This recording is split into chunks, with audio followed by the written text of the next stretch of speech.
The author of the novel abuses symbols and makes many spelling mistakes, which makes it difficult for me to convert the text into audio. So I hope you all understand if there are any errors. Please like, share, and follow the Cultivation Audiobooks channel to motivate me to create more videos, and don't hesitate to make requests for the novels you want to listen to. Chapter 301. Mysterious Figure. The ruins that Lex and the group had encountered were not large. Though covered in plant growth and suffering from obvious signs of wear, some of the buildings had collapsed roofs or walls. Even combining all of them, there were less than 10 buildings. That meant this was too small to be a town or even a village, if those existed in the crystal race culture. Lex assumed that this must have either been a travel outpost, a small research camp, maybe even the private property of someone rich, or something along those lines. A small, adventurous part of him had been hoping that when he entered the building, through some mystical magic or miracle of the crystal race, he would discover the interior untouched by time, and whatever event drove the race from here. That clearly wasn't the case. However, when he entered the building, for the briefest of moments, Lex felt like he saw a figure standing inside. The figure disappeared so fast that under normal circumstances, Lex would have questioned if he even saw something at all. After all, it wasn't usual to catch something from the corner of your eye, but when you turned to look, it was something entirely different. What made him so certain the figure really had existed, though, were the goosebumps on the back of his neck. In that absolute split second, he had felt extreme danger. There was a certainty with which his instincts told him that the figure could overcome his defenses easily, and pose a very real risk to his life. But, for whatever reason, the figure had no intentions of confronting him. Lex squinted his eyes as he scanned the littered room. The floor was covered in dirt and rocks, alongside broken debris that might have once belonged to this building, but was no longer recognizable. He remained standing in the doorway, observing the room, until Xianxia finally joined him. "What are you looking for?" she asked, having noticed him standing there for a while. "There was someone here before us," Lex informed her. "Whoever it was, they disappeared as soon as I approached. I'm checking for traps, but I don't sense anything out of the ordinary." "That's not possible, we're the first ones in this realm. There's still a few hours before others start entering. I don't know what to tell you, except that there was definitely someone here." Xianxia pursed her lips as she took in Lex's statement. A list of scenarios went through her head, including someone sneaking on to punish or even assassinate her for giving up her family name. But it did not seem likely. "I'll check out the building. Maybe we'll be able to discover what the person wanted." Xianxia nodded, and slowly followed Lex. There was too little information to start speculating, and should not cause her to start suspecting anyone, but it was a fact that the group following her all consisted of people she was paying. They followed her for the prestige and the reward, but considering their qualifications and caliber, none of them were people without sufficient backgrounds. Despite the ongoing war, the politics between the various forces in the human race did not disappear. It became a lot more subtle, and hardly would anyone push things too far, but she was well aware of the cult-like following her father enjoyed. Lex and Xianxia swept the entire building but found nothing of note. They could see that over the years, multiple animals and beasts had turned these buildings into their nests, which, in turn, spoke volumes about the strength of these buildings. But that was it. By the time they exited, the rest of the group was also catching up, Ness panting and completely drenched in yellow blood, but otherwise fine. "Good job, you guys. Ness, Baron and Tim, you guys take a rest in this building. Cindy, harvest anything useful from the bloody jit. The rest, look through all the buildings and see if you find anything useful. Report back here once you're done.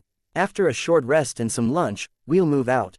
The group dispersed as they went about to perform their tasks. None of them needed the rest, but the three combatants had exerted themselves and it was best to keep them in peak condition than continuously push them.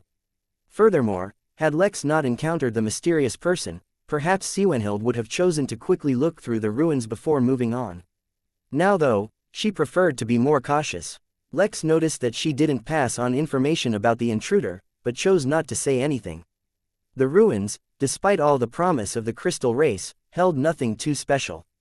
In the bloody jit's nest they discovered a small pond of green liquid that apparently had phenomenal value. Since they could not transport it, the entire group took turns drinking from the pond directly.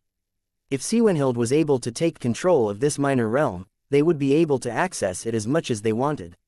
Until then, though, it was best not to burden themselves by carrying flasks or waterskins full of the stuff.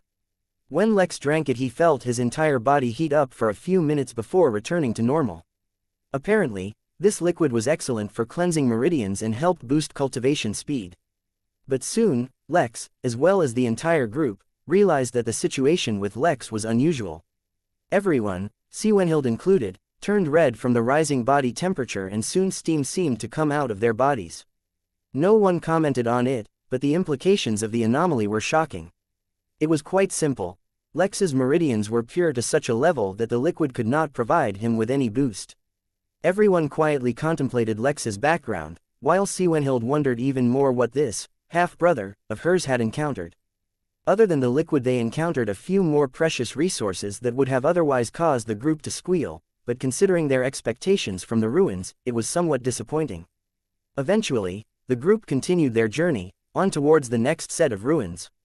As they ventured back into the forest, a figure appeared on the top of one of the buildings and looked at the group. Specifically, the figure stared at Lex. But, for now, that was all the figure did. The trek through the forest this time was much easier. They were not attacked at all, and all beasts kept their distance. The reason was fairly simple. Ness reeked of the blood of an apex predator, and there was no beast that was aggressive to the point of being suicidal. One time the group even spotted an extremely rare and precious plant in the territory of a tiger-like beast. When they decided to take a risk for the plant because of how genuinely precious it was, the tiger actually ran away. Lex made a mental note: use the blood of a strong beast to ward off attacks. For the simple fact that they were no longer obstructed, the group's travel speed picked up and they soon found the next set of ruins, still within the forest. These ruins were bigger, with hundreds of buildings easily, and were simultaneously in a worse condition. Are we going to search through these as well? Lex asked as he looked down at the buildings that had somehow become a part of the forest. Now, he and the group were looking down from the tip of a particularly long tree that gave them a clear sight over the surrounding area. He had nothing against looking through the ruins, but it would take too long, and he still wanted to go towards the energy source behind the mountains. He didn't know if it was his imagination, but he felt the blue light behind the mountains had dimmed slightly. Patrick, scan the ruins. Are there any concentrated or high-energy signatures? Said Xianxia, prompting the man to take out his trusted beacon. But, before he got to use it, the group spotted hundreds of flashes of light across the minor realm, spread far apart. At the same time, a massive current was formed in the spiritual energy of the realm, indicating that the realm had formed a permanent open door somewhere leading out of it. The group immediately picked up on what this meant and turned to look at Xianxia to see if she changed her orders. She was considering it. She had not shared this information, but to take over a realm, she would need to find a focal point for the minor realm. The artificially created minor realms did not move through space, the way they did in the origin realm, but instead had an entirely different set of rulers governing them. One of those rulers was about the focal point. A seemingly easy guess would be that the focal point of this minor realm should be in the energy-dense area behind the mountains, but that was not necessarily true as the were being attacked, Lex said, interrupting her thoughts. Before she could ask about, or even realize, the origin of the attack, he held out his hand and erected his barrier, just in time to intercept an entirely black arrow. Chapter 302. Welcome guests. The arrow bounced off Lex's barrier with a simple clang sound, as if nothing happened, but Lex's casual expression turned serious. Although there was no visible sign of it, the arrow had nearly punctured his barrier. We're too exposed, jump down, Xianxia said, before jumping down herself as well. Indeed, the entire group standing near the tip of a very long tree made them easy targets. Lex jumped down as well, his guard up the entire time, but there was no follow-up attack. Considering that they hadn't even been able to see who the attacker was, the group raised their guard instead of relaxing in the absence of a follow-up. Do you think they gave up after their first attack failed? One of the group members asked. Possibly, but that attack was very misleading. The speed and sound of the arrow made it seem like it was ordinary, but if anyone else would have blocked it, the arrow would have torn through your defense. Whoever attacked was very powerful. If they were just probing, then it's likely that they're gone, but if they're targeting us, then they're probably just waiting for us to drop our guard. Lex, stay on guard. Warn us as soon as you sense something off. Patrick, scan the ruins. We're looking for higher concentrated energy signatures. If we don't pick up anything, we'll make a beeline for the mountains. The group spread out a bit, while Cindy and Ness went out to see if they could learn anything about their tracker. Patrick scanned the ruins, but this time it took much longer for he was being careful not to attract too much attention. When Cindy and Ness returned, their report was worrying. They couldn't pick up any signs of their attacker whatsoever. This meant that whoever it was, they were extremely proficient in counter-tracking, not to mention there was no way of knowing if they were around or had left. Lex couldn't sense anything at the moment, but that wasn't any assurance. There are 3 extremely concentrated energy zones in the ruins, as well as many life forms. I can't differentiate between beasts and people from a basic scan, but regardless, the ruins are full. Lead us to the nearest one. We'll take the most direct route.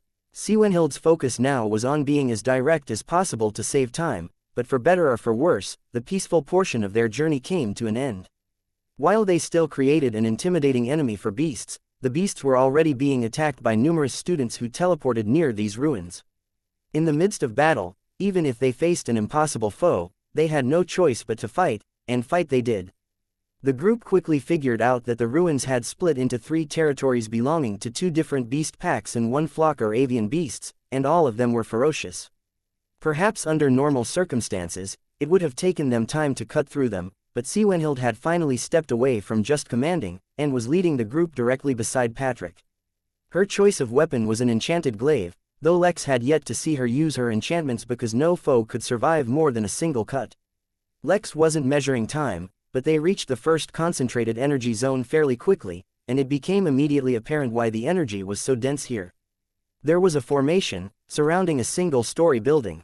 The building was completely untouched, and gave the group a glimpse of what these ruins must have looked like in their glory days.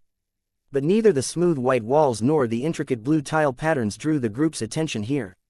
Instead, it was a battle between a group of humans and beasts that drew their sight. Siwenhild frowned, then sighed. She could foresee how this would end, but the beasts had to die for them to figure out how to get through the formation, so she led her group to attack. The beasts gave them no problem at all, and in a few minutes, the fighting ended. The humans didn't immediately thank them for the assistance, though, and eyed them warily. A glance was all it took to tell that Siwenhild and the rest were together, while the others had come together out of the necessity of the moment. Siwenhild held the advantage, but the allure of whatever treasure this building held was enough to get them to try. There was a silent standoff between the 2 groups, each waiting to see how the other would react, until Lex let out an annoyed sigh. All right, let's get on with it. Which one of you is the strongest? Try and attack me. If you can prick my finger, you can join us. If not, I suggest you leave. This is not me forcing you, just by the way. This is me strongly advising you not to fling yourself off a cliff, because you won't like the ending. Without waiting for a reply, Lex held out his hand, as if inviting them to attack. His nonchalance irritated the other group, while his companions silently observed him. In the end, a particularly well-dressed student broke out of the group, looking at Lex with disdain. Who do you think you are, to advise me? I'm advising you, little kid. Get lost, and never show me your face again. If I unleash an attack, let alone your finger, even your ancestors will be decimated. Next time, wash your teeth before talking to me, because your breath stinks just as bad as your threats. Lex stopped listening as his expression fell. He was not one to be easily irked by insults, but he suddenly had flashbacks of the system telling him to brush as well. He was an extremely clean and hygienic person, goddammit. Do whatever you want, Lex said as he put down his arm and returned to the group, ignoring the verbal diarrhea being spewed by the arrogant prick. The group was smirking and chuckling as Lex walked back, all enjoying his slight humiliation. It was not out of spite. It was just that Lex was the only one who ever came out of their fights and training unharmed, so now that he finally suffered some kind of loss they couldn't help but enjoy it. Siwenhild, too, felt the urge to tease Lex, but ultimately didn't as she wanted to stay on task. Without any forewarning, Siwenhild appeared before the ranting student and rammed the back end of her glaive into his stomach, throwing him to the ground. The remaining students, caught off guard, were shocked, and then angered. Though before they could respond, Baron appeared in front of them and crashed right into their group. He was careful not to use too much force, as he didn't want to kill anyone. But the difference between an elite, dual-path cultivator and a single-path cultivator became easily apparent. This is your only warning, Siwenhild said, looking at the group with stern eyes. Get lost or we'll stop holding back. As he watched the fear and anger paint the students' faces, Lex snorted. That's what they got for wasting his good intentions. Any idea how to open the formation? Tim asked. I can try using my bloodline to do some damage, but if opening this was as simple as brute force, I doubt this formation would have lasted this long. I could try to read the formation, but that would take a while, said Lex. No need, we've come prepared. Jovi, link up. Jovi quickly ran up to the formation and opened up his backpack, taking out a number of items that looked like hex nuts. One by one, he began attaching them to the formation surrounding the building, making sure he attached them perfectly level with one another. In the end, he handed the last one to Siwenhild, who did not waste time on explanations or ceremony. She channeled her spirit energy, activating whatever items these were. The formation immediately reacted, warping into odd shapes until, eventually, the formation shattered. A wave of dense spirit energy flooded out when the formation collapsed, causing Lex to become momentarily stunned. He was not the only one, as the entire group froze. Not only was this energy extremely concentrated, it was of a much higher quality than whatever they were absorbing. But the stun effect only lasted a moment, mostly because the system absorbed it all. The accumulation rose by 0.1%, bringing his total to 1.3%. Once the rest of the group recovered as well, their eyes became frenzied with excitement and greed as they looked at the building. Whatever it was holding had to be absolutely amazing. Let go, Siwenhild said, but don't drop your guard. If whoever shot that arrow is still around, they'll take advantage of any distraction. The group quickly recomposed themselves and went towards the building, only for the doors to open on their own. Welcome guests, said a warm, deep voice. Chapter 303. Sleeping Bunker. Lex felt weird being at the opposite end of a welcome, but he did not let the greeting drop his guard. He peered inside the door, but could not see anyone. The little he could make of the room inside gave him the impression that it was a cozy, carpeted reception, well lit and with a line of chairs to sit in, as well as an empty reception desk. But when he was done looking, he realized that his companions seemed much more wary than him. What's wrong? He asked. Didn't you hear that creepy noise? Baron remarked, slightly annoyed. The sound. Whatever that sound was gave him chills down his spine. The best way to describe it was an utter gut-wrenching squeal of a dying man. The noise? You mean the welcome? He asked, confused. But the confusion lasted only a moment, as he quickly realized what happened. Lex could speak and understand all languages in the universe due to the universal language converter that had been tattooed behind his ear. In fact, most of the time he wasn't even aware that he was speaking in another language, as to him, it was all in English. But the difference became evident in a situation like this, where they encountered a language no one else spoke. The greatest problem Lex had now was, he had no idea what language he was speaking, so if anyone asked, he'd have to make something up. The sound was a greeting which said, "Welcome guests." Though, I can't seem to see who was speaking. All right, get in defensive formation. Lex, you led. No matter what the situation, we need to investigate the house. Lex nodded, and walked in, his shield in his hand. It wasn't that he didn't trust his own defenses, but after that arrow nearly broke through his barrier, he decided to stop underestimating everyone. As soon as they entered, a projection appeared behind the reception desk and looked at them. The projection seemed to be a female from the crystal race. Their body structure, externally, at least, was remarkably similar to humans except, instead of skin, their body was made up of see-through crystals. The way humans wore clothes to cover their skin, the crystal race covered their bodies in cloth and colored gems. To allow others to look through their clear body was considered extremely indecent, equivalent to a human in the nude. But even wrapped in a simple cloth, with turquoise crystals forming a smooth mask to cover her face, the projection looked immaculate.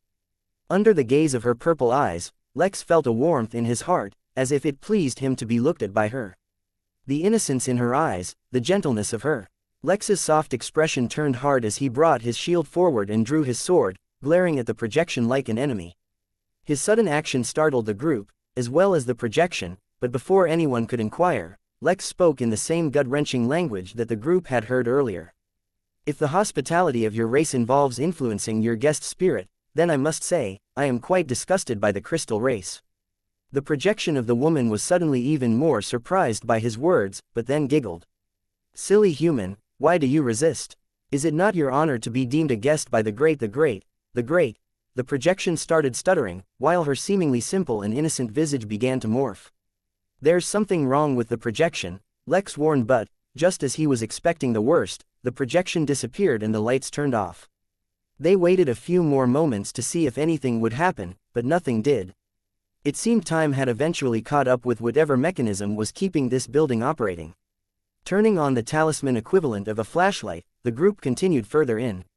From the outside, it appeared as though the building was only 1 story large. Yet when they began exploring, they found stairs leading to a basement. Since the remainder of the building was empty, Lex continued to lead the group down as he tried hard not to think of every horror movie he had ever seen. It seemed that the hold horror movies had on a dark basement guarded by a crazy, hostile projection could affect even cultivators. Yet nothing crazy happened. Instead, after a couple flights down the stairs, they encountered a sealed metal door. There was no grip, handle or anything of the sort, so he had no idea how to open it. While Lex was comparing everything he saw to a zombie movie called Evil Resident, Xianxia was keeping herself from having too much hope. Her instincts told her that such a well-protected and guarded place would surely be the focal point, right? But at the same time, experience told her not to jump to conclusions. To get through this sealed door, Xianxia turned to the last 2 members of the group, the Jade twins. They were both body and spirit path dual cultivators, but that was where the similarity between the two ended. Jade 1, as the older twin was called, was an intellectual, and specialized in materials engineering. Long story short, he was exceptionally good at destroying any object. Jade 2 was strong. That was all there was to Jade 2, but when something excelled to a certain level, it entered a league of its own. Although he had not been able to break Lex's defense with his brute strength, he once picked Lex up and flung him hundreds of feet away with a single flick of the hand. Owing to the hurry they were in, Jade 1 approached the metal wall and, after observing it, began to concoct some kind of solution from different items he had in his backpack. Barely a few minutes later, he added the solution to a plastic spray bottle and lightly sprayed the metal door, immediately causing it to start sizzling, and then eventually dissolve. "Hold your breath," was all Jade 1 said as he returned the items to his bag. Unfortunately, though, the mystery of the building was not immediately solved as they continued down a few more stories before reaching a massive hall that seemed to extend far beyond what their feeble lights could reveal. "What are the chances this is a wedding hall?" Lex asked aloud while mentally telling himself that he had already killed zombies before, so he should not be afraid. "There's too much security for it to be something mundane, yet we haven't seen anything that would reveal what this place is," said Xianxia, doing her best to figure out where they could be. "The highest concentration of energy is that way," revealed Patrick, pointing straight ahead. With his shield and sword still in hand, Lex slowly continued towards where Patrick pointed before he reached a large, glass wall. He could vaguely make out a few shapes on the other end of the wall, so he squinted his eyes and brightened up his talisman to get a better view. With the talisman shining brighter, Lex noticed a bit of writing on the glass wall, but suddenly, it didn't matter. He no longer needed to read to understand what this place was. "No way," he muttered in disbelief. "What is it?" Patrick asked, coming closer. As the one with the best idea of how high the energy concentration was, he was the most excited. But the excitement turned into horror the moment he scanned the area beyond the glass with his spiritual sense. "This is a sleeping bunker," Lex revealed to his companions, as he recalled what he knew of the crystal race's culture. As a species that enjoyed immortality, one of the favorite pastimes among their citizens was to visit the future. More specifically, since they could live for millions of years, their brains and psyches were developed in such a way that they were not depressed by the thought of living to infinity. As such, the dread of the future was often replaced by curiosity and wonder. But, actually waiting a million years to see what the future held was a bit tedious. A much better way to see the future was to fast forward through the present, or as near to that as they could achieve. This desire brought forth the idea of sleeping bunkers. It was like a community time capsule service. Anyone interested could visit a sleeping bunker, state how much time they wanted to sleep, and then be put to rest for dozens, hundreds, thousands of years, or even longer. The bunker would provide them with absolute security, so they need not worry about the hassle of finding an appropriate place to go to sleep for extended periods of time. This was such a popular concept among the crystal race that many knew of it. Lex had even studied about it in one of his classes. And now, standing in front of hundreds of glass capsules with sleeping members of the crystal race, Lex was in one. Chapter 304. For now silence filled the room as everyone took in the sight. It was extremely rare for humans to get to see anything of the crystal race's society, let alone something as well protected as a sleeping bunker. Considering the fact that this minor realm had been unoccupied for a countless number of years, he could not even imagine how old these people crystals. He could not imagine how old these dudes were. But the level of security suddenly made sense. It was no joke for a protection formation to continue running unsupervised for so many years, let alone the projection that welcomed them once they came inside. But, now that it had been established that this was a sleeping bunker, the next question was, now what? The implications of this discovery were monumental, but no matter what, they could not be allowed to wake up before Xianxia took control of this realm. Lex did not want to speculate on whether they would be friendly or not, since he could not even explain to them why this realm had been abandoned in the first place should they wake. It would be perfectly understandable if they assumed the worst at seeing intruders as soon as they awoke. Do you think the other high-energy spots are sleeping bunkers as well? Lex asked, after the silence had gone long enough. Patrick had discovered 2 other high-energy concentration places that they had yet to visit. Unlikely. It wouldn't make sense to have multiple bunkers nearby. Anyway, let's go. This glass wall should be the last barrier to the bunker and should not be easily penetrated. It will keep anyone else from trying to wake them up, but we should not waste any time. Xianxia's voice was even, and did not betray any emotion besides calm, but internally she was practically swooning. The value of this realm had suddenly exceeded anything they could have imagined, and as long as she obtained this realm before the crystals woke up, she could even negotiate certain terms with her own mother. What do you think it's like, sleeping for years at a time? Lex asked while they rushed towards the next spot.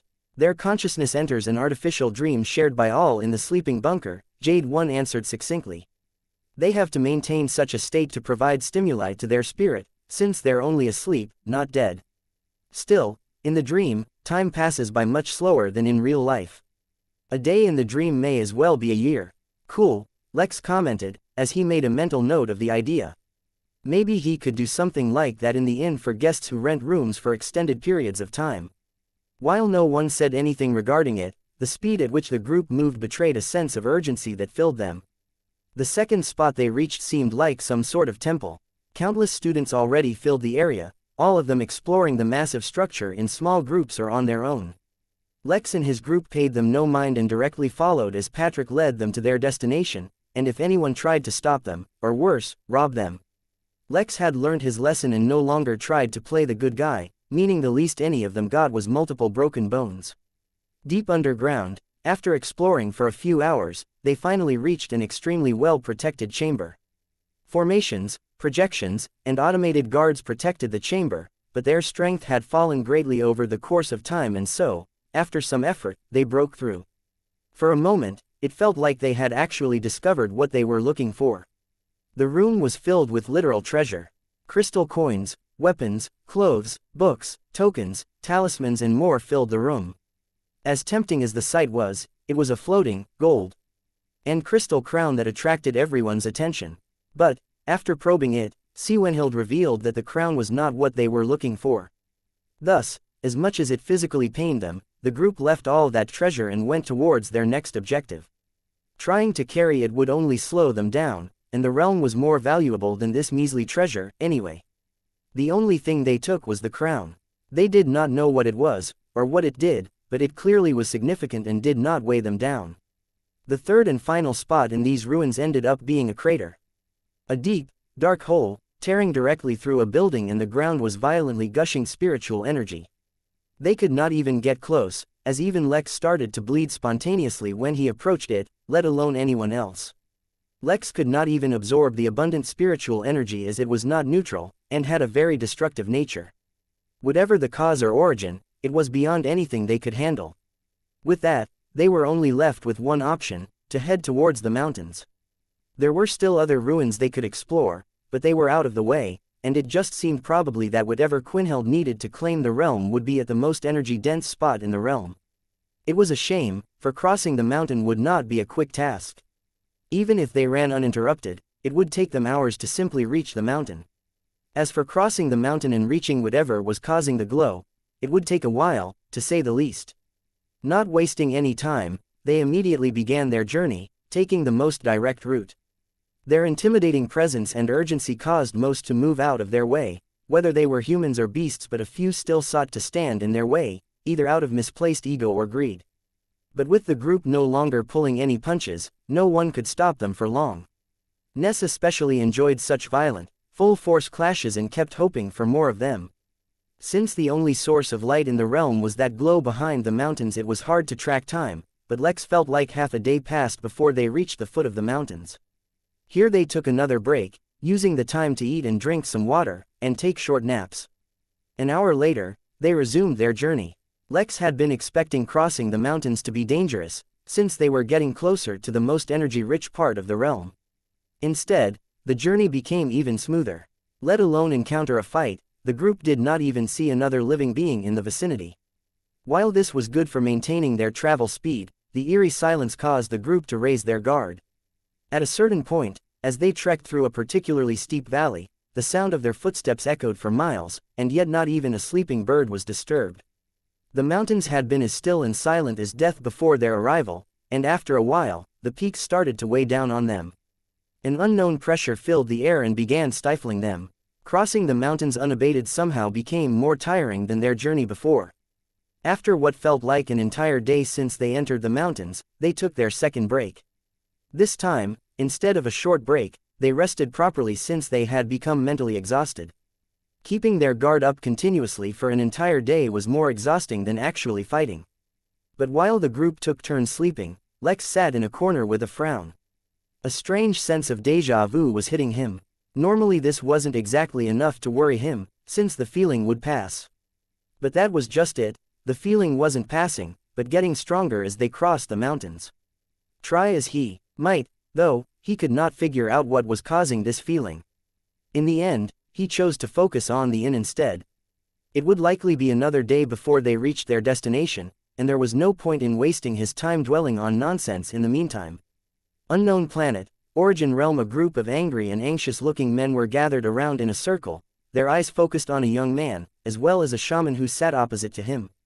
The shaman was burning some kind of paper with a pink flame, the smoke released blood red and the ash falling yellow like sand.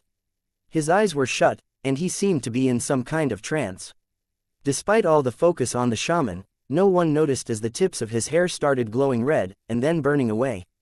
At first, one could have mistaken the scene and thought that the group's attention was focused elsewhere, but even as his hair went from simply glowing to being fully aflame, no one noticed.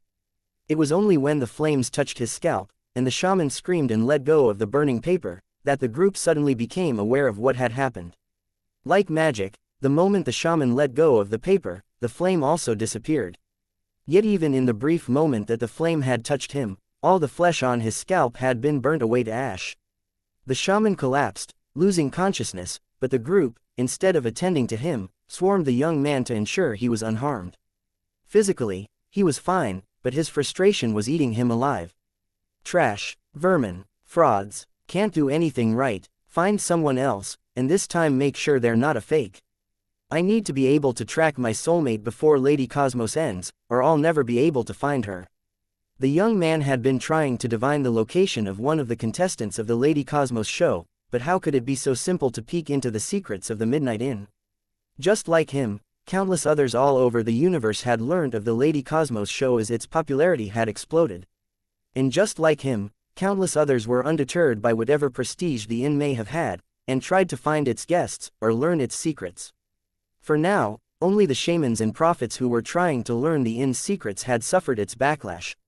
For now, Chapter 305, Boss Battle. Lex had been checking the inn on and off, ensuring that no issues occurred. Unfortunately, despite the deterrence of a dragon, petty fights still broke out often. Not all guests were as particular about how they behaved, and others believed themselves special. Lex actually laughed the first time he overheard someone screaming, "Do you know who my father is?" Now, though, even mild irritation was a huge reaction for such behavior. After all, it was just too common. But, considering that currently he had a little over 5 million guests in the village, it was excusable. The pressure of so many guests was immense, but so was the reward. On average, most guests came in parties between 2 to 4. Even if all of them shared a room, and only rented the cheapest room, Then on the average of 4 guests to a room, Lex was earning 62.5 million megapixels a night. But they most certainly were not just renting the most basic room, and they didn't always cohabitate either. Other than the rooms, Lex was earning a lot from food, not to mention the income Lady Cosmos was generating directly. All in all, Lex currently had 978,666,432 megapixels. This was after he spent another 10 million megapixels on more security, and another 5 million on more temporary employees. This time there were no more dragons or other over-the-top cultivators, mostly because what Lex needed was a higher number of guards, not higher quality of guards. After all, just the 30 Earth Immortals he already had as guards were more than enough. As of yet, despite the massive influx of guests, Nascent Realm was the highest level guest this event attracted. This proved that the kind of attendance he got for the Midnight Games was an anomaly. Lex was very excited because with this kind of MP, and his elevated authority, he could really upgrade the inn way beyond its current situation. But that would have to wait till he had more time. Currently, he was just checking in. He saw a system notification stating that due to the Destiny Protection upgrade Lex had previously received as a reward for the Midnight Games, many attempts at scrying or tracking his guests had been blocked. For once, he was glad an issue was resolved before he even had to do anything. Feeling slightly generous due to his newfound wealth, Lex distributed 566,432 megapixels to all his permanent workers as a bonus. Obviously, the higher-ranking workers, such as Gerard and Velma, received a higher cut, but either way, it was sufficient for all his workers to enjoy for a while. As it happened, through sheer coincidence, after the bonus, Lex was left with a neat 978,100,000 megapixels. With that, Lex stopped monitoring the inn and decided to get some sleep. Tomorrow would be a long day. A few hours later, Lex was woken up, and the group continued their journey in the desolate silence.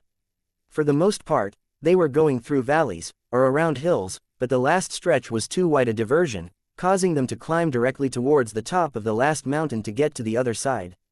The gentle blue glow seemed to get brighter as they neared the top, but it was in sharp contrast to the weight that seemed to be pressing them down into the ground. With each step, it grew stronger, and by now, it was no longer something that could simply be ignored. There was something up ahead that was influencing them from afar. Everyone had already come to that conclusion. All they could really do was bear with it and be prepared for anything. As they approached the final peak, along with the pressure, suspense grew. Lex felt his heart beating in his chest, each beat harder than the last. In the silence, he felt like he could even hear it. But Lex did not feel like letting the moment lord over him, so his speed only grew until he found himself standing at the peak of the mountain, looking over. In front of him lay a wasteland. Time had surely corroded away the truth of what happened here, but hundreds of bare craters covered the land. Bits and pieces of armor were still visible, after all this time, but most of it had faded away. In certain areas, the earth is black, as if scorched eternally from the fiercest of flames, marking the land forever. This was the site of a once great battle, that much was certain. In the center of it all, in a structure like a Roman pantheon, was a gold dish with a massive blue flame. Right in front of that flame, however, stood a dark figure with its back turned to them. Yet even from so far away Lex could identify who, or rather what, that figure belonged to. Suddenly it all made sense. The pressure they had been feeling, the sense of déjà vu, all of it. It was a craven, as well as its coercion. No doubt it had already killed every beast and animal in these mountains. It made no sense though. What was a craven doing here? How did it get here? Why was there only one? But that didn't matter. As if orchestrated by an invisible hand, before them stood their mortal enemy guarding what Lex suspected was their objective to begin with. Mr. Innkeeper, that flame is absorbing all the energy in the area. If you put it out, the energy will be free for you to take. Lex nodded, showing his understanding, but his companions mistook his gesture. To them it seemed like Lex had mentally prepared himself for a tough fight. What the hell is a craven doing here?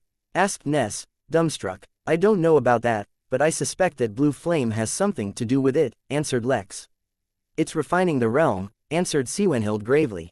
It's found the focal point, and is taking the realm for itself. Patrick, can you scan it? How strong is it? I can't confirm how strong it is specifically, but it's somewhere in the Golden Core realm, Patrick answered with a look of disgust. He knew that they would have to fight that thing, and he wasn't really looking forward to it. A lone opponent in the Golden Core realm, it's nothing we can't deal with. This is exactly what we've trained for, to fight enemies stronger than us. Once we beat it, the prize is ours. Cindy, scout out the area. Make sure there are no other surprises waiting for us. Sylvia, bring everyone to top shape. Jovi, start planning the best approach. Tim, replenish your strength as much as you can, we'll be depending on your bloodline. Sohee, Siwenhild did not let anyone dwell on the task that lay ahead of them and immediately started making preparations. It was fitting for the final enemy to be a craven. No one would hold back, and everyone here had trained exceptionally long on how to defeat one. Furthermore, everyone here was an elite. The difference in a major realm was not one they couldn't overcome. Whether Siwenhild's distractions worked or not, Lex didn't care. He wanted that fire put out so he could get the energy, so he was ready to fight, he needed no pumping. No one was taking the upcoming fight lightly, so the preparations took a few hours. There were no indications of any other craven, which was a huge relief for them. With everyone ready, they directly trekked down the mountain. They did not try to be stealthy, or hide their approach. Their actions were not out of bravado, but simple knowledge of their enemy. None of the races had studied the craven with as much depth as the humans, which is why everyone knew that this creature that had been dominating the crystal realm was not doing it out of sheer luck. Its senses and awareness were beyond many other races, and had several extra senses than just sight or hearing to detect enemies. Let alone the echoes that had been heralding their approach, just the slight temperature difference their bodies caused in the ground was enough to alert this enemy. A simple example of its foreknowledge was the coercion it had been putting out on them the last 2 days. Coercion was not a trait specific to craven, and even humans could do it once their cultivation rose a bit, which is why there was such a deep understanding of it. Coercion didn't naturally exist, and had to be exhibited. Just this was proof that the craven had been warning them not to approach. But since when had the human race taken instructions from craven? Baron loudly popped his knuckles as they continued their approach, and Ness was sharpening her blade. Sohee's eyes were already emitted a purple glow as she readied her spells. The rest were also winding themselves up for the incoming fight. As for Lex, it seemed like he was simply walking with his hands in his pocket, but internally he was debating. Should he risk using an array, or should he risk using evisceration? Chapter 306. Lex the Defender. As the group walked up towards the craven, they spread out and assumed their proper formation. Ness, Baron, Jade 2 and Tim were at the forefront, as they would be attacking. Behind them were Lex and Quinheld. This was so that Lex could quickly move forward if he needed to block an attack, but mostly it was so that Lex could stop any attacks towards the rest behind him. Quinheld was close enough to attack as needed, but also a step back so she could coordinate the group. Behind the two were Jovi, Sohee and Jade 1, to provide support, with the rest farthest back, as not only were they the weakest in terms of combat ability, their actual roles allowed them to work from a distance. Lex recalled everything he had learned about cravens so far. First of all, other than the usual sight, sound and spirit sense, craven had another sense that made them extremely sensitive to any changes on the ground, whether it was the pressure of someone walking, the moisture from a single drop of sweat, the mild change in temperature due to body heat, all could be sensed by the craven. Their superiority on the ground was unmatched, not because they could manipulate it, but because it basically served as another sensory organ for them. Furthermore, they were completely equipped to not only absorb all that information, they could fully process and act on that information in real time. This meant it was effectively impossible to ambush a craven unless one could fly. Secondly, craven had an incredibly muscular structure, but in weaves and layers that somehow multiplied their strength. They had 2 legs and 2 arms, but a majority of the time they stood and moved using all their limbs, similar to a gorilla. In lieu of skin, their bodies were covered in a thick, gray leather-like material. But, at all times, their bodies excreted and were covered in a viscous, black slime that moved around their bodies. Craven could use and control that slime as they wished, but not only was it poisonous to almost every other living being, it was very selectively sticky. That meant that normally the slime would not drip from the craven's body, but if a creature came close to it, the slime would latch onto their bodies and was almost impossible to take off conventionally. This way, the slime would often end up endlessly poisoning all of a craven's enemies. Thirdly, craven's bones and joints functioned differently from humans, or most other creatures, for that matter. It had to be repeatedly emphasized that cravens had a very muscular structure, but also that the muscles were layered in weaves, with the Craven maintaining fine control over every single layer. What did this mean? It meant that while human limbs, for example, were limited in the directions they could move due to their joints, Craven could move any limb in any direction it wanted whatsoever, a fact that made it incredibly difficult to predict their movements. After all that, only a few minor details and specifics remained, such as nails that could cut through metal, teeth that could endlessly regrow matched with jaw strength that could allow it to eat a building, not to mention any individual strengths, talents, skills or affinities any individual Craven may have. Also, its only physical weakness, its energy core, was hidden in its chest surrounded by a dense, metallic structure. That's correct, its only physical weakness. Even if you cut off a Craven's head, or even went as far as dicing up its entire body, so long as the core existed, the Craven would still be alive, and could eventually recover. It was this single fact that allowed the Craven to fight the entire realm on their own, and still come up as the winning side. This was their own form of immortality, and some believed they were even superior to the crystal race in this regard. Of course, the fact that the Craven had not been able to affect the crystal race in any way whatsoever said otherwise. Lex took in a long, deep breath before slowly letting it out. This was the first time he was going to participate in killing an immortal. It was all right if he was slightly nervous. As if Lex's sigh was the signal, the obviously preoccupied Craven turned around, pointing its long ugly face towards them. It growled, aggressively, the sound causing the group's advance to slow as they coped with a sudden wave of dizziness. Oh yeah, the Craven could also launch spiritual attacks with their voice, Lex suddenly remembered. It was not an overwhelmingly strong attack, but still an incredibly frustrating one to deal with, especially in the heat of battle. He was so nonchalant because he was the only one unaffected by the spiritual attack, since his natural defense worked against all paths, body, spirit and soul. The next moment, the fight abruptly started. There was no probe or buildup of any sort. The Craven lunged towards the group, swinging its right arm to cleave the entire group in half with a single attack. Yet instead of the distracted humans affected by its growl, what awaited it was Lex, standing in its path with both his arms held forward. This was yet another alteration he made to talk to the hand. By using the technique in both hands simultaneously and overlapping them with each other, he fused them together, making them much stronger. The Craven's attack landed on the barrier, but did not manage to break it. Lex was pushed back, his feet digging deep into the ground, his arms nearly buckling under the weight of the Armageddon he just blocked, but he managed to hold. Ness and Baron raced past him as they kicked off the battle with their strongest attacks. Jovi, though slightly late, had used a technique to increase their resistance to spiritual attacks to prevent such mishaps in the future. Ness and Baron's technique did little more than cause the Craven to stumble backwards, and as they attacked with their weapons, the ever-vicious slime coating the Craven's body absorbed the strength of their attacks. Just as it seemed that their weapons would get stuck in the slime, a familiar shriek filled the air, followed by purple ribbons flying through the air to surround the Craven, so he was using one of the numerous attacks that made her profession as a witch so revered. It tried to dodge, sensing danger, but as it happened Tim was standing behind it, prepared. A massive, fiery explosion occurred. While the Craven remained unhurt, it had been slowed just enough for the purple ribbons to wrap around its body. The slime on its body sizzled and then was lit aflame in a purple fire. The Craven, in pain and angry, let out a roar that shook the very ground, but its anger could do nothing about the fact that it had suddenly become naked of its slime.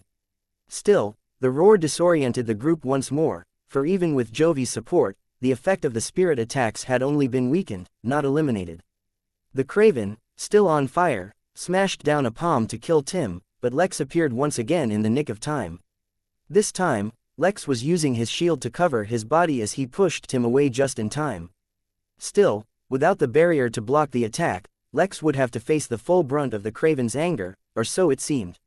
When the Craven's palm landed on the shield, instead of the expected sound of metal being crushed, only a solid thud was heard, followed by the sight of Lex sliding back, relatively unharmed. Lex had used ripple shell on the shield, so any impact on its surface was equally distributed over its body, making it easier for Lex to manage. But the fact Lex's left arm had dislocated said much about how successful that plan had been, and even more about Lex's own ridiculous endurance. But there was no follow-up attack for the split second it took the Craven to attack Lex. Swenhild had launched her own attack. The Craven, of course, was not at all surprised by her attack and used its other arm to block her attack. But she was Siwenhild, the daughter of a woman who dared to blackmail even the king, so how could her weapon be simple? Her glaive encountered little resistance, and cut through the Craven's hand like a hot glaive through butter. What the shit? The Craven roared, genuinely surprised. But, for Lex at last, its yell was by far the most surprising thing. Oddly enough, no one told him Craven could talk.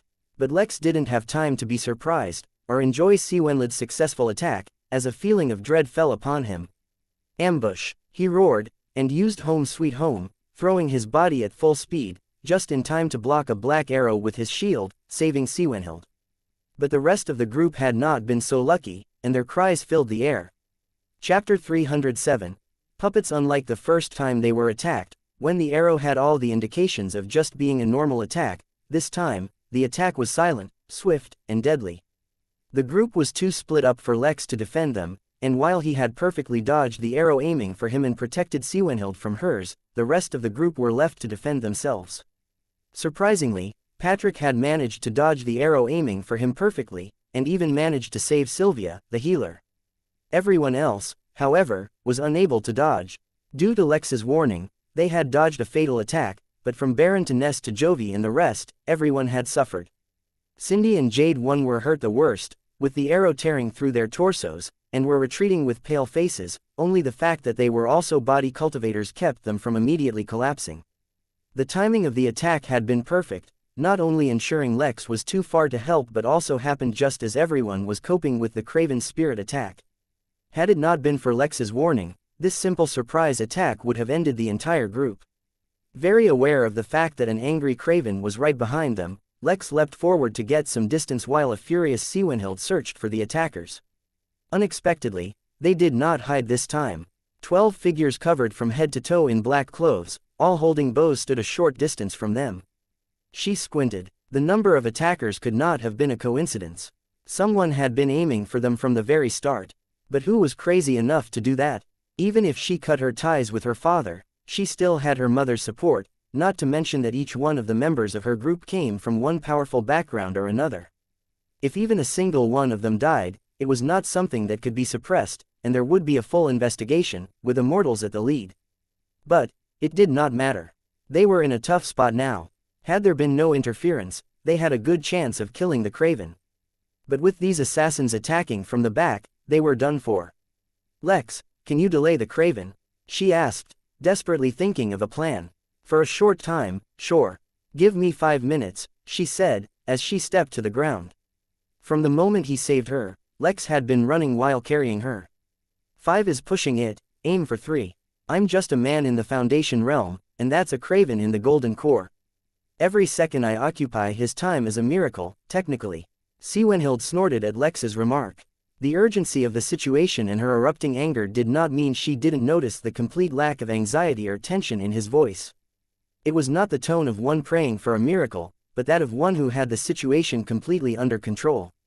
During their time together, she had noticed a mild resistance Lex exhibited when following her orders, though with time, he had managed to learn how to hide it better. But since she already knew what to look for, she always found it. The look in his eyes, the way he stood, even the way he spoke all hinted at the fact that he was used to authority, backed by real power. It was ironic that he, the one sibling of hers who went without his family name, carried the nobility of his royal bloodline the best. Even now, while he tried to hide the true extent of his abilities behind modest words, his temperament did not allow his diminishing words to actually diminish his image. All of that was but a passing thought as Siwenhild turned her attention towards the assassins who were once again knocking their arrows, and bolted off. She yelled orders as she ran, quickly reorganizing the group's formation towards attacking the assassins, and allowing the injured to retreat. Lex was left alone to deal with the Craven. Speaking of which, Lex turned towards the Craven in confusion. He was expecting a swift retaliation that never came. But he immediately realized why. The Craven had picked up its hand and was reattaching it to its body, holding it in place with a lot of slime. You know, it actually never occurred to me that Craven could talk. Though I guess everyone considered this knowledge too basic to even mention to me. Anyway, hi, I'm Lex. I think we got off on the wrong foot. Why don't we just talk this out? I've always been very curious about you, Craven. I have so many questions. The craven looked at Lex with its head twisted, as if looking at something strange. Lex could see it trying to move the claws on its severed hand. It seemed the reattaching process was not so easy. It is because inferior races cannot understand our language, or tolerate the resonance our voice brings. How curious that you can understand. A single claw flinched, but it had not yet perfected its movement. Resonance. Is that what causes the spiritual attack in your voice? What is that? The craven didn't answer, and turned its head to look back at its arm. It was regaining movement. You're right, that's a bad question. Let's focus on other, more important questions. You see, I have a unique perspective when it comes to looking at the bigger picture. I can see things that others really can't. But I still don't understand, why are the craven at war with the whole realm? What's the point of fighting everyone? Lex was walking as he talked, positioning himself between the craven and the rest. In a rush to save Siwenhild, he had dropped his sword somewhere, but his shield was very much still in his hand. According to my teachers, you don't have a biological need driving you. You don't need to slaughter all the races endlessly for your own survival, and I doubt your resource consumption is so high that you need the whole realm. The craven still did not talk. It had regained almost perfect control of its hand, and its body and slowly started to once again secrete the slime that usually covered it. Alright, if you don't. Lex's next question was cut short by the craven bursting into motion. One moment it was still, the next it had the full speed and ferocity of an avalanche. It was not running towards Lex, though, and instead its eyes glared angrily towards Siwenhild. But, regardless of how abruptly it had moved, Lex had been expecting it. Holding out both his hands, Lex appeared in its paths, causing the craven to smash directly into the barrier. Since it was a crash instead of an attack, Lex's barrier withstood the force with comparative ease, but Lex was still almost knocked over. Move out of the way, vermin. The craven roared, still not even bothering to look at Lex. I can tell that you think you're a superior race, Lex said, his voice somehow managing to retain its sense of calm and curiosity, even as he ran to once again block the craven. But if that's the case, why are the craven allowing themselves to be used like puppets by all the races?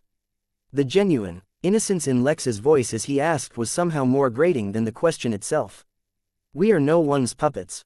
The craven roared, finally turning to look at Lex. The entire realm trembles beneath our might.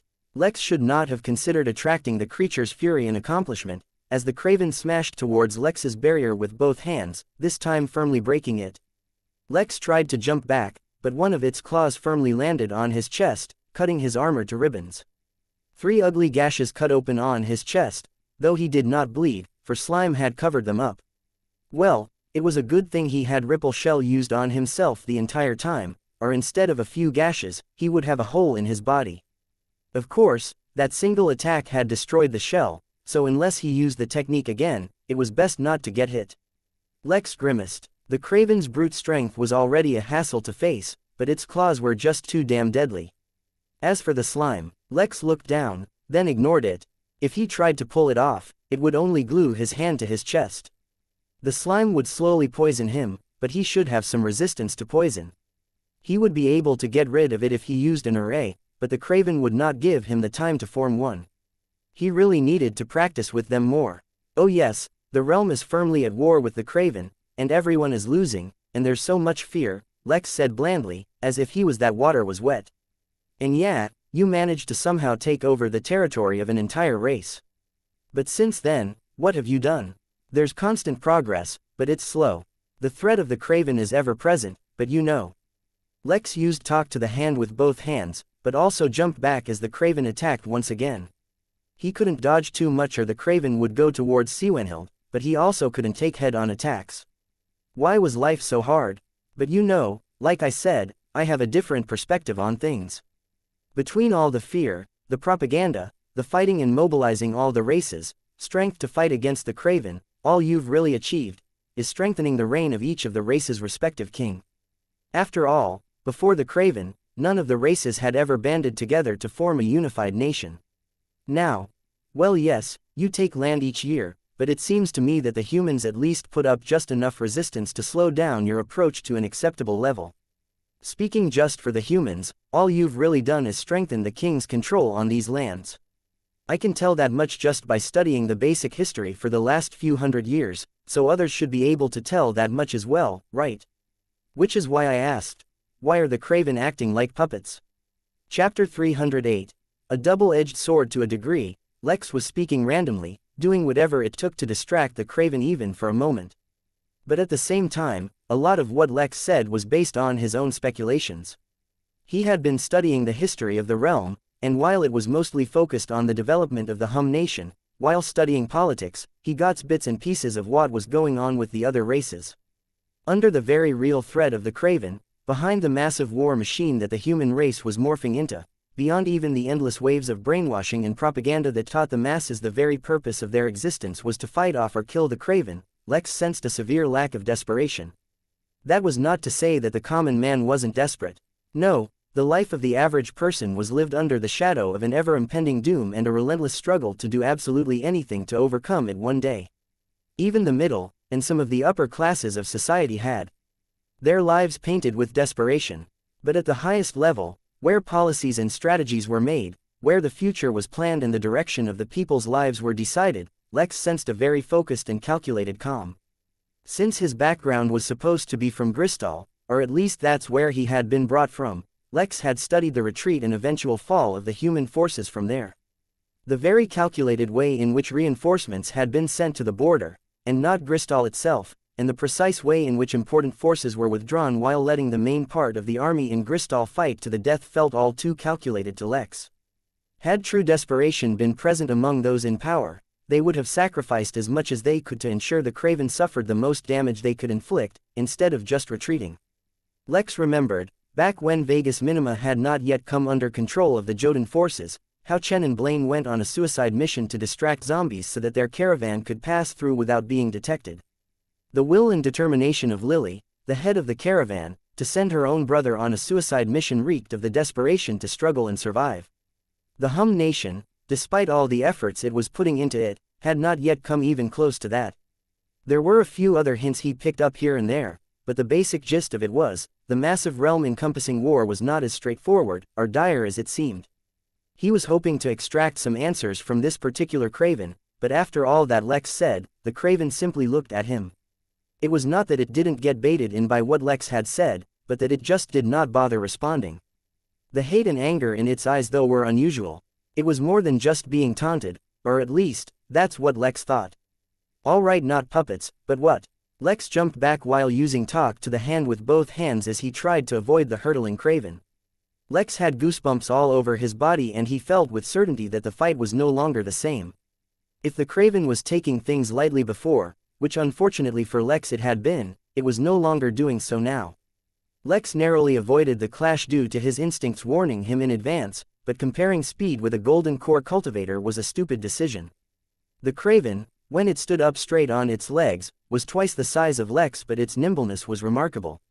Lex was too close to it for large maneuvers and the tempo of the fight was too fast for him to ask any more questions. While Lex would have jumped completely out of the way before to dodge a punch, now he had to limit himself to moving just his torso just enough to avoid a direct hit. It was a scene out of a movie, or perhaps an anime, as Lex dodged each of the Craven's claws perfectly, moving his body before the creature had even begun its attack. For a time, they became a blur as their bodies wove the fight into the most intricate dance, with each of them moving just right as if they had practiced the performance a million times. Instead of enemies they seemed two machines, working with mechanical precision. In the few seconds Lex had become completely drenched in sweat, and then the sweat started rising from his body as steam. Incredibly, he could actually feel his muscles rip, ever so slightly, not from the Craven's attacks but from the extreme duress he was putting them under. As much as he wanted to pull away and create some distance between them, the Craven gave him no time at all. But the seemingly splendid tango ended just as swiftly as it began when a small rock under Lex's foot crumbled. It was not enough of a difference to cause him to fall, or even stumble, but it was enough to affect his balance for a split second. It was in that split second, as if the Craven had planned for the moment, that Lex found not its arms, but its leg kicking towards his face. Time seemed to slow as Lex looked right at the claws, gleaming under the soft blue light, heading towards him. Lotus or no Lotus, if his brain was punctured there was no saving him. But what could he do? The beast was too fast. Even knowing how to defend, it would take too much time to actually move his limbs in place.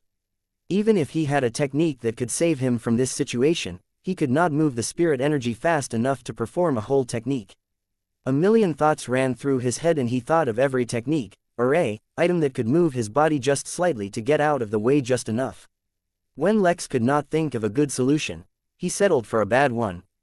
With his index finger he started drawing the character for fire, and then screwed it up. Lex's body was flung back, deep orange flames licking his body as he flew through the sky. Lex ignored the uncomfortably familiar sensation of burning skin as he quickly took a look around. Much like him, the Craven was covered in flames, though they seemed to be dying out quickly. He looked towards Siwenhild and the rest, and found that their battle was still ongoing. With a groan, he looked back towards the Craven. Purely defending was getting him nowhere. As much as he wanted to avoid it, he had to attack. The Craven had been stunned, not by the strength of the explosion, or some attack, but by the fact that he had taken the fight seriously and yet, the inferior creature had managed to survive. Then the feeling changed to shame.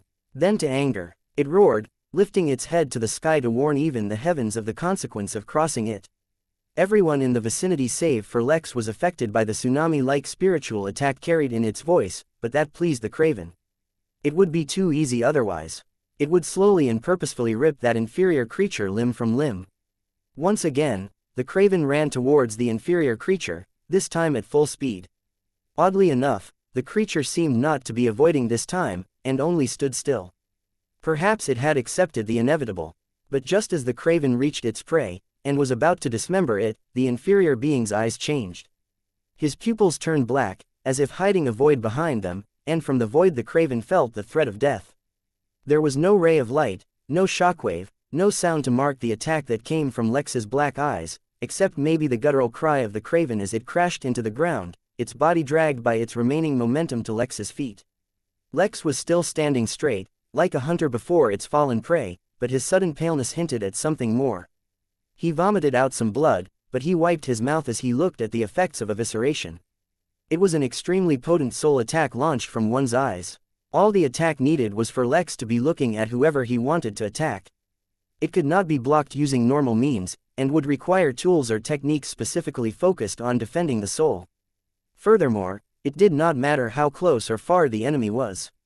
Without any indication or forewarning, the technique would land on the target as soon as it was used. Moreover, as it so happened, while Craven had only that one physical weakness of the core in their chest, their soul was as vulnerable as everyone else's. Under the nascent realm, wherein most creatures lacked a means to protect their souls, such an attack was the most dangerous. But there was a good reason Lex hadn't used the technique right from the start. He had not yet completely mastered it, and as such, he would also take a lot of damage whenever he used it. A tremor ran through the Craven's body as it lifted its head to look at Lex with murder in its eyes. Chapter 309. Greater than the rumors. Don't give me that look, I didn't want this. I just wanted to chat, said Lex as he held out his index finger. Right before he started to draw an array, however, he paused, withdrew the index finger, stuck out his middle finger and started to draw. A stream of blood started to flow from Lex's nose, but he ignored it, and instead continued to talk to the Craven. I doubt you've had a change of heart though, right? The Craven said nothing as it tried to move its body. Physically, he was still in peak condition, but his soul was just in too much pain. All the rage in the world couldn't keep it from losing its control. What's worse, though, was that the pain was slowly getting stronger. His soul was like dry wood, and a flame had started to spread from one corner. No amount of pride could douse such a flame. I had so many questions. Where did the Craven come from? Were they always indigenous to this realm? Did they come from somewhere else, or were they just a new species that was somehow born? The Craven was growling as it struggled to gain control even through the pain. The ground gently trembled under the terrifying gurgle, but Lex paid it no mind. First of all, if he did something, he would have to give up on his array. Secondly, he had read enough about soul damage to know how debilitating it was. Not everyone could brush it off the way he could. Once I had a random thought. What if the Craven were actually looking for something? Like a treasure or something, right? But since they didn't know what they were looking for, they just fought all the races for their land till they found it. But I have nothing to base that thought on, so I scrapped it. I do have one, slightly more specific question though, maybe you could help me out. How did you get in here? Lex paused to look at the Craven, but it was still growling, so he continued to talk. Honestly, his talking was more to just distract himself from the pain he was feeling. He did not expect the Craven to give him any answers. Like, I'm sure that this realm was searched at least briefly before students were let in. How could a Craven escape the Academy's notice? Did you come in after us? Or have you been here for a long time? The Craven, while still disoriented, managed to move its arm and pressed it against the ground. It was trying to pick itself up. What were you doing with that fire, anyway? Were you trying to capture the realm? Wait, was the reason these mountains were empty because of your coercion? If that's the case, you must have been here for a while. Did the crystal race abandon this realm because of Cravens? The answer to his questions didn't matter, for he finally finished his array. It was a very simple, very focused array that served only one purpose, one that Lex would not enjoy. A bright yellow flame formed midair, where Lex finished the array, and slowly moved towards Lex's bare chest. The black slime covering his wound sizzled as the flames approached and soon started boiling. Lex clenched his teeth and groaned as he allowed the flame to burn away the slime and cauterize his wounds. Somehow, he managed not to yell. But once the array faded, Lex did not feel any better. There was poison in his system and evisceration had caused him internal injuries. He could not even focus on whether his scars would look cool over his abs as he turned to look towards Siwenhild and the rest. Their fight was almost over, with only a few assailants left. Had he managed to defeat the Craven before they finished their fight?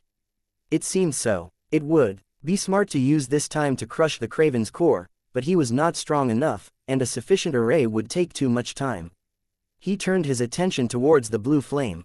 So long as he put that out, he would be able to absorb some energy. But he didn't know if putting out the flame would somehow affect Siwenhild taking the realm, so he did the most anticlimactic thing ever. He just waited for them to finish. The Craven was grunting and even yelling as it continued to lift its body, but kept on stumbling. Lex would be highly impressed if it could do anything in this state. The pain from its soul aside, the soul is literally what gave it life. With a damaged soul, its ability to continue to even stay alive was highly compromised, let alone anything else. If anything, its state was a testament to how superior Craven actually were, for a lesser being's soul would have already collapsed after taking such a hit. About a minute later, the group finished their fight. Not taking any time to relax, they quickly turned to give Lex aid, and froze. The Craven lay there, collapsed on the ground, grunting like its mind had been fractured, while Lex stood casually beside it. The slight sweat that covered his body did not make him look exhausted, but rather was a testament to how little he had exerted himself. The char from the flame that burned his chest covered his body, hiding how pale he really was, and instead made him look like a man who had walked out of hellfire. Neither his shield nor his sword were anywhere in sight, but the way the Craven kept wailing gave the impression that he had used his bare hands to bring the creature to its current state. Even more impressive was the fact that none of the spiritual attacks in the Craven's voice did anything to Lex as he just stood there casually next to it. Siwenhild had studied in great detail all the rumors about Lex, and came to the conclusion that while true, they had been somewhat embellished. Now though, she could not help but believe. In fact, at this moment, he even seemed somewhat greater than his rumors. Ness was gravely injured. In fact, she had to sit still and let Sylvia heal her, or there was a strong chance she would go into shock. But as she stared at the man standing beside humanity's greatest foe, she had to remind herself not to move, for she found herself filled with lust. To be more specific, she was filled with lust for battle. Lex had been hiding his capabilities and her heart was filled with the greatest desire to find out to what degree. Baron was pale, and not just because of his blood loss. He disliked and picked on Lex to show his superiority, so as to let Lex know his place in the competition from Siwenhild. But all he was good for was defending and running away, so never felt seriously threatened. But now he felt threatened. "What are you waiting for?" Lex asked, waking everyone up from their reverie. "Kill the Craven and take the realm. It's best not to let these things wait, lest something unexpected happens." As if listening to Lex, Siwenhild dashed to him and pierced the Craven through its back towards its core. Her glaive, like always, cut smoothly through all opposition and abruptly ended the creature's life. There was a sense of disbelief that filled the air as the creature fell limp onto the ground, no longer grunting or moving. That was it, but apparently, it seemed so. Siwenhild paused to look at the Craven's body, but could not find a single external wound. She looked towards Lex and saw tired eyes and a nosebleed, nothing else. It seemed. She had still underestimated Lex. She wanted to talk to him, but his words were right. It was best to finish things quickly lest anything else unexpected happened. Lex saw her turn towards the blue flame and excitement surged within him. He wondered how much energy he would get. Then, a familiar sense of danger filled his body. Before he could react in any way, though, at a speed incomprehensible to him, a figure appeared in front of him and placed a single finger on his forehead. Lex felt the cold finger press against him, unable to tell if the sensation was actual temperature or his instincts warning him about death. Yet nothing else happened. The world seemed to have frozen and his body alongside it, with only his thoughts remaining unfrozen. He focused towards the figure and realized two things. First, this was the same figure he had seen earlier, back in the first ruins. Second, standing in front of him was a member of the crystal race, and he was far stronger than anything Lex could go up against. "Do not be alarmed, young human," spoke a warm voice inside his head. "I only came to talk to you. I found your fight quite interesting. But more importantly, I was fascinated by the questions you asked." Chapter 310. Focal point. Lex relaxed considerably, though there was just something about having a finger on his forehead that could drill into his brain at any moment that didn't let him feel completely at ease. He looked at the stranger in front of him. Besides a small gap around his eyes that showed the figure was made of crystal with a blue tint in it, he was covered in wrappings from head to toe. All it would take was a pair of sunglasses and no one would ever be able to tell the figure was from the crystal race, and would mistake him for a human. He also noticed that by commenting on the fact that he liked Lex's questions to the Craven, he revealed that he could understand whatever language they had been speaking. Yet, the Craven had clearly stated that his language could not be understood by inferior races. This either meant that he was lying, which was completely possible, or that the crystal race did not fall into the category of an inferior race. "Do you know the answers? Do you know where the Craven came from?" Lex asked with excitement in his voice. It was a lot harder to mask his emotions when the conversation was taking place in his own brain. The man laughed before answering. "Of course I know the answers, and more. In fact, the reason I'm in this realm to begin with is to erase any evidence or historical records that are not for common eyes." Lex tried to analyze his words, but the man did not give away any details. All he had managed to convey so far was that the origin of the Craven, or perhaps their goals, may not be such a mystery to everyone. This man at least knew the answers, but wanted to avoid spreading the information. "I'll give you a few hints though, if you're interested in searching for the answers. Matters relating to the Craven are more complicated than you realize. At the same time, however, those that need to know about these matters, do. So, there are two ways for you to learn the answers you seek. First, you become important enough to the people who know that they share this knowledge with you. Who they are and how you can become important to them, I will leave for you to figure out on your own. Second, you find old ruins like the ones in this realm, but in an area that has been long forgotten. After all, any time a new minor realm is opened, someone like me comes along to scrub the place clean. And any ruins back in the crystal realm that are common knowledge have already been scrubbed clean. The only way for you to learn the truth through this method is to find a realm, or some ruins, on your own that no one else knows about." For a moment, Lex did not respond as he thought about the information given to him. In the end, he could not stop himself from asking, if this information is meant to be kept a secret, why are you telling me how to find it? Why else? Because I think it will be entertaining. If you're able to learn the truth, you can find me in a city called Valisco to share the story of how you found out. If I like the story, for every secret you uncovered, I'll reveal another one. But I think you're still far away from that for now, so I'll give you a little help to speed up the process. The crown that the little girl is carrying around is called the Isekai. It is useless to humans, unless they happen to follow what you call the true path of cultivation. The crystal winked at Lex as he said that. Next, a small tip about minor realms. Minor realms are a tear in space and so are exposed to a lot of chaotic energy, also known as radiation. If a minor realm is naturally formed, this chaotic energy will soon cause the realm to collapse, but if a minor realm is created, the creator naturally equips the realm with a way to harness the radiation, and spread it throughout the realm as spiritual energy. Some of it, however, is saved up in an area known as the focal point, which is a treasure that can be used to influence the realm. If someone were to enter an unowned realm, and take control of the focal point, they can absorb all that energy. It's a safe way to quickly raise your cultivation. The man winked again. After all that excess energy is absorbed, the cultivator can still cultivate much faster so long as they do so near the focal point. Of course, it can't compete with taking a new focal point, but, typically, a person can only own one focal point at a time. The man paused after that, almost as if considering if he wanted to give Lex a few more hints to help him, but in the end, decided not to make it too easy for Lex. I'll leave you with a letter. If you want to find me, just give that letter to one of the guards in Valisco. With that the man vanished, as if he had never been there, and time seemed to flow again. Siwenhild was still walking towards the blue flame while the rest of the group was either healing or inspecting the dead craven. In Lex's hand was a sealed letter with no name or destination written on any side. He put away the letter and took a deep breath of relief. Then he thought over the new information the man had given him.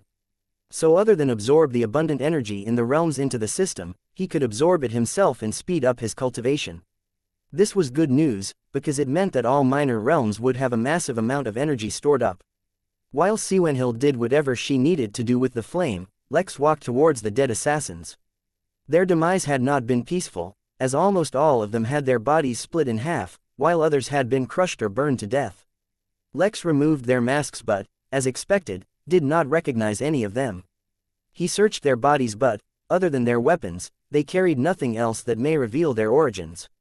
Find anything? Jovi asked, limping up to Lex. Not a thing, he replied impassively. In Lex's mind, he was already planning his next move. The chances that these assassins were after him was extremely slim, and he was sure Siwenhild would get to the bottom of it, so he already put it out of his mind.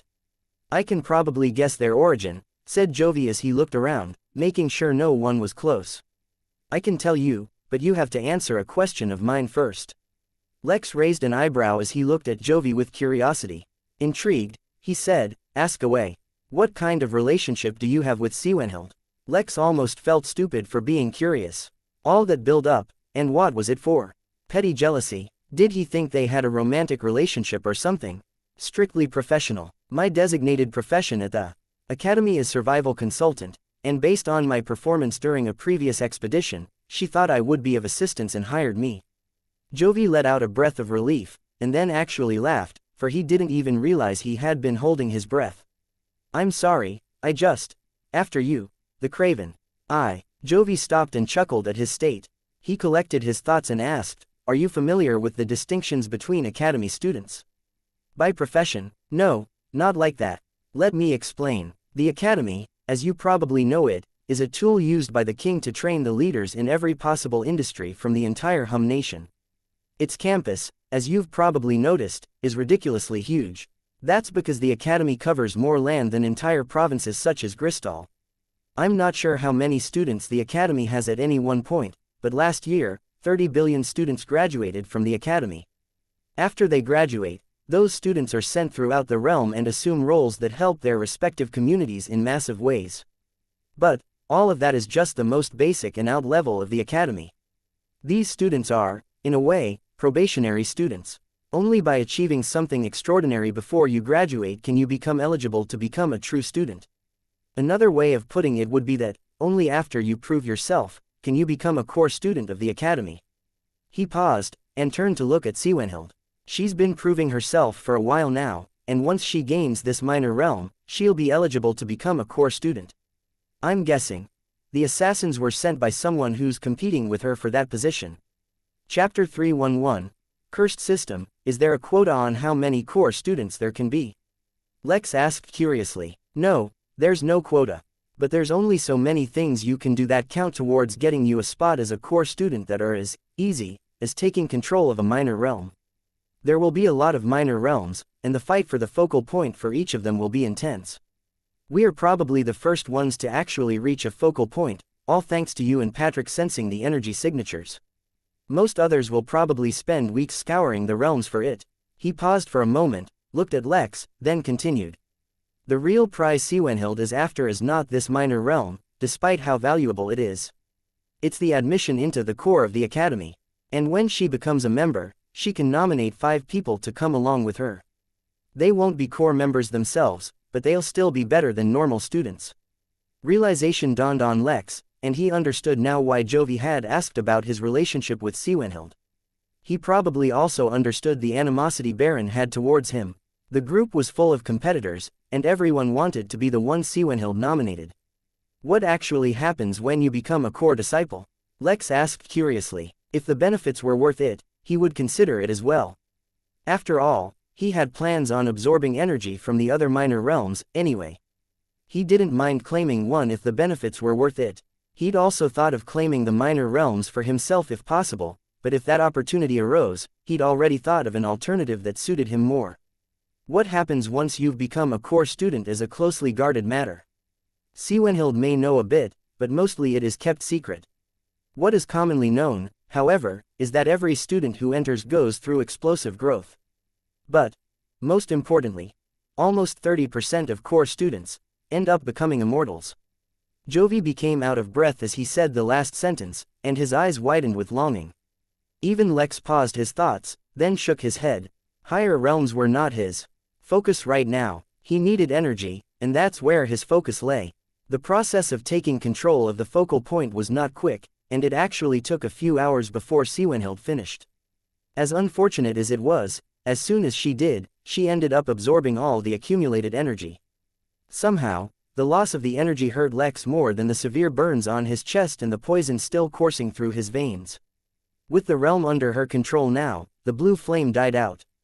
But instead of the realm falling into darkness, an orb of gentle yellow light appeared in the sky, illuminating the lands. She did not pay attention to the change in lighting, and instead the first thing Siwenhild did was give Lex a complicated look full of wonder, gratitude and admiration. It's done, the minor realm is under my control. I'll take you all back to get treated, and then we can discuss payment and the next steps after everyone is healed. But first, let's get rid of all those treasure hunters snooping around my new realm.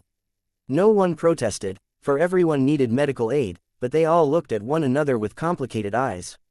Lex especially received the most looks of envy and jealousy. Siwenhild placed a hand on top of the dish in which the fire was lit and, after a moment, let out a sigh of relief. It's done, and the timing couldn't be better. Some people were actually trying to break the barrier to the sleeping crystals. Anyway, let's get out of here. Instead of a portal opening up for them to walk though, like last time, Lex was directly with the strange yet familiar feeling of the disconnect between his body and his consciousness. But having already experienced it once, Lex handled it like a pro. A moment later, he was back in the familiar setting of Siwenhild's apartment. A team of doctors and emergency responders were already waiting for them and quickly swarmed the group. Those who were in the worst conditions were immediately taken away while the slightly less injured were given support while the doctors examined them directly where they stood. While Lex could also use medical attention, there was something slightly more urgent to take care of. Under the horrified gaze of the doctor who was looking at the massive cauterized wounds on Lex's chest, he signaled Siwenhild to meet him on the side. "How are you doing?" she asked, now that she could better see his condition. The nonchalance on his face earlier had fooled her into thinking he took on no injuries, but seeing the fact that he had simply been ignoring his wounds worried her. From their voice to their ridiculous strength to the poisonous slime, everything about Craven was designed to kill. In a way, surviving with injuries was more impressive than not getting injured at all. "I have a request, a favor and business proposition for you," Lex said, after considering his words. "I'll start with the request. I'd like to replace my payment with the crown you're carrying." "This?" Siwenhild asked, holding up the crown that had been hung around her waist, surprised. They'd had the crown for many days, which had given her plenty of time to experiment with it, but she had discovered nothing special. She'd even worn it, and besides acting as a beautiful headpiece, it seemed to offer nothing else. "Do you know what it does?" "I know a little about it," Lex said, without elaborating. Siwenhild shrugged and handed it over without much consideration. As valuable as it might be, it could not compete with the hundreds of actual sleeping crystals in her realm, and Lex had helped tremendously. He more than earned it. Take it as a bonus for beating the Craven on your own, and expect your payment in full. We cooperated well. I hope we'll be able to do so again in the future. Much appreciated, he said. Without being pedantic. Now, for the request. As you know, I still plan on visiting other minor realms, but I don't want to waste too much time healing. At the same time, I can't afford to go if I'm not in top condition. I need to speed up my recovery as much as possible, and I'm guessing you'd have access to better facilities than anywhere else. If you could help me out, I'd greatly appreciate it. Consider it done, Siwenhild said. Even if she didn't believe Lex was her half-brother, he had proved himself extremely valuable and she would have wanted to maintain an excellent relationship with him. If she could use something as simple as resources to win over his favor, she'd consider it a bargain. But it still won't be a miraculous recovery. First, the doctors will need to check your condition to figure out the extent of your injuries, and based on that, we can move forward. Not a problem. Finally, the business proposal. So I was thinking. As Lex explained his plan to her, she gave him a befuddled look, which then fluctuated between absolute disgust and amazement. If he could pull off what he was thinking, it would be the most broken way to earn money she had ever encountered. She had to be a part of this. Osaka, Japan, Earth. Sota Ito slowly wiped the blood from his katana, ignoring the dozens of dismembered bodies around him.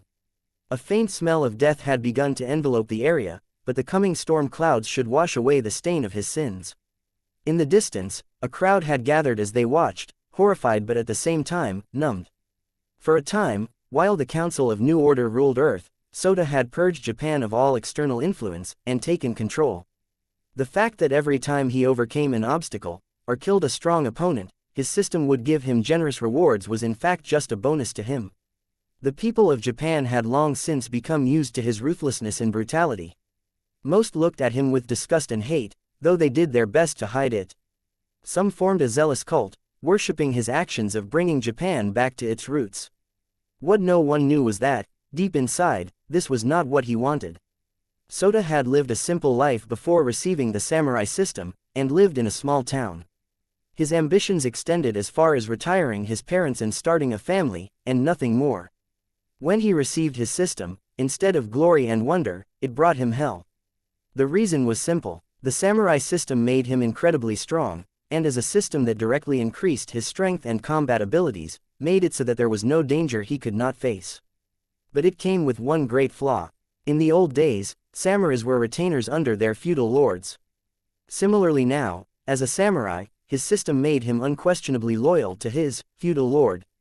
Unfortunately, through a twist of fate, he had pledged his loyalty to an extremely ambitious man who, while ignorant of the system, understood full well how to take advantage of Sota's strength.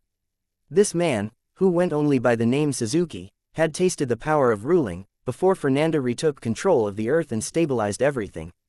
Now though, he spent all his time venting his anger on the weak, through Sota, of course.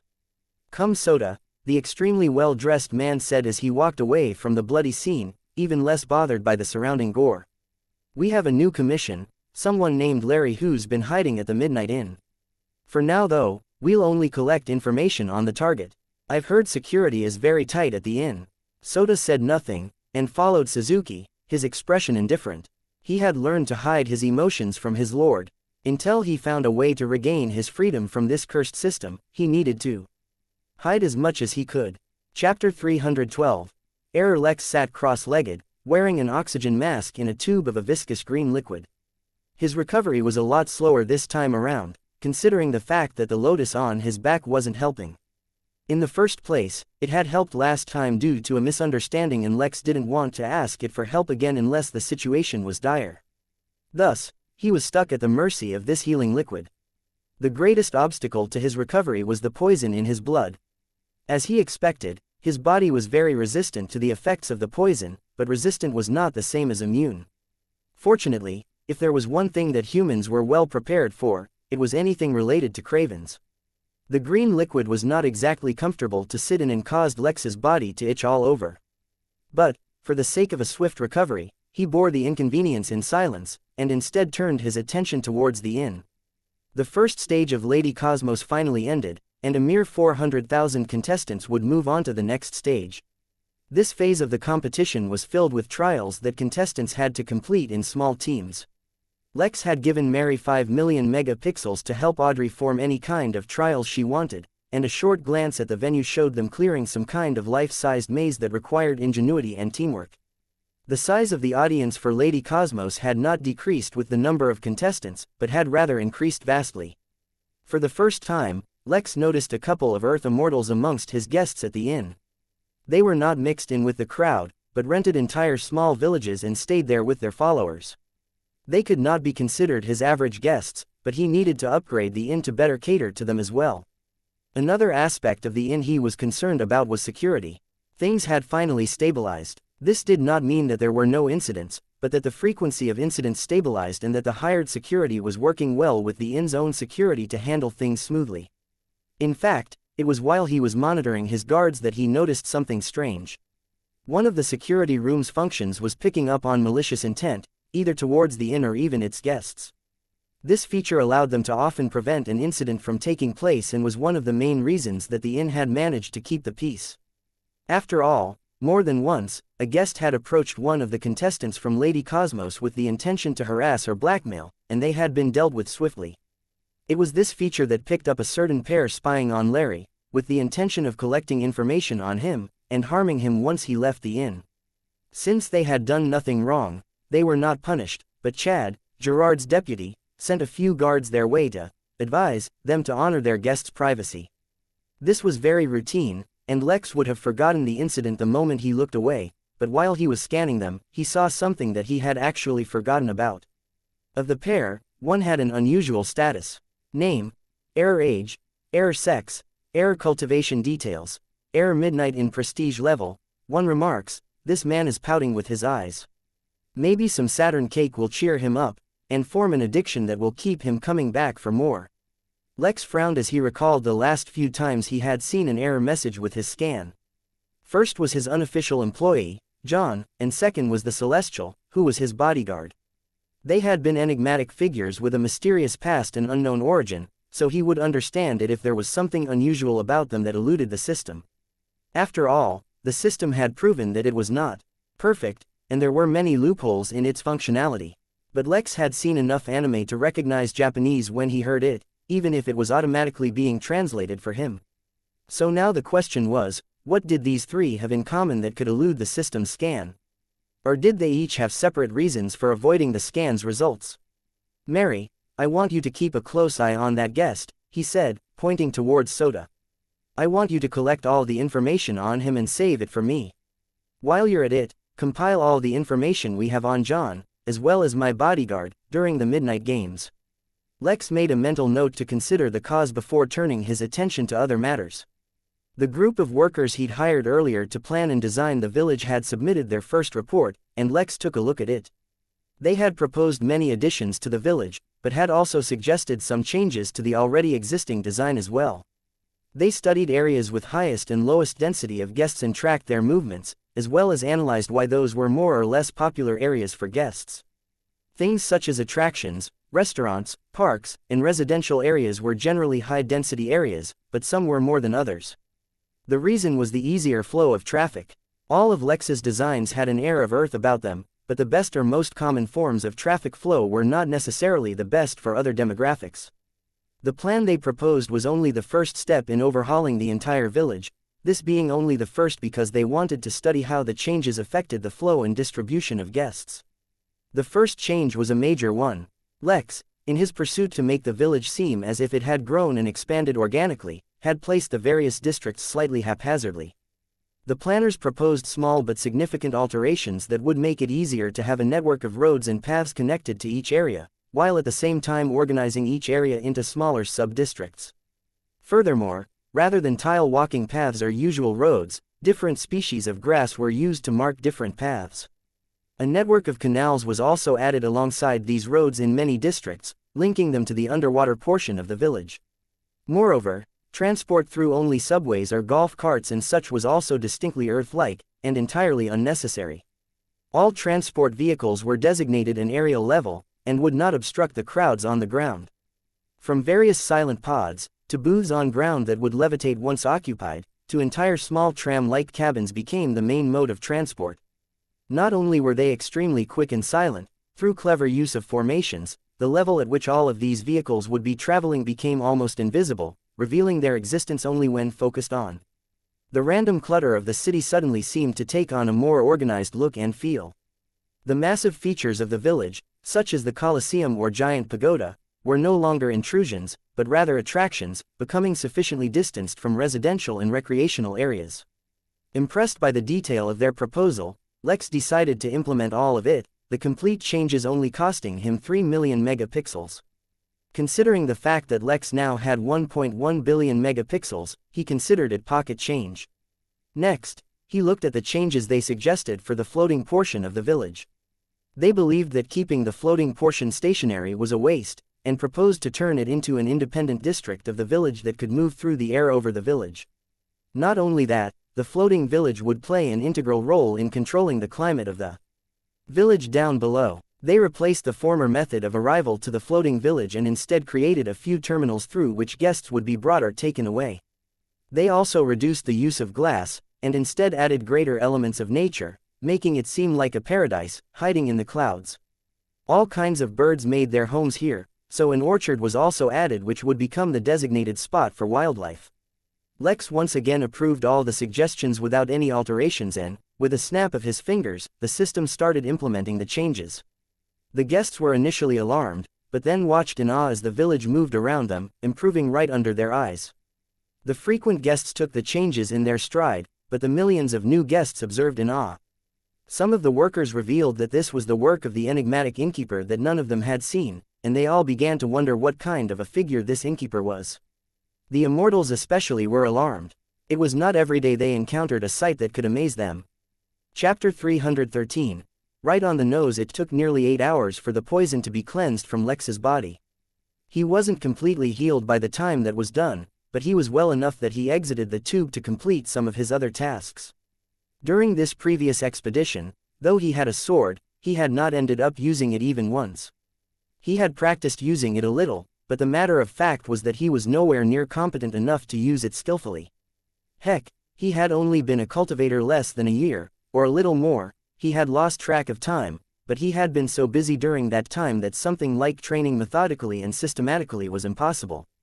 He had gotten better with his gun, but only because his enhanced senses made using it simple. The amount of time he had trained was minuscule. As such, for now at least, carrying such a weapon was not feasible for him. Perhaps later, when he had the time to train, he would come back to it. Now, though, he decided to go even simpler. He made his way to the weaponsmith who he previously used to work for and used his newfound wealth to purchase a pair of black gloves. Other than providing basic protection for his hands, the gloves provided him with a series of benefits due to their enchantments. The gloves conducted spiritual energy, and so would not get in the way of his array casting, while another enchantment would stabilize his hands and fingers to help his precision while drawing characters. It also had a simple yet powerful shockwave ability. Lex could store spiritual energy into it and activate it while hitting something to launch the shockwaves. He also bought new armor and gear.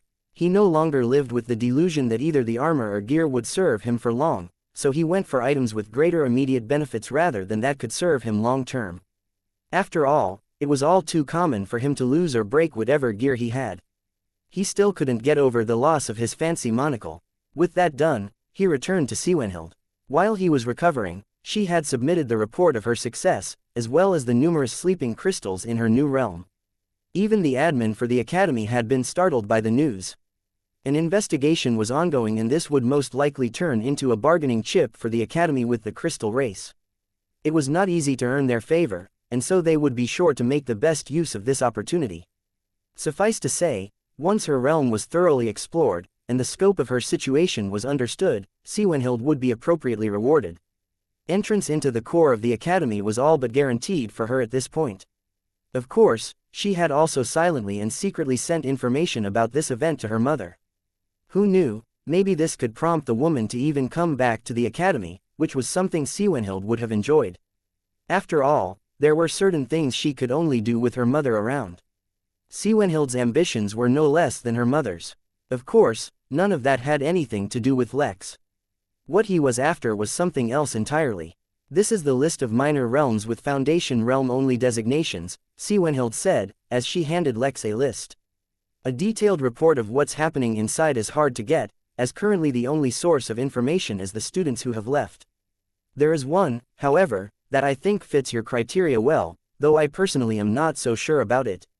It has the highest chances that no one has gotten even close to figuring out where the focal point is because the realm is overrun by imps. And when I say overrun, I'm being modest. Tens of thousands of imps occupy this realm, all part of various warring clans that, I assume usually fight each other, but as soon as the students appeared they all attacked them immediately. There have been dozens of casualties confirmed, with hundreds of missing students, presumed dead or captured.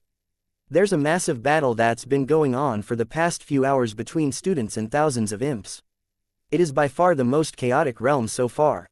Ah, such terrible news, so many innocent students coming to harm. I suppose it is my responsibility to go and end their suffering by taking over the realm and ejecting them from whatever prisons the imps have kept them in. Siwenhild gave him a bland look, as if she was not at all impressed by his humor. Lex chuckled and said, "Don't worry, just have a buyer ready for me by the time I come back. You're sure there are no reports of cravens in the realm? Or any other golden core creatures?" "No, that craven was an anomaly that the Academy is looking into. Such a thing should not happen. As for other golden core creatures, that's entirely possible. In such matters, as long as the disadvantage is not overwhelming, the Academy does not interfere." "But Lex, are you really sure you want to do this alone? You've experienced firsthand how difficult it was to claim a realm. Don't worry, even if I can't get this one, I'm sure I can manage at least one. As for going alone, I think it's for the best. No one will be looking for or expecting a lone person to take a realm. Besides, if I don't need to worry about warning others about danger all the time, and only have to look after myself, I'll be much faster." Siwenhild did not argue. She did not believe in being pedantic, and showing concern for his well-being once was already uncharacteristic for her usual self. Besides, Lex's business proposal of capturing realms, and then instead of reporting it to the Academy, selling them to students who are pursuing the core of the Academy was an extremely lucrative idea. It was madness, to be honest. Who would value money over getting to the core of the Academy? Lex apparently. If anything, it seemed he thought of it as an inconvenience to avoid. She shook her head and then signaled one of her attendants. An Academy administrator came into the room and, after being informed of which one, opened a portal for Lex to the realm. By going to the realms from Siwenhild's apartment instead of the public entrances, they could better hide their movements. After all, if the Academy registered the achievement of claiming a realm under Lex's name, the value of selling the realm would diminish drastically. Lex was all too familiar with the sensation of passing through a portal by now and took it in his stride. He was looking forward to the next few days. He had been planning on going to minor realms in search of energy reserves anyway, but now he could gain double the benefits. The moment he arrived in the minor realm, however, a massive hammer the size of a car door smashed him directly in the face. It happened too fast for him to even sense, let alone dodge. His body was thrown in the air, but the disorientation lasted only a moment, and he gathered himself before he even landed. He didn't even need to glance around to realize that he had arrived right in the middle of a massive battle.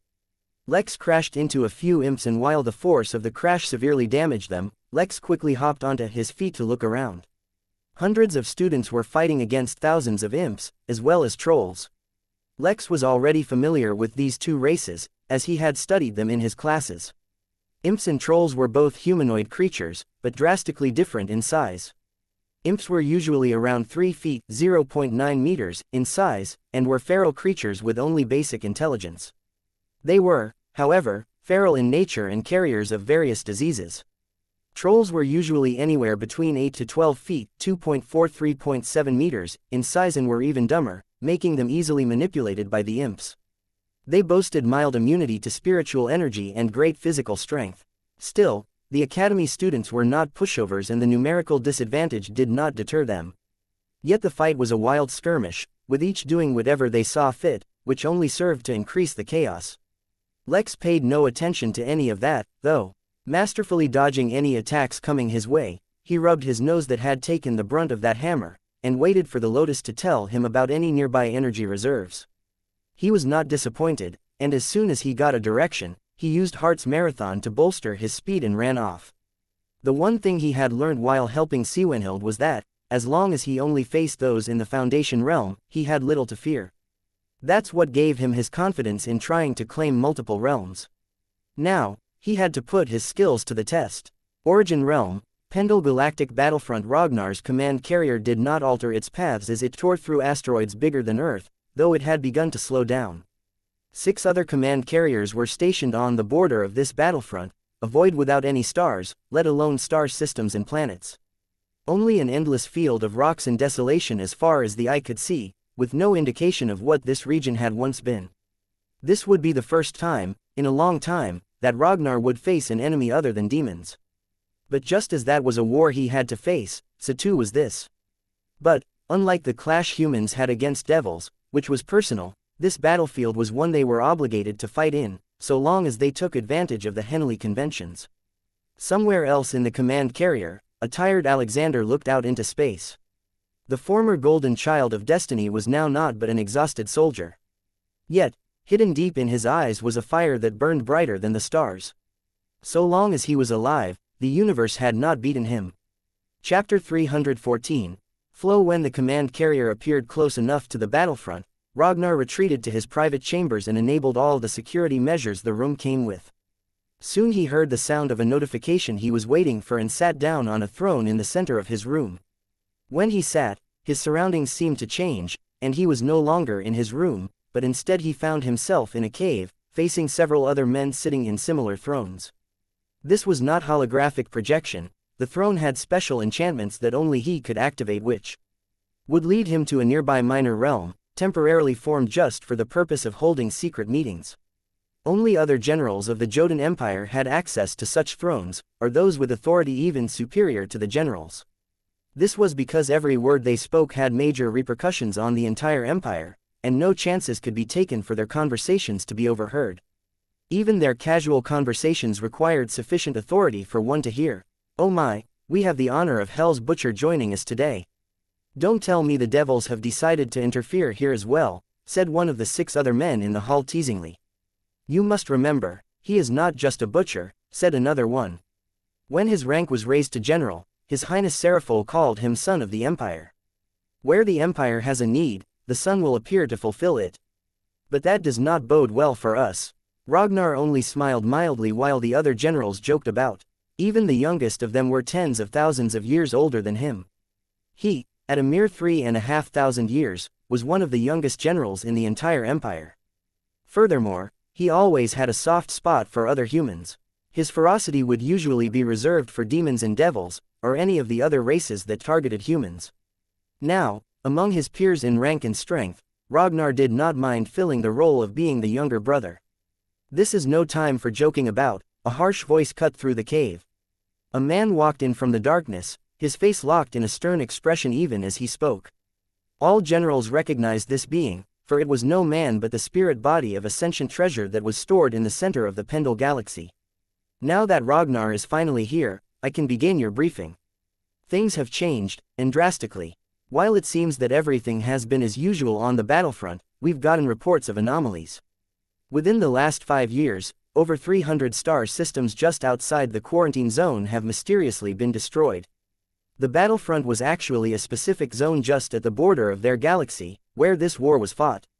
What was happening beyond this border, or in the galaxy opposite to them, was none of their concern. Their only job was to ensure their so-called enemies did not sneak into their galaxy.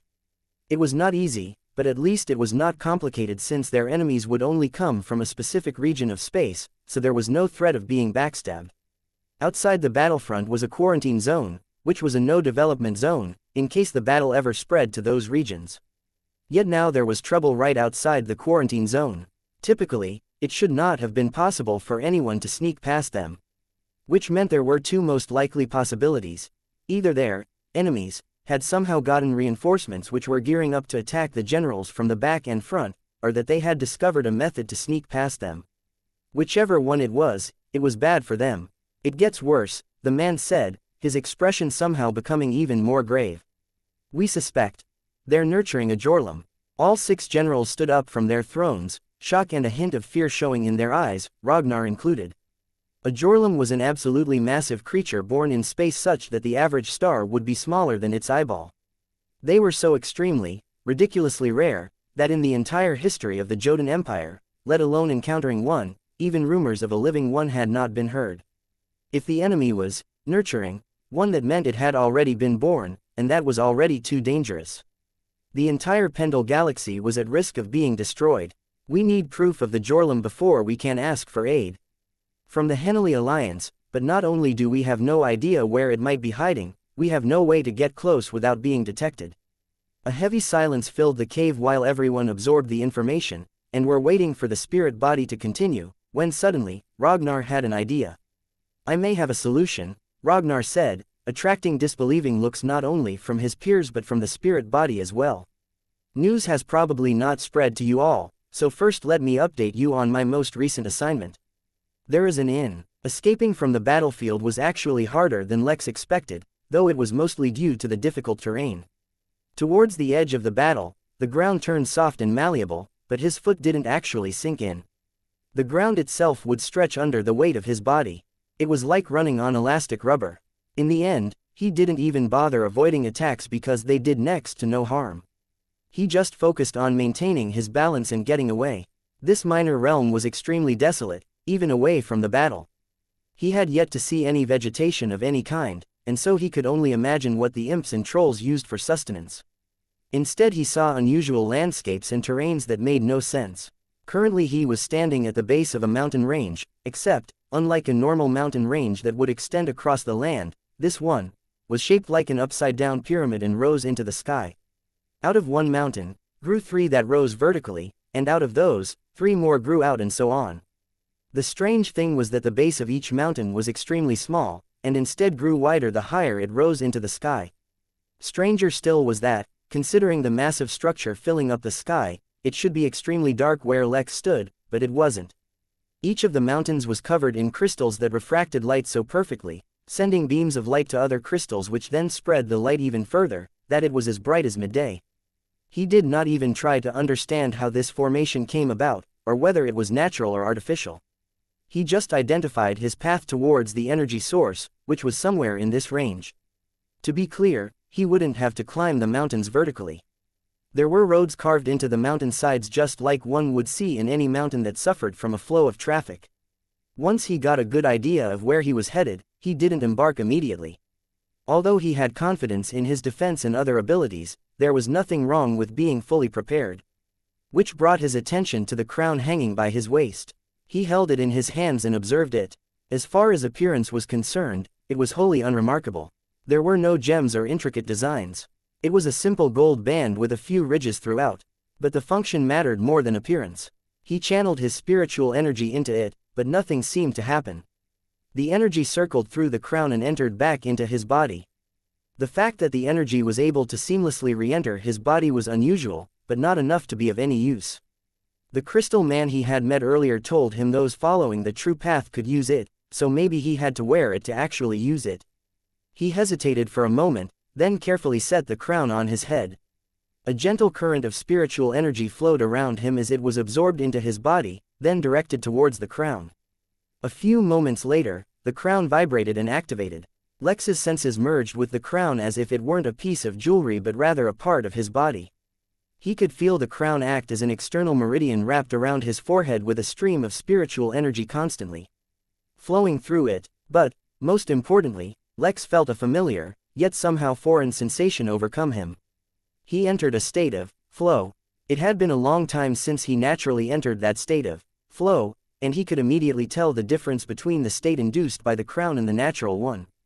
He had not yet entered the flow since he entered the Foundation realm, but he suspected that the benefits it had on him would have increased manifold. Comparatively, this artificial state still calmed his mind, accelerated his thoughts and helped him gain remarkably precise control over his body, more than he used to back when he was in the chi training realm at least, but he was all too aware that it was artificial. This would be extremely helpful to him in forming arrays quickly, as well as boost the effects of his instincts as well. However, Lex was not focused on the benefits he had gained. Instead, he began to wonder what this state of flow really was. After all, he assumed this crown was an incredibly special tool based on the emphasis it received in the chamber they took it from. It was a great piece of equipment that could only be used by the crystal race and those on the true path, and yet, it could only provide a pale imitation of something Lex had achieved naturally, albeit, he could not turn it on as and when he wished. It must really be something special. He would have to put it to the test. Chapter 315. Mental clarity. Taking even steps, Lex walked slowly up the path on the mountain, the fingers of his left hand dragging against the wall in the path cut into the mountainside. At his current pace, it would take Lex years to reach the focal point, but his mind was not on that. Instead, Currently, he was doing multiple things at the same time. The state of flow was remarkable, and gave Lex the mental clarity he needed to sort out various matters, as well as notice many things he had overlooked.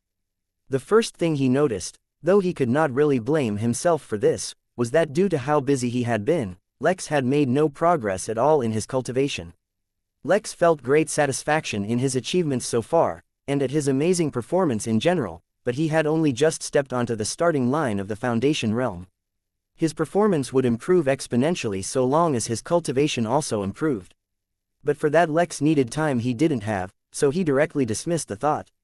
The second thing he noticed was a peculiarity of Regal Embrace. It was excellent at helping him learn defensive techniques, but caused him great issues if he tried to learn offensive techniques. Yet it gave him no benefits or obstacles when he was performing either defensive or offensive arrays.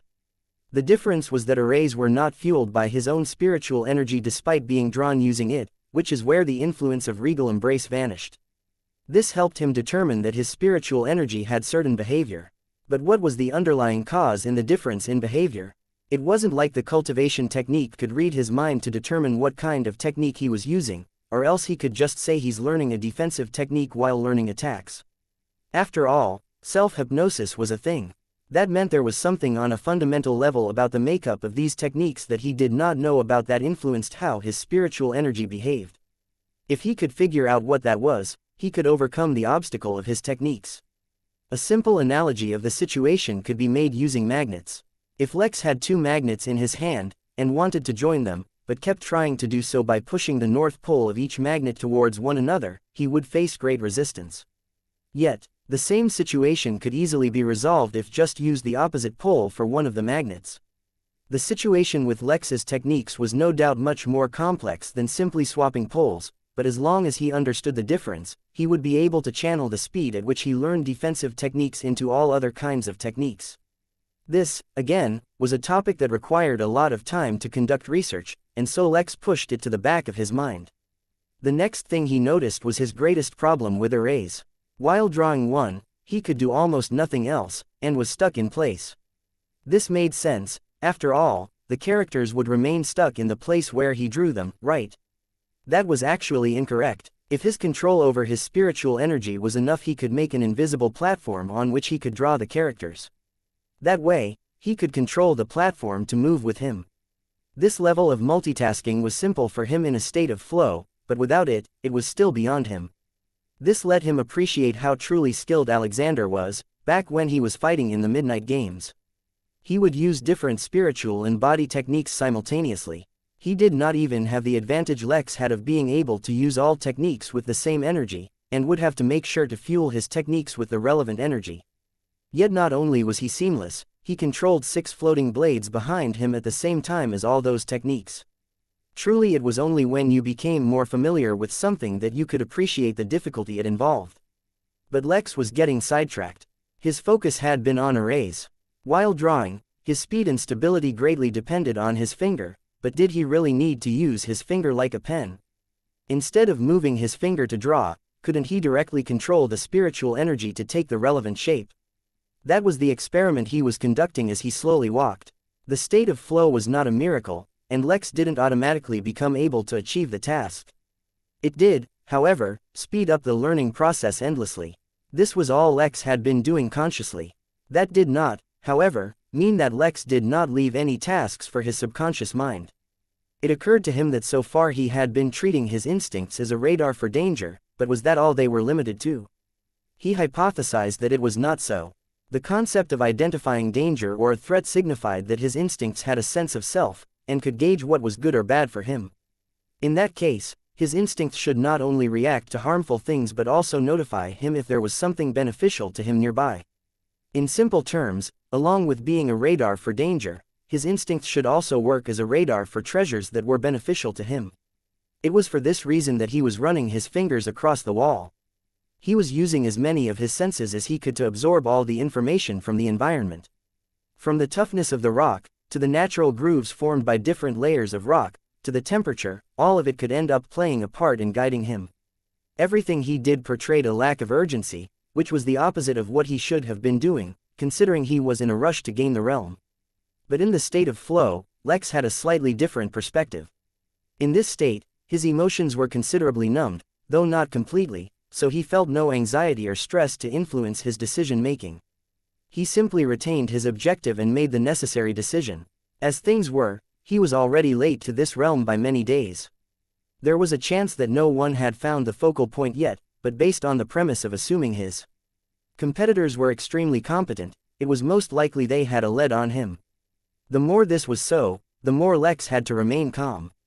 If he rushed, he could easily fall into any traps they had set for following competitors, or give away his position.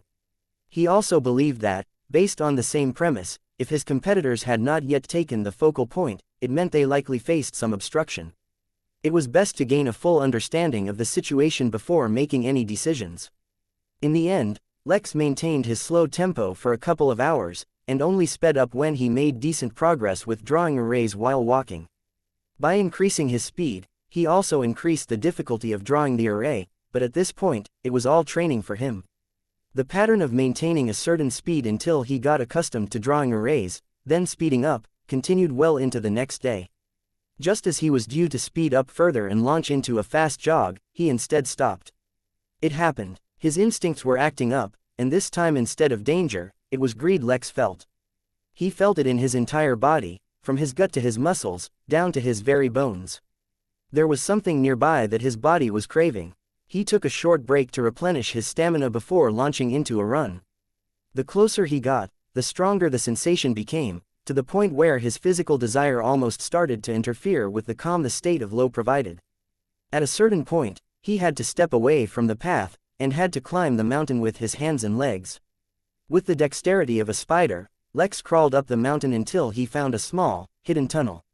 His body blocked the light from the reflecting crystals as he entered the tunnel, but he didn't really need his sight to guide him. At the opposite end, he exited to a small clearing with a cozy little hut carved into the mountain beside a small fountain. Crystal clear water seemed to drip from the fountain, but evaporated before it could fall to the ground. The hairs on his body stood up and he could feel his body longing for that water. Curious to see what its effects were, he put his hand into the fountain, only to see his hand sucking in the water like a dry sponge. Then his fingers began to turn to stone. Chapter 316. Exhausted panic set in, and Lex tried to withdraw his hand, but he was frozen still. He had no choice but to watch as the skin on his hand slowly turned gray, the color cascading up his hand. At the same time, the water from the fountain was quickly being absorbed, and by the time his elbow turned to stone, the fountain was empty. Besides panic, Lex felt immense confusion because the difference between what he was experiencing and what his body was telling him was different. Pure and complete satisfaction filled him to his very core. Before he could think further on the subject, his fingers cracked, and then, as if the stone had been nothing more than an outer layer, it started to fall, revealing his hand, completely unharmed. A moment later, it was as if nothing had happened at all. Lex felt no mystical warmth run down his hand, or noticed any change to his cultivation or anything else. What just happened? Unsure of how to react, almost instinctively, Lex clenched his right hand into a fist and punched the mountain wall.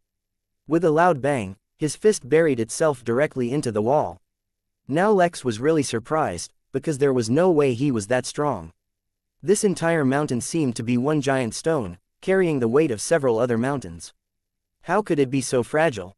Yet the evidence was in front of him. He pulled out his hand to find it completely unharmed. He blew on his knuckles and dust flew off, revealing his unharmed skin. To test things further, he clenched his left hand and punched the wall to the predictable result of absolutely nothing happening. Let alone crushing through the stone, there was not even a single crack. Excitement gleamed in his eyes as he turned to look at the now dry fountain. Oddly enough, there was no water source, so where had the water been coming from? As if to answer his question, a single, smooth green pebble at the bottom of the fountain spurted out a single drop of water.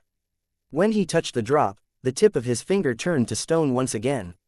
"Haha, this is excellent," he said as he picked up the green pebble. It was considerably heavier than he expected, but still within a tolerable range. He took the water bottle from his backpack, drank it in its entirety, and then dropped the pebble in there. He had picked up something incredible without much hassle. Wait a minute, was it supposed to be so easy? Lex looked towards the stone hut, but it seemed uninhabited. A brief investigation revealed that the hut was empty, with no indication of anyone having been here in a while. Lex shrugged and decided to take a break before continuing. He had been wearing the crown for a long time, and could feel the strain on his mind. One power nap later, Lex left the clearing and headed towards the focal point. He did not notice, as he left, that the bottle he had placed the pebble in had turned to stone. He picked up his speed now, even going as far as stopping his array practice. He had finished his water and had only a small amount of rations left.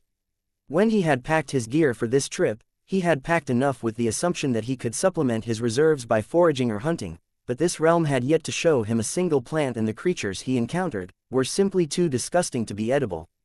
But, with the crown on his head, and his thoughts much clearer, it did not take long for him to come up with a possible solution. He found it too coincidental that just as he tried to attune his instincts towards treasure, he found some yet had never given him any such indications before. The most likely possibility was that he could channel his instincts towards something, instead of relying on them to work on their own. Danger was probably the only thing that would automatically trigger them. To put this theory to the test, he firmly made his mind to search for food while he continued to journey towards the focal point. Speaking of which, his journey was by no means simple or uneventful. The mountain was infested with 3 feet (0.9 meters) long lizards that had bodies as hard as rocks. Fighting them off was extremely tedious, as Lex could ultimately only use brute strength to defeat them. They were too numerous to attempt evisceration on, as it would only target a single enemy at a time, and they moved and attacked too quickly for him to complete an entire array. The ridiculous strength of his right arm ended up being his saving grace, and he became somewhat of an expert in this real-life version of wuxia mole. The lizards, of course, did not provide Lex with any meat once disposed of, because as soon as they died, their bodies could crumble to dust. At least it provided him an opportunity to practice his newfound strength. That, alongside the fact that he had chosen enchanted gloves instead of a weapon, would make anyone think Lex had pre-planned this. Several hours later, when Lex ate the last of his rations without finding anything to replenish his supply, he frowned slightly despite the crown dimming his usual emotions. It was not like he couldn't survive without food or water, just that he would continuously get weaker. In case he encountered a tough fight, it would put him at a disadvantage. How he missed the days when he could just buy stuff from the gift shop. With a sigh, Lex pushed away any distractions and picked up his speed. He made a mental note to ask Xianxia if there were any storage space items or easier way to transport goods available for sale. The convenience of the inn's inventory was remarkable, but it was limited by the system's various rules. If he could get something like that without the restrictions, it would solve many of his problems. Lex's journey through the mountains continued for another 4 days. He did not find anything to replenish his food supply or his water, and he dared not drink the water produced by the green pebble without testing it on another creature first. Instead, he repeatedly used the water to wash his body.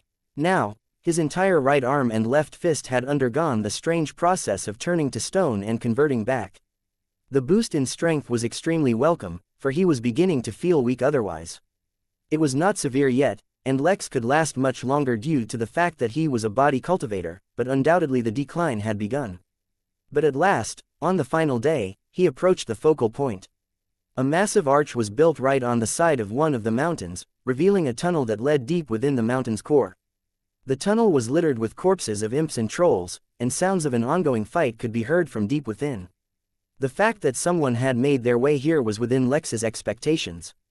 In fact, it was probably a good thing, because he would have had real trouble facing so many enemies. Utilizing his arrays would have been the only option available to him. Lex reached into his backpack and retrieved an item given to him by Xianxia, a silver mask. Since they were doing something shady, they should follow the usual protocols and hide Lex's identity. Putting on the silver mask, Lex proceeded into the tunnel, doing his best to avoid making too much noise. The tunnel, still well lit by the reflected rays of light, took Lex nearly half an hour to cross with his reduced speed, and opened up into a massive cave. It was completely bare, giving Lex no option to hide from the battle taking place. Nearly 20 humans were fighting over 30 trolls, with no imps having survived the battle so far. Lex could not see the focal point, leading him to believe it was right in the center. Tired, and more mentally drained than anything else, Lex let out a deep sigh. But, the next moment, he looked extremely energized as he used Heart's Marathon and dashed right into the fight. He did not actually mean to participate in the battle which, alongside guidance from his keen intuition, allowed him to avoid most of the trolls. It was only when he reached the middle of the battlefield that his presence was noticed, both by the trolls and the humans. But none of it mattered. In front of him was the focal point, an oddly shaped rock balanced perfectly on a metallic dais. "Who are you?" one of the fighting men roared in anger, while a troll just screamed at him. Perhaps, if he had been well rested and fed, Lex would have taken the opportunity to deliver a quip, but as it was, he simply dodged all attempts to stop him and jumped at the focal point. Like a mother hen protecting her egg, Lex sat upon the boulder and began channeling his spirit energy into it, while he held out both his hands and used talk to the hand, blocking all attacks. Even the state of flow could not help him come up with a better plan, and only guided him how to best implement his stupid plan, which was to flaunt his defense for as long as it took. Chapter 317. Private Audience. The nearest troll and human both stopped their fight and attacked Lex with a burning fury, only to be blocked by his invisible barrier. The troll's anger only grew, and it redoubled its efforts, but the human paused after the shock of a failed attempt. Still, it only took a glance to be able to pick out a flaw in Lex's so-called defense. If the barrier extended from his hand, and he was holding it forward, all he needed to do was attack from a different angle. It was the deduction of an experienced fighter, but alas, it made no difference, as Lex simply moved one of his hands so that instead of one strengthened barrier, he had two. His plan was simple. He would block as many attacks as he could, and should any get through, he'd just suffer them. There were a few reasons why he chose to follow this method. First, he was confident in his defense, obviously. Second, while he was confident he could fight the humans and the trolls here if he met them one-on-one, in a group like this he had no doubt that he could not win. The coordination of a team was something that would put him at a severe disadvantage. Third, and most importantly, it was only when he finally sat on the rock that it occurred to him that he could have waited for them to at least finish fighting before making a move. That way, there would at least be fewer opponents targeting him. But after days of no food, water and limited sleep, Lex was finding it hard to think clearly. There was, however, one unexpected pleasant surprise for Lex. He was anticipating taking control of the focal point to be a process that lasted several hours. Yet when he channeled his spirit energy into the rock, he felt none of the resistance Siwenhild warned him of. Instead, it flowed freely into the core and started binding the rock to him. In the meantime, the troll and the human continued to attack him, to no avail. After a minute, the furious fight surrounding had slowed down, as the trolls and humans alike tried to understand what was happening. Then it stopped. There was a moment of disbelief shared by both parties as they looked at Lex, who was actually sitting on the rock with his legs wrapped around it, gripping it tightly. The humans quickly retreated, freeing the trolls to surround Lex and battering him from all sides. They weren't really afraid, for they knew the usual time to take control of the focal point was a few hours. Instead, they used this reprieve to rest and recover their strength. They planned on letting Lex attract all the trolls' attention. Either when Lex fell off, or when they were ready, they would attack again, kill the further exhausted trolls and finally achieve their goal. It was a good plan. Furthermore, they took great pleasure in watching the occasional troll attack slip past Lex's barrier and smash him, though he seemed mostly unhurt. Their plan came to an end, though, 5 minutes later when Lex finished merging with the focal point. The all-too-familiar feeling of control over the realm filled Lex and, with a wave of his hand, all the humans were kicked out of the realm, and the surrounding trolls kicked off to some distant corner of the minor realm.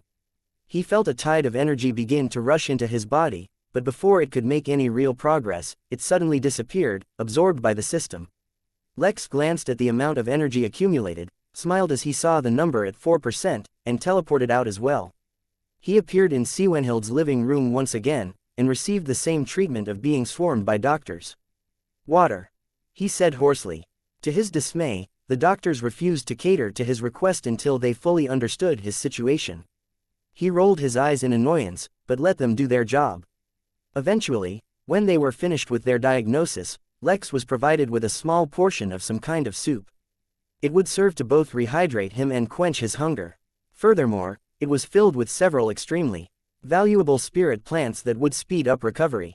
Foregoing all etiquette, Lex picked up the bowl, put it to his mouth and began gulping it down.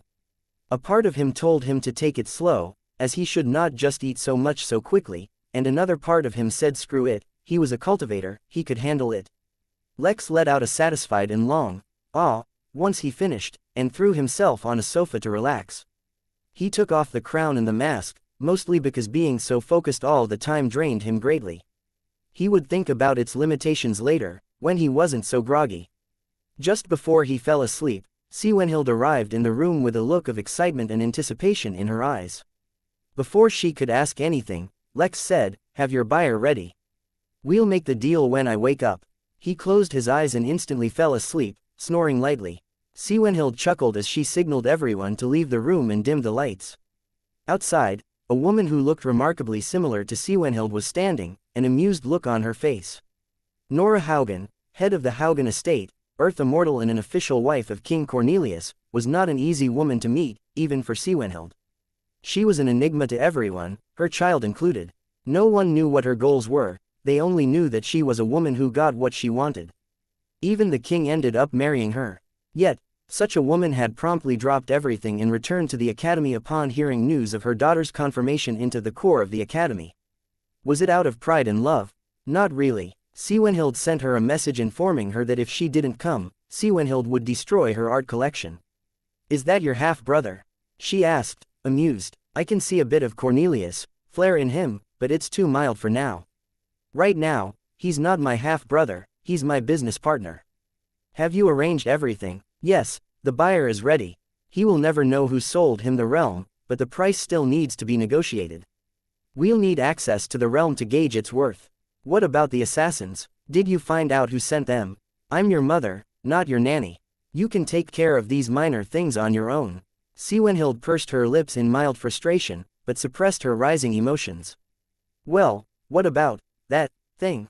I've entered the Core Academy before entering the Golden Core realm, and fulfilled your requirements.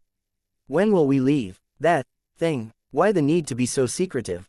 It's just going over to the Crystal Realm and having them disperse your cultivation and designing a custom cultivation technique for you to cultivate the truth path. The arrangements are made, we can leave once your business is concluded. But, you have to remember, if we do this, you owe me 2 favors. Say whatever you want, I'm not letting you pick my husband," Siwenhild said as she rolled her eyes. This mother of hers, all she wanted was grandkids. "What? I would never. But 2 favors, remember that. I don't owe you anything, you're the one who set the conditions for this exchange. That's because you were being annoying and kept breaking my things. 2 favors, 0 favors, no husband, and you have to help with negotiations. Don't test me, I know where you've planted your pink dream tea. I'll feed it to the dogs." "Is this how you talk to your mother?" Nora exclaimed, her face contorting in anger and her immortal aura leaking a bit, but Siwenhild was unperturbed. This woman who could manipulate kings and had more than one nation wrapped around her finger had no idea how to be a mother, and Siwenhild knew her weakness well. "By the way, did you hear about my name?" Siwenhild continued the conversation, uncaring. One of the main reasons she dropped her father's name was because it would irritate her mother to no end. It would be so entertaining to watch. Lex's cultivation professor, the one who had taught about the true path, and suspected Lex's cultivation path, had just left one of his classes when he received a letter. A long time ago, he had requested to see the king. He was only a normal professor at the academy, so he did not hold much influence. Yet to be selected as a professor at the academy was no small feat, so even with his limited influence, he was eventually able to finally get a response. 1 month later, he would be granted a private audience. Chapter 318. Friendly Fish. Lex woke up feeling extremely refreshed. His body felt as if he had just come from a hot spring, and the mental drain from the prolonged use of the crown, as well as the physical strain from lack of food, was gone. He credited it to his nap, but if he were to know the value of the ingredients used in the soup he would be startled. Even the Midnight Inn did not serve food of that quality, yet. Naturally Siwenhild would not treat her business partner poorly. Before he got up, though, he had to attend to a small matter. Back at the inn, the Lady Cosmos show was still ongoing, but it was now time for him to set up the expo for Earth. Unlike Lady Cosmos, which required the inn to manage the event, the expo only required the inn to host it and market it. Since it was his home planet, he didn't want to treat it lightly, and asked the planning department to design an appropriate auditorium for the event. At the same time, he spent 800,000 megapixels on marketing. While the reach of the inn had spread far and wide, he chose to target two fronts for this. All the planets in from the X-14 star system would be targeted, since they were commercial planets in a way. More importantly though, indirectly, he gave Booty a commission to spread the word in large and small trade planets. He didn't need to worry about much else, as the preparations for the Lady Cosmos event could be shared for this. With that done, he picked himself up from the sofa and stretched. Unfortunately, a drawback of having his body brought back into peak condition was that he was unable to get the satisfying cracks in his knuckles or any of his bones while he stretched. He sent Siwenlid a message, and soon she arrived. It did not take a detective to notice the extra spring in her step, which Lex took as a sign that she had arranged a buyer. "Did you sleep well?" she asked as she sat down. A host of waiters had followed her into the room and began to lay down a feast for Lex and her. "I slept perfectly. How long was I out?" "Almost 13 hours. You're lucky you woke up when you did. I almost couldn't wait anymore and dumped a tub of water on you."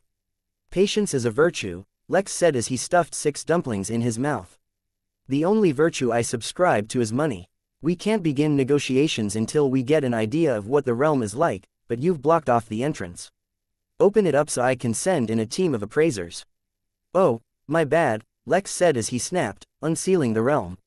"Once we have a detailed understanding of the realm, we can assign a price to it. We already have more than one buyer ready, so we'll get the best price for it. Do you have any special requirements as far as the payment is concerned?" "I have a few things in mind," said Lex, though he had not slowed down his consumption of food for even a moment during this conversation. There was a look of deep regret in his eyes as he looked at the now empty dish of dumplings, but he turned his attention elsewhere. "What are the chances of getting hands on a spatial treasure? Something you can store gear or items in?" Before Siwenhild could even answer, a woman chuckled. The sound of her laughter filled Lex with immense shock and dread, for she had been standing right beside him this entire time, but he had failed to notice her till she made a sound. The feeling only lasted a moment, though, and Lex started attacking a plate of fresh barbecue with vigor. Spatial treasures exist, but they don't fall out of the sky. It would require someone with advanced knowledge of spatial laws to even attempt constructing one. Even most immortals don't have one, so you can forget about getting your hands on one. Oh no, wait, actually, if you stumble onto another realm full of sleeping crystals, you can trade with the crystal race for it. Unfortunately for you, we've already cashed in the favor we received for the last batch." Siwenhild looked at her mother with irritation. Even she had not realized her mother had been snooping. "Lex, this is my mother, Nora. We'll be using her channels to sell the realm. It's a pleasure to meet you," Lex said with a sly half-smile. If he did not have a cheek full of meat, he may have even looked suave. Honestly, he was too hungry to care right now. If a spatial treasure is out of reach, then I want my share all to be in energy crystals. Or spirit water, whatever the densest form of energy is available, really. First, go for quality, but when that runs out, you can replace it with quantity. Both Siwenhild and Nora were taken aback by the unusual request. "All of it, are you sure?" Siwenhild asked hesitantly. She knew Lex had his own motives, but did he really understand the amount of wealth being discussed right now? There was a huge possibility that he was underestimating what that would result in. "Yeah, all of it. If possible, make the sale as quickly as possible, and while you're doing it, give me another list of the remaining minor realms and their details. I'll also give you a list of new supplies, you should prepare those as well. There are just a few things I need to take care of in the meantime." "Wait, you're planning on going again?" Siwenhild asked. "This is not really the kind of business that can remain under the table for long. Someone will surely notice, and they won't like that we're cheating with the core academy tests." "Don't worry about it. At most, you can just put the blame on me if anything goes wrong. Besides, they can't blame me for being more skilled than their other students.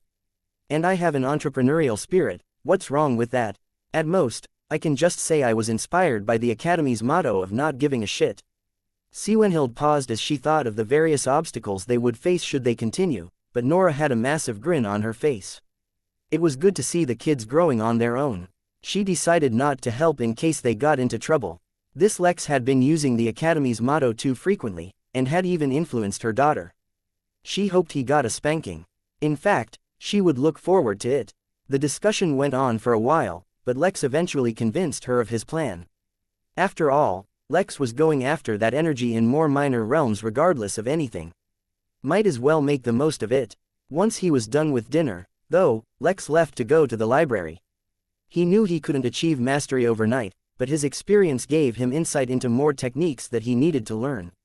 First, he needed a stealth technique, followed by a reconnaissance one. He also needed lighter and more versatile attacks. His increased strength gave him many new options. Finally, he wanted to look up information on the green pebble that he found.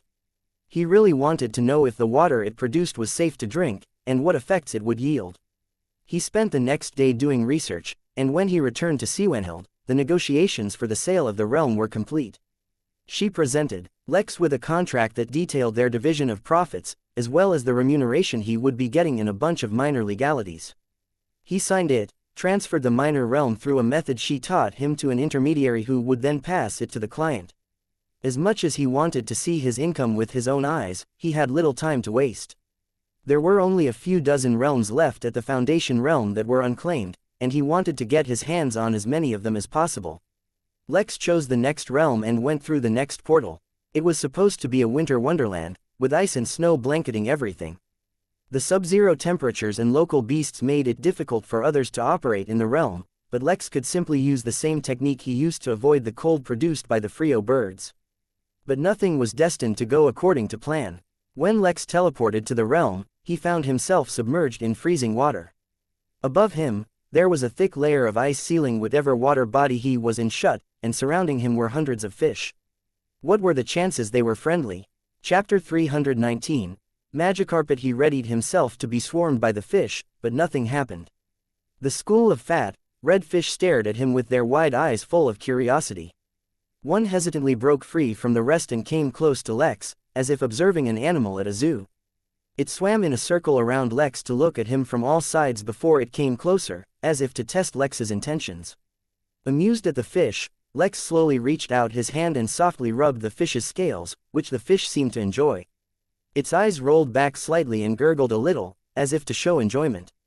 Lex smirked. He was reminded of fat red fish he'd seen in an anime before called Magikarp. He made special note of this fish and decided to add some whenever he got back to the inn. For now, though, he turned his attention back to the ice above him. If he didn't exert himself too much, he could survive underwater for a couple of hours, but that was no reason to stay underwater any longer than he needed to. Under the fish's supervision, Lex swam to the ice and after testing its sturdiness, punched it as hard as he could with his right hand. There was a loud bang, and massive cracks spread in the ice, but besides that there was nothing else. Surprisingly, the fish did not swim away, as if they were not at all intimidated by his display of strength. Were he not underwater, he would have sighed. These minor realms really tested his versatility. Fortunately, he was not in a rush nor was he under attack, which gave him plenty of time to form an array. But first, Lex used the same technique he used back then against the Frio bird's cold storm.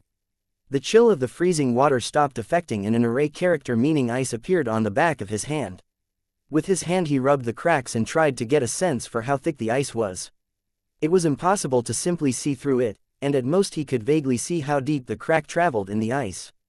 He roughly estimated the ice was 3 or 4, 0.91.2 meters feet thick. He took a moment to recall if the book inside the ring given to him by John had any pre-established arrays he could use in his current situation. There were a few, but they were inelegant solutions that either deployed excessive brute force or firepower. This was a good opportunity for him to try creating his own array. He broke down the task into 2 simple actions. He needed to cut a hole in the ice, and push the cut ice out to create an opening for him to escape. He then further broke down each action into individual steps. To create a hole, the ice needed to be cut continuously, preferably in a circular shape, with a diameter of at least 3 feet, 0.9 meters. The cutting force also needed to be sufficient to cut all the way through for the process to be effective. Pushing the ice out also required sufficient force applied in the appropriate direction for an adequate amount of time.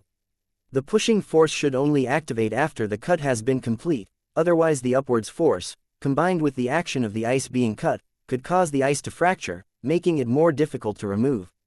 He identified a few more parameters for the required array, then began to think about what characters he needed. Each character existed naturally in nature and had a unique purpose and place, so he needed to pick carefully. For example, while there may not necessarily be a character for cut, there may be one with the same effect.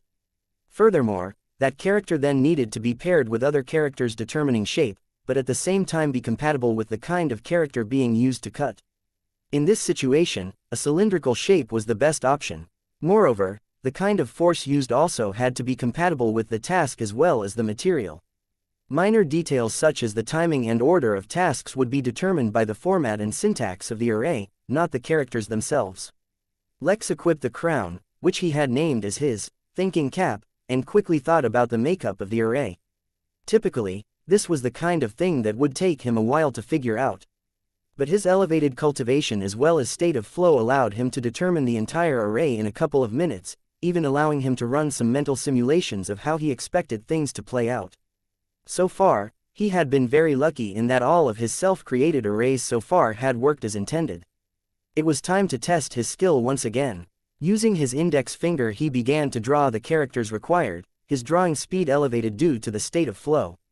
The next moment, the array disappeared and before Lex's eyes he saw the ice started to be cut. It was too slow. At this rate, it would take him an hour to escape the ice. He made a few adjustments to the array, swam slightly to the side and drew the array again. This time, it worked as he imagined. A perfect circle was cut right into the ice and, after a second's delay, the cylindrical ice was shot up into the air with a loud bang, moving faster than Lex could track it.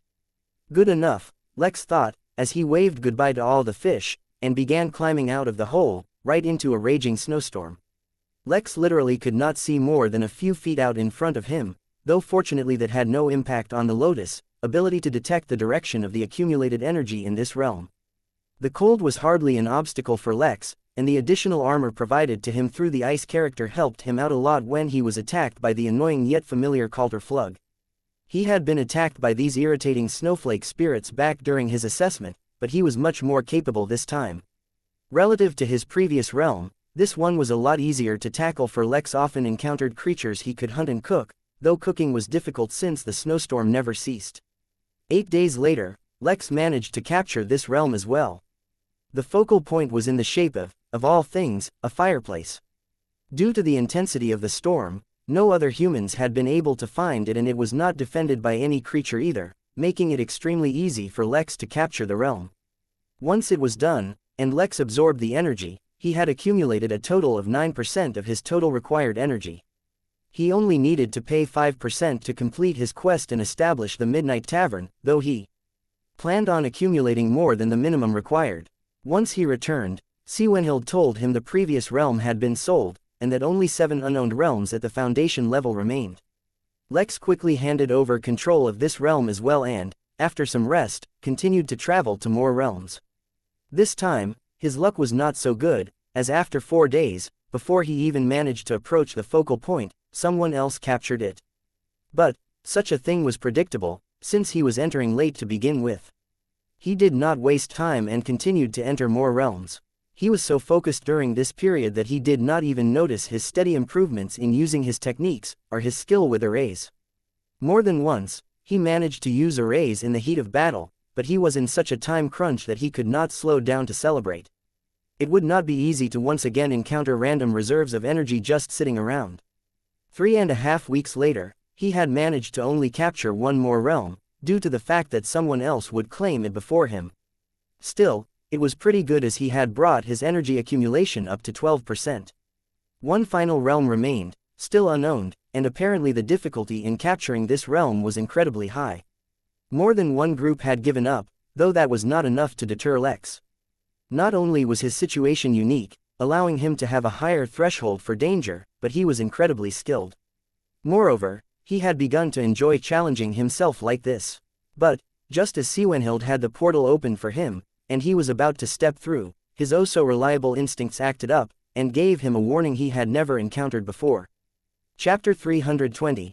Impending Danger. Xianxia, her assistants, the professor who opened the portal and Nora all immediately picked up on Lex's oddity when he suddenly stopped. Over the past few weeks, the actual accumulated time they'd spent with Lex was probably less than a day, but he'd made an impression on them nonetheless. Just the simple fact that he, alone, could claim a minor realm, while others usually went in massive teams and still often failed, was already enough to crown all the legends floating around about Lex already. The fact that he did it more than once was even more ridiculous. But it was more than that. Every time they saw Lex, it was after a long, extensive period where he would be trying to claim a minor realm. As such, the changes brought about in Lex were always loud and pronounced. Everything from the way he stood, sat, walked and talked seemed to change each time. Instead of becoming more coarse, as one would expect after spending an extended time in the wild, he became more refined. In the beginning, after capturing his first minor realm, Lex began to radiate confidence befitting a warrior of his skill and standing. Yet, with each successive trip, instead of that overwhelming, blatant confidence that would cause others to feel inferior or insecure about themselves, he began to carry himself with charm and charisma. His smile was deeper, his eyes brighter, his each move a flourishing dance. Instead of feeling inferior in the presence of his success, others would feel uplifted by his warmth. Of course, the foundation of all that growth was built on a basis of self-confidence. During this period, not only had Lex overcome unimaginable trials, he'd washed his entire body in the water from the green pebble until it no longer affected him. His strength now was devastating. While it wasn't as ridiculous as his defense, he was definitely living up to the usual standards of body cultivators now. All that remained now was to drink as much of that water as his body could absorb. Moreover, Lex knew his limits well, and knew exactly how and when to push them to further his growth. Once he said he would do something, he would do it without hesitation or reluctance, and with an excited smile on his face. It could be said that if earlier on, he was filled with potential, then his numerous experiences and challenges in the realms allowed him to truly bring out that potential. Yet now, suddenly, he froze. Not only that, the expression on his face, for the briefest moment, flashed with concern. It was only a single moment, after which he quickly collected himself, his usual carefree expression returning to his face. "You know what," Lex said, as he turned back towards Siwenhild. "I change my mind. Instead of pushing my luck endlessly, I should take a step back, and enjoy my success so far. How long do you think it'll take you to sell the last realm?" "A few days, a week, max. We still need to complete an analysis of the realm's worth before taking bids," Siwenhild answered, reserving her curiosity. The amount of money they'd made so far was truly phenomenal, so she did not feel disappointed. Being too greedy could cause problems, so it was best to know when to stop. Still, she would ask Lex what happened when there were fewer people around. "Haha, I would expect nothing less. I have a few things I need to take care of, so I'm going to head out." Then, casually, as if nothing unusual happened, Lex left her apartment. During this time, he'd become a lot more familiar with Siwenhild, so he didn't mind using some of her things, which is why he got in one of the many self-driving vehicles she had and entered his destination. When he finally left her apartment, his expression changed to a frown. He was getting very unusual feedback from his instincts. He was not being warned of danger in the typical sense. Instead, he felt like his time was running out. It was a very suffocating feeling, since he could not tell exactly what he was being warned from. All he knew was that with each passing second, something unfavorable to him was coming closer. He sent Siwenhild a message, telling her to speed up the sale as much as possible. It was fine to suffer a loss in profits if needed, but she should conclude the sale today. Since he had asked for payment in the form of energy in the densest available forms, whether it was spirit stones or water or anything else, she had been holding his payment for him in a bank vault. He also asked her to have everything prepared as he would visit the vault with her as soon as the sale was concluded. He knew they had noticed something in his behavior, but since Lex did not know the origin of whatever was coming his way, he decided not to share too much. There were a couple of things Lex wanted to do in the meantime. First, he wanted to visit the library and quickly jot down a few more techniques he'd thought of. His system was really pathetic in the ways of helping him out with his cultivation journey, so kept having to anticipate anything he would need. Secondly, he wanted to say goodbye to Amelia. She was the only friend he had at the academy, besides Siwenhild. He felt bad not being able to spend time with her the past couple of months, but he had been extremely busy and he had to prioritize. At the library, among other techniques, the one Lex really needed was called Tranquil Mind. He had often been using his thinking cap, and excessive use would often cause him to suffer from extreme mental exhaustion. Sometimes, even a long sleep would not help him recover, and it would take days before he was back in peak form. Tranquil Mind was a meditation technique focused on not only strengthening his mind, regulating his emotions and calming his thoughts, but also replenishing his mental energy. He spent a few more hours here, trying to learn any random technique he thought might come in handy. He didn't need to worry about not remembering them, for with the help of his thinking cap, his memories became extremely sharp and this was a non-issue. Then it was time to say goodbye to Amelia. He found her exactly as she was the first time he bumped into her, eating with her other friends. He did not elaborate on what he would be doing, but only apologized about being so busy, and said that there was a decent chance they might not have the opportunity to meet again in a long time. He saw a lot of complicated emotions in her eyes, but, ultimately, she only called him silly for apologizing, as there was no need, and wished him well. He would have liked to have said more, but his instincts were beginning to send tingles down his spine now. He messaged Siwenhild asking about the bank's details, and directly set off towards it. When he arrived, she was waiting for him with her mother beside her. She was no longer hiding her curiosity, as a hint of concern showed on her face. "Is everything all right?" she asked, unsure if she should be intruding. "Haha, everything is great," Lex replied with genuine excitement in his eyes. "Let's go see how much money I've made."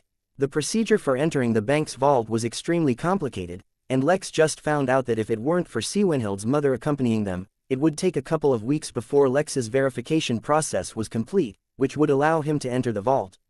As for the fact that it was his own wealth that had been stored there, it was inconsequential. Siwenhild was the one who put it in the bank, so as far as they were concerned, Lex was just there to accompany her. Lex rubbed his hands as he let his thoughts run wild, his imagination going to a cartoon he used to watch as a child of a cat and mouse called Timothy and Jeremy, in which their eyes used to turn into dollar signs when they were about to receive money. He could imagine what that felt like, but it was not a mountain of coins waiting for him, nor a pile of spirit stones. Instead, 10 neatly stacked crystals were the only things waiting for him when he entered. Underwhelmed, Nora asked, as she saw him observing them. "I'm assuming they're the densest form of energy available," he guessed as he tried to sense something from the crystals. They were so clear, they would have been invisible had there not been a thin, blue ribbon tied to each one.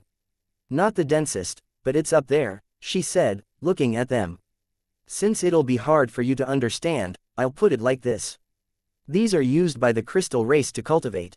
They're extremely precious resources that the Hum Nation exports, since the energy is too violent for humans to absorb. But if humans could, this is what immortals would be using." "Not bad," Lex said with an approving nod. "Can I have a moment alone?" Nora raised an eyebrow, but quietly left so that Lex could be alone. The whole reason she had come along, other than to sat her curiosity, was for Lex's security should he want to take them out of the bank, as a favor to her daughter. Most likely, he still did not understand how valuable they were. But it was none of her business. She just wondered what he needed it for. Inside the bank vault, Lex placed his hand on the crystals and, after a moment, they vanished. To Lex's immense surprise, his energy accumulation actually increased by a whole 8%. He now had a total of 20%. Without any hesitation, he paid 10 million megapixels and 5% energy needed to establish the Midnight Tavern, and heard the familiar ting of a system notification. Lex's professor sat nervously in the palace as he waited his turn to see the king. Honestly, he never thought he'd get an opportunity to see the king up close, let alone have an audience. With him, this was, of course, because he never expected to have a reason good enough to request an audience. But now, soon, he would have his chance.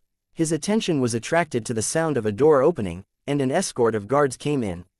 It was time to meet the king. Chapter 321. Another kid. Cornelius once again found himself eating an entire feast as he listened to various reports. He had a busy schedule ahead of him, so he had to make up for it and handle all the governing matters that required his attention today. In his absence, he had others to keep things running, and he was slowly distributing these responsibilities to his sons and daughters, but in the end, some things could only be handled by him. A nervous-looking man entered the chamber and gave him an extremely deep bow, but before he could continue with any more formalities, Cornelius used his spirit sense to stop him. "Save the flourishing for public settings, it is not important. I was told you have some important matters to report to me. You may begin." The professor was caught in surprise, but he quickly gathered himself, recalled the information he had rehearsed. The fact that Lex was suspected to be the king's son was something he need not mention, for it was irrelevant to the revelation he was going to present. As a professor, he was used to summarizing important aspects of his lecture as bullet points in his head, before delivering the lecture flexibly. I suspect one of my students is secretly cultivating the true path, the professor began, but already the demeanor of not only the king, but of everyone else in the room changed as well. His name is Lex, and after I began to suspect as such, I did a thorough background check on him as well as kept a close eye on his actions afterwards. My background check only. Wait, Cornelius said, interrupting him. Assistant A, bring up a picture of the Lex you previously informed me of. Miscellaneous Assistant A, the king's closest and most loyal assistant, quickly turned on a terminal nearby, and brought up a picture of Lex. Is this the student you're referring to? The king asked. Yes, that's him. The professor replied with excitement. Just the thought that he may have once been a teacher to a cultivator of the true path filled him with excitement. Miscellaneous, fill me in on what Lex has done since you last gave me a report. Stick to major things only. Cornelius actually expected a very brief result. He remembered that what he liked most about Lex was his extreme focus and dedication. It was the same mentality that got him to his position today, and it was the same mindset he tried to nurture in his kids. Let me see. He broke through to the Foundation realm, as predicted, spent over a month training for the realm races with your daughter Siwenhild, and successfully helped her become the first person to take control of a minor realm. It was reported he single-handedly defeated a Craven in the Golden Core realm. During the fight, he is reported to have shown great resilience to spirit attacks, and a sturdy body. Autopsy of the Craven after the fact revealed minimal to no physical damage other than the killing blow, leading to the suspicion he defeated the Craven using spirit or soul attacks. Cornelius, hands paused halfway through cutting his steak. Just as he was about to comment, Miscellaneous continued with his report. Once he successfully gained experience in capturing a realm, he entered multiple other realms on his own and was able to take control of 2, or possibly more. This information was hidden from the Academy, and the only reason we know about it is because of the spy you placed in your wife Nora's estate. The professor paled, as he felt like he heard something he shouldn't have. The king though didn't care about his private life being revealed. In fact, it wasn't as if Nora herself did not know about the spies. The fact that she still revealed the information meant she wanted him to know. She was clever like that. She never outright asked people for what she wanted, but manipulated events to make certain things happen. Well, for better or for worse, she had attracted his attention. You have done well, the king said, looking at the professor. You deserve a reward. Tidy up your affairs at the academy and report back here tomorrow. I'll have an immortal be your teacher for a year. Before the professor could even begin to process what he heard, and his elation began to show, the king disappeared. Upon hearing the familiar ting of the system, Lex checked to see a new notification. Quest complete. Midnight Tavern being established. Host authority sufficient for manual setup. Would you like to manually set up the Midnight Tavern? YN please note. Manually accepting the Midnight Tavern will cost an extra 5 million megapixels. Lex didn't even hesitate to select yes. He already had an image in his mind of how he wanted to do things this time around, and for the Midnight Tavern, he planned on doing things differently than the Midnight Inn. A complete map of the entire Crystal Realm was projected into Lex's mind, alongside hundreds of thousands of undiscovered minor realms, as well as millions of discovered minor realms. As if that wasn't enough, he also received a lot of information about each and every region of the Crystal Realm that he would focus on. If he wasn't in a time crunch, he would spend hours, maybe even days, agonizing over every detail. Unfortunately, time was the one thing he did not have. Mark all the areas on the map controlled by Craven as black, Lex said to Mary.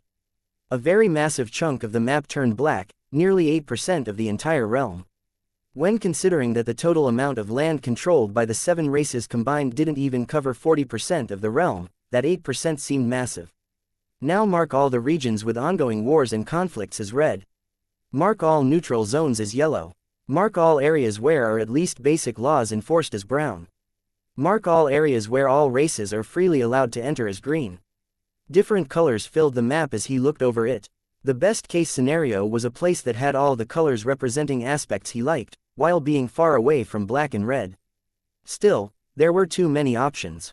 Marks areas with low supervision as silver. Mark areas rich in treasures and resources as gold. Mark areas with a high concentration of travelers as blue.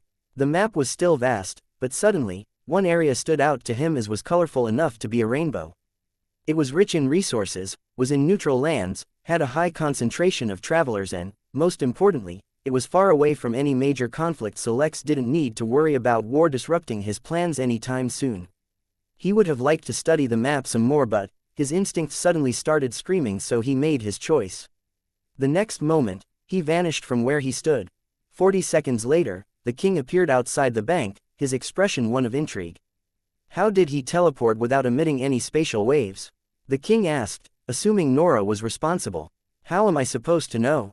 Shouldn't you be the one keeping an eye on your kids? I already have my hands full taking care of one of yours, how can you call that taking care of? From what I understand, you see her maybe once a year. Cornelius had originally come, not for Lex, but for whatever cultivation technique he cultivated. His own personal one was too difficult for most people, but if more and more cultivation techniques for the true path could be discovered, slowly the nation would have more true cultivators. But since Lex was gone, quite mysteriously at that, he turned his mind to other things. Namely, Nora. He had been so irritated by her behavior that he completely forgot that she was actually quite beautiful. Suddenly, he felt like giving her another kid. On the side, Siwenhild was frozen still. Literally, Nora was using her spiritual sense to freeze Siwenhild because she had no idea what this daughter of hers would say to her father, and she just couldn't handle the embarrassment if something went wrong. After all, she had worked hard to build her reputation.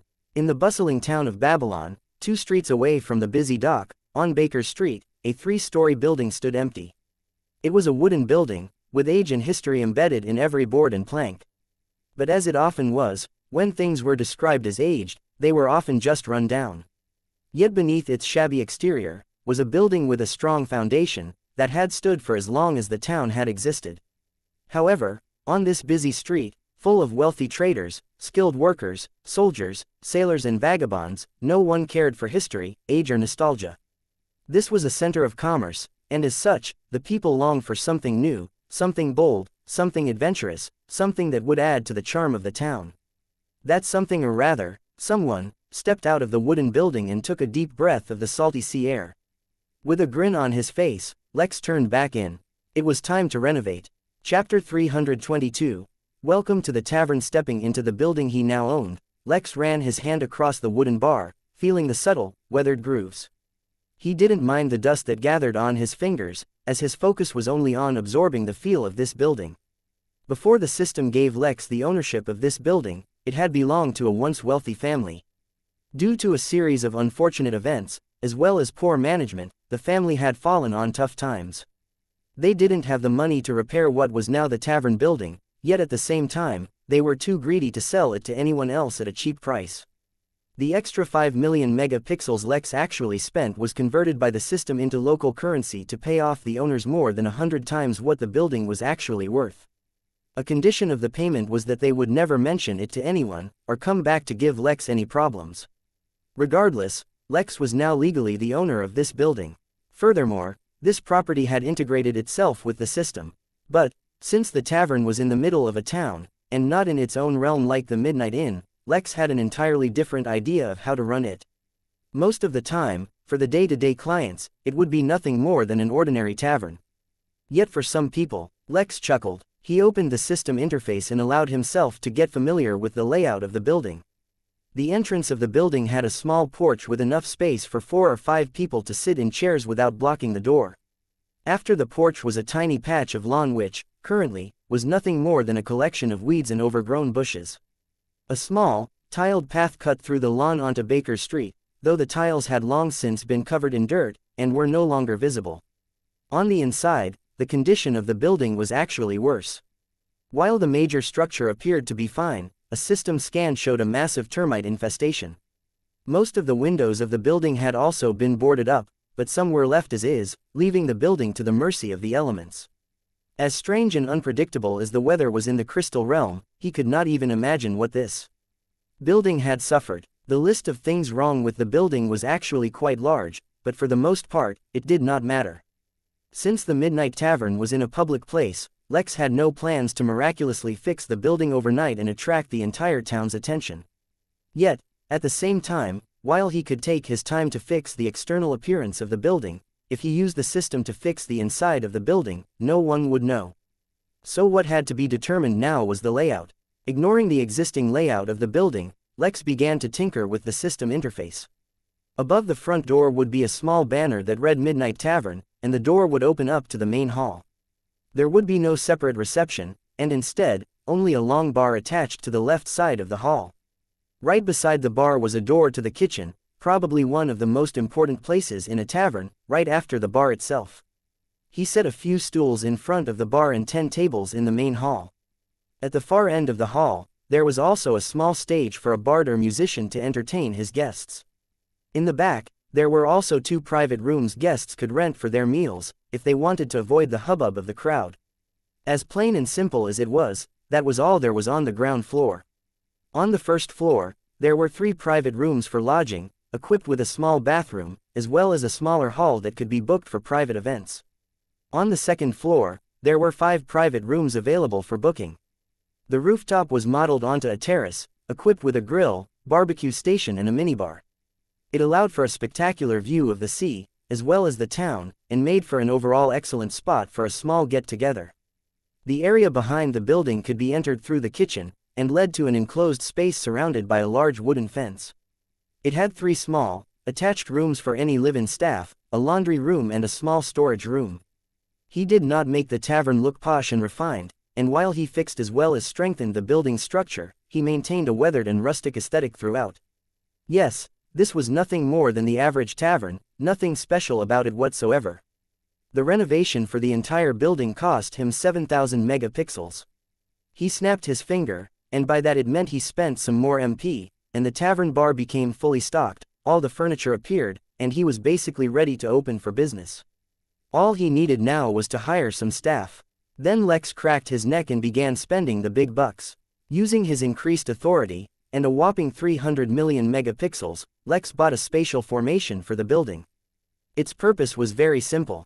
It hid a folded space within it, like a manufactured minor realm, but one that couldn't continue to exist without the formation itself. There was no fixed entrance to the hidden space, as any door that Lex wished could turn into the entrance, or exit of the hidden space. Lex frowned. He couldn't keep calling it the hidden space, so he decided to call it the backyard. Yes, it was the tavern's backyard. The backyard wasn't big, only about 4 acres of land, but it was completely bare. Lex had to add everything, from the dirt to the grass, to the air. He fixed the light so that it seemed like it was always early morning, and the air was fresh and crisp, like a breeze blowing from a snow-capped mountain. This is where the selected guests of the tavern would be allowed to enter and receive all their services. He couldn't wait, he thought of. With a bang, the front door of the tavern slammed open, and a massive man walked in. He was 8 feet (2.4 meters) tall and seemed just as wide. His grisly face was furnished with an ugly scowl, though Lex found it hard to focus on the man's face when his entire body was covered in blood. With heavy steps that caused the wooden floor to creak, the man trudged into the hall. He gave Lex the ugliest glare possible before throwing his massive body onto one of the stools. Miraculously, the stool did not break. "Barkeep, pour me a drink," the man bellowed, before resting his head on the bar. He grabbed his hair with his hands, as if he would pull it out any second, though he resisted. Lex was stunned, partly because he didn't expect his first guest to walk in merely a few moments after he installed the tavern sign outside, and partly because he had no idea what drinks to pour. Suffice to say, he had no experience behind a bar, nor was he familiar with the unusual spirits he had filled his shelves with, but you couldn't keep a client waiting. Even a blood-covered, giant monstrous client. He hopped behind the bar, grabbed a green-colored bottle that looked like something out of a pirate movie, and poured from it into a random glass. These were drinks he'd never even heard of back on Earth, so he had no idea what the proportions should be, but he guessed he would find out. Filling the glass to the brim, he slid it near the giant and said, "You all right there, buddy?" "How can I be all right? How can I be all right? The Babylon killer has struck again, my captain's dead and worst of all, my only good clothes are covered in blood. I was supposed to meet a lady tonight." The giant man lifted his head, grabbed the glass without looking and chugged it down. "The Babylon killer?" Lex asked curiously. At the same time, he was going through the system to hire a worker for the tavern that could run the bar. "Yeah, there's a serial killer in Babylon, haven't you heard? Say, did you poor, before the man could finish his sentence, his eyes rolled to the back of his head, and he fell to the ground. Steam started coming out of the man's open mouth and nose, and he turned red like a tomato.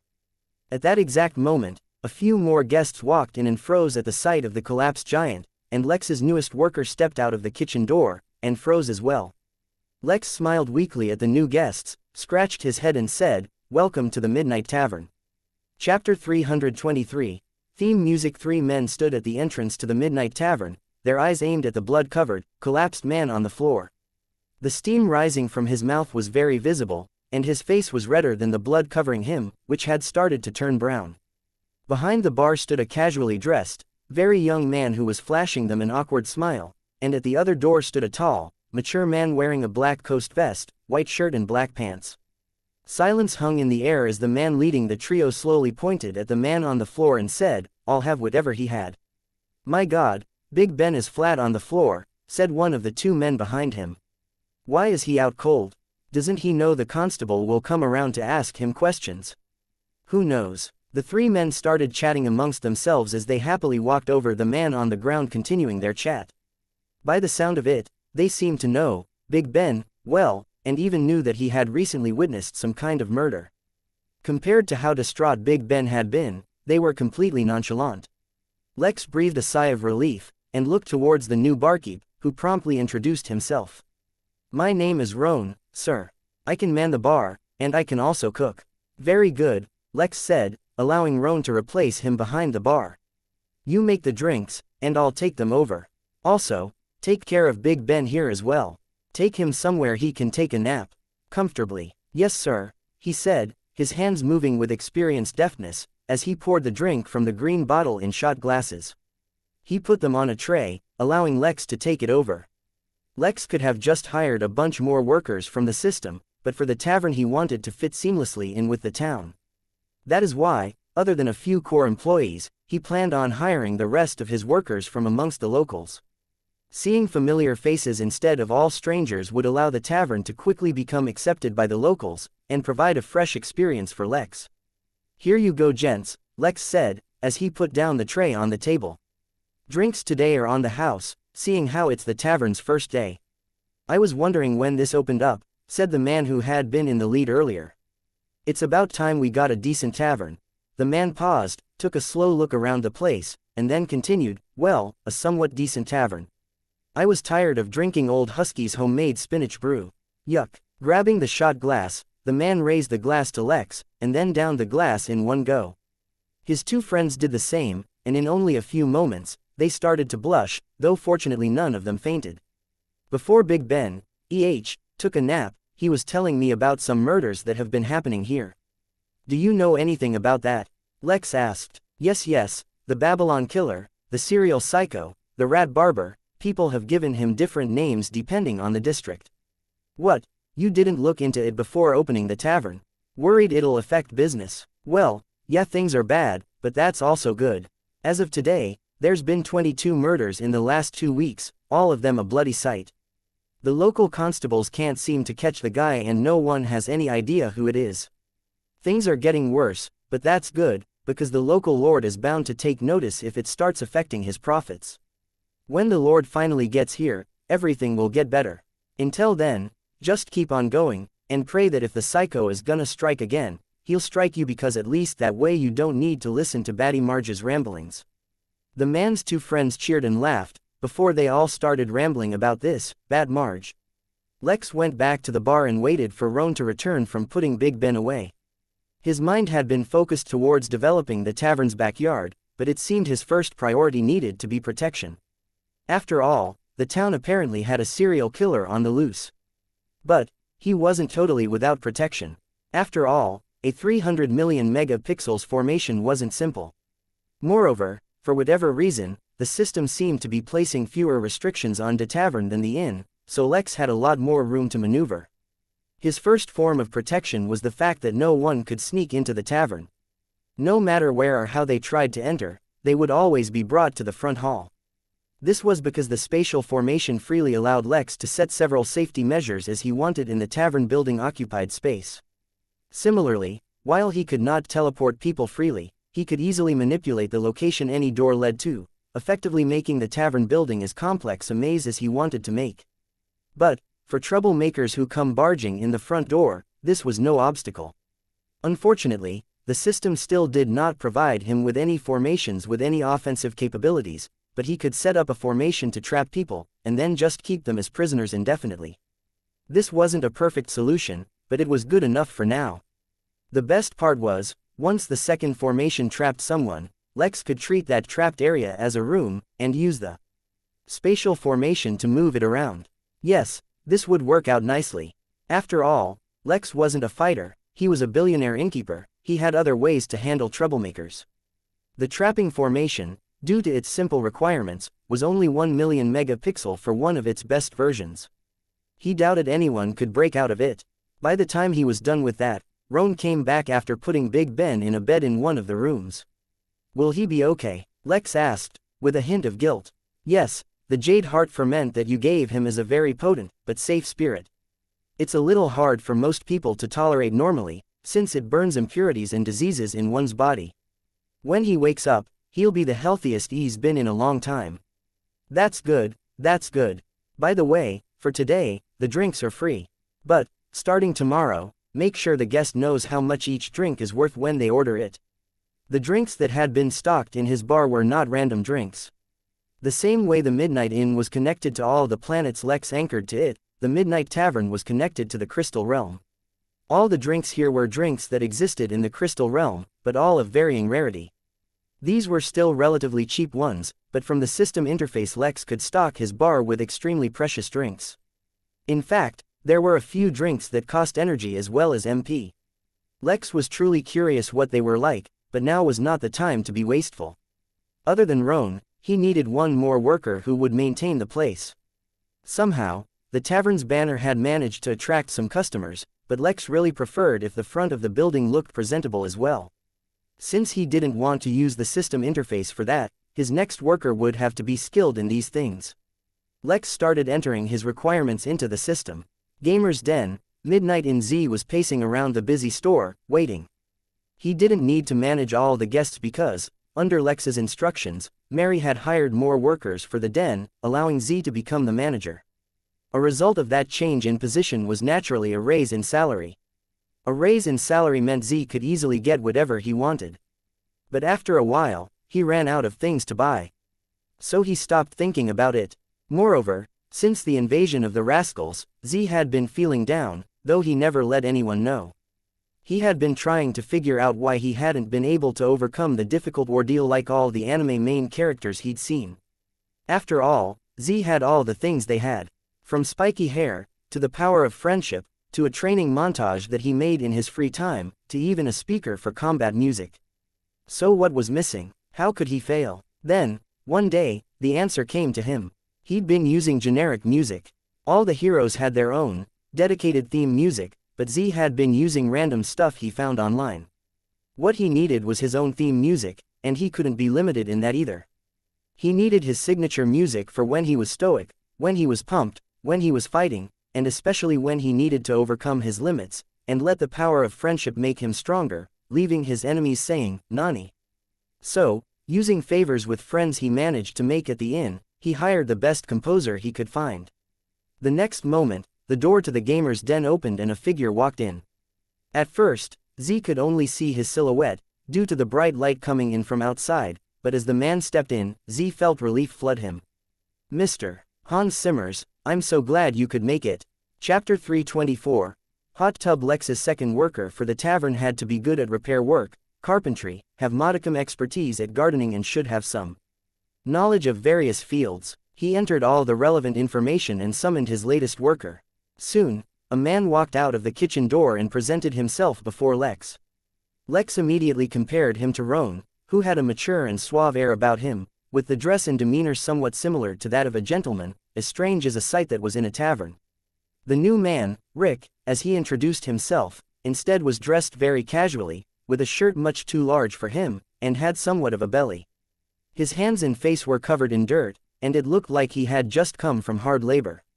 Despite his languid appearance, as an employee of the tavern, he would fulfill his duties perfectly. Clean up the front of the building, Lex said to Rick.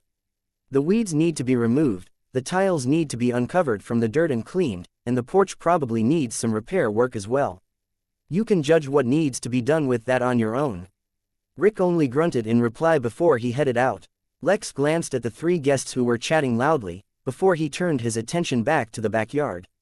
He needed to spruce the place up, add the facilities he was planning, as well as finally create his own living space. After that, he planned on exploring Babylon a bit to spread the word about the tavern. Furthermore, he needed to hire a few locals as well. A couple of barmaids, a few people to man the kitchen, a few more to maintain the rooms and complete minor chores such as laundry, room service and such, and finally, he needed 1 or 2 bouncers. While Lex had very lax requirements for the other positions, who the bouncer would be would reflect on the authority and security of the tavern. The bouncer would need to develop or have an existing reputation, and he could not be easily replaced. As such, Lex's initial plan was to make whomever he chose as a bouncer a permanent employee of the system, rather than just a temporary one. For all of that, first he would need to get acquainted with the locals and then hold interviews for any interested applicants. But for now, the backyard. He checked the new building options that had been unlocked in the system due to the tavern, and one by one, read through their introductions. First was the wine cellar. Despite its name, the cellar wasn't dedicated only for wines. Instead, all spirit drinks could be stored there, as the room had a special function. It would age, develop, and even enhance all drinks placed in the room. Some drinks, for example, served medical purposes, but needed time to mature into the appropriate properties, and leaving such a drink here would speed up that process. Second was the secret room. Its entrance could be as inconspicuous as Lex wanted, and led to a room equipped with a makeshift bed, a bathroom and, most importantly, isolating properties that would prevent tracking from common forms of tracing. Of course, it wasn't as effective as the destiny protection the inn afforded, but that wasn't something Lex could casually buy, either. The third room was a peculiar one called the rumor room. Any rumors circulating in the vicinity of the tavern that were repeated with great frequency would automatically be listed there. There was no indication of the veracity of the rumors, or how they originated. Lex felt that one was for him, mostly. After all, in many novels he'd read, people came to the barkeep to hear the latest news. Lastly, there was the hot tub room. The hot tub was not massive, as he could have expected, and instead could at most comfortably accommodate 6 people. It did, however, come with various benefits. The hot tub served as a disinfectant, but it was not just germs or disease it was ridding you of, but any unnatural entity latched onto your body. This included but was not limited to minor curses, minor to mediocre poisons, most tracking techniques, artificially inflicted bad luck, etc. It also served to relax the user's mental state in case they were inordinately stressed and help the body recover in case of unusual exertion. Without hesitation, Lex added all these rooms to the backyard, except the security room which he created an entrance for right behind the bar. Moreover, he also added a meditation room, recovery pod, and a training room. Each room was separate, and unlike the wooden exterior of the tavern, were built from the most exquisite marble. He created one more room, of a similar design to the hot tub room, but changed the size of the hot tub to only accommodate 1 person. Then, in a small cage at the bottom of the hot tub, inserted the green pebble that produced the magical water. He still did not fully understand the pebble, and so currently did not plan on letting this room become open to the public. For the time being, only Lex would use the room. After all, he did not know if the water produced by the pebble was limited. Next, he turned his attention to the wine cellar. Much in the way that the gift shop had its selection of items Lex could buy, the wine cellar had a selection of drinks on its own. But, unlike the gift shop, the selection for the wine cellar was massive. He suspected it had to do with his increased authority. The drinks started all the way from 1 megapixel, and went well into tens of millions of MP. He strongly suspected that the most expensive drinks were meant only for immortals. He would study the list in detail at a later date, but for now, he bought a dozen drinks in the 110,000 megapixels range. Each drink, other than just its name, gave a small description of their effects. These dozen drinks that Lex bought all helped solidify and speed up the cultivation for those in the Foundation realm. Hey, he was biased to his needs. Who could fault him? In the spirit of celebrating his new tavern, and the satisfaction of being able to use his system again, he bought a single bottle of wine for 1 million megapixel. Although he could afford to splurge, there were other things he had in mind for that. Hey Mary, now that I have a tavern, as well as a private space, can I just use a spirit energy formation to gather the energy the system requires? Yes, it's completely possible. But to have any significant effect on your energy accumulation, you would need a formation designed for immortals. To purchase such a formation, you would need to spend 20% energy as well as 5 billion megapixels. Lex paused, as looked towards his MP. Currently he had 2.2 billion megapixels. In fact, considering how long Lady Cosmos had been going on, he should have had a lot more. But despite his best efforts, he ran out of spiritual food to serve his guests. While his increased authority allowed him to directly buy spiritual food, it was expensive, which meant he was selling it at a loss, since he didn't want to randomly increase the food price. All he could do was increase the size of his greenhouse by another 3,000 acres, and give the turtle all kinds of new seeds to plant. He didn't want to expand too much, since he fully expected demand to go back down after Lady Cosmos ended, and he wanted sustainable growth. Speaking of Lady Cosmos, it was actually in its final stages. There were only 100 contestants left, last time he checked. One of these days, he would take some time out to actually watch the show. Another thing, Mary said, interrupting Lex's thoughts. Since you now have a tavern as well as an inn, the system's energy consumption has increased. This means, every 3 months, your accumulated energy will drop by 1%.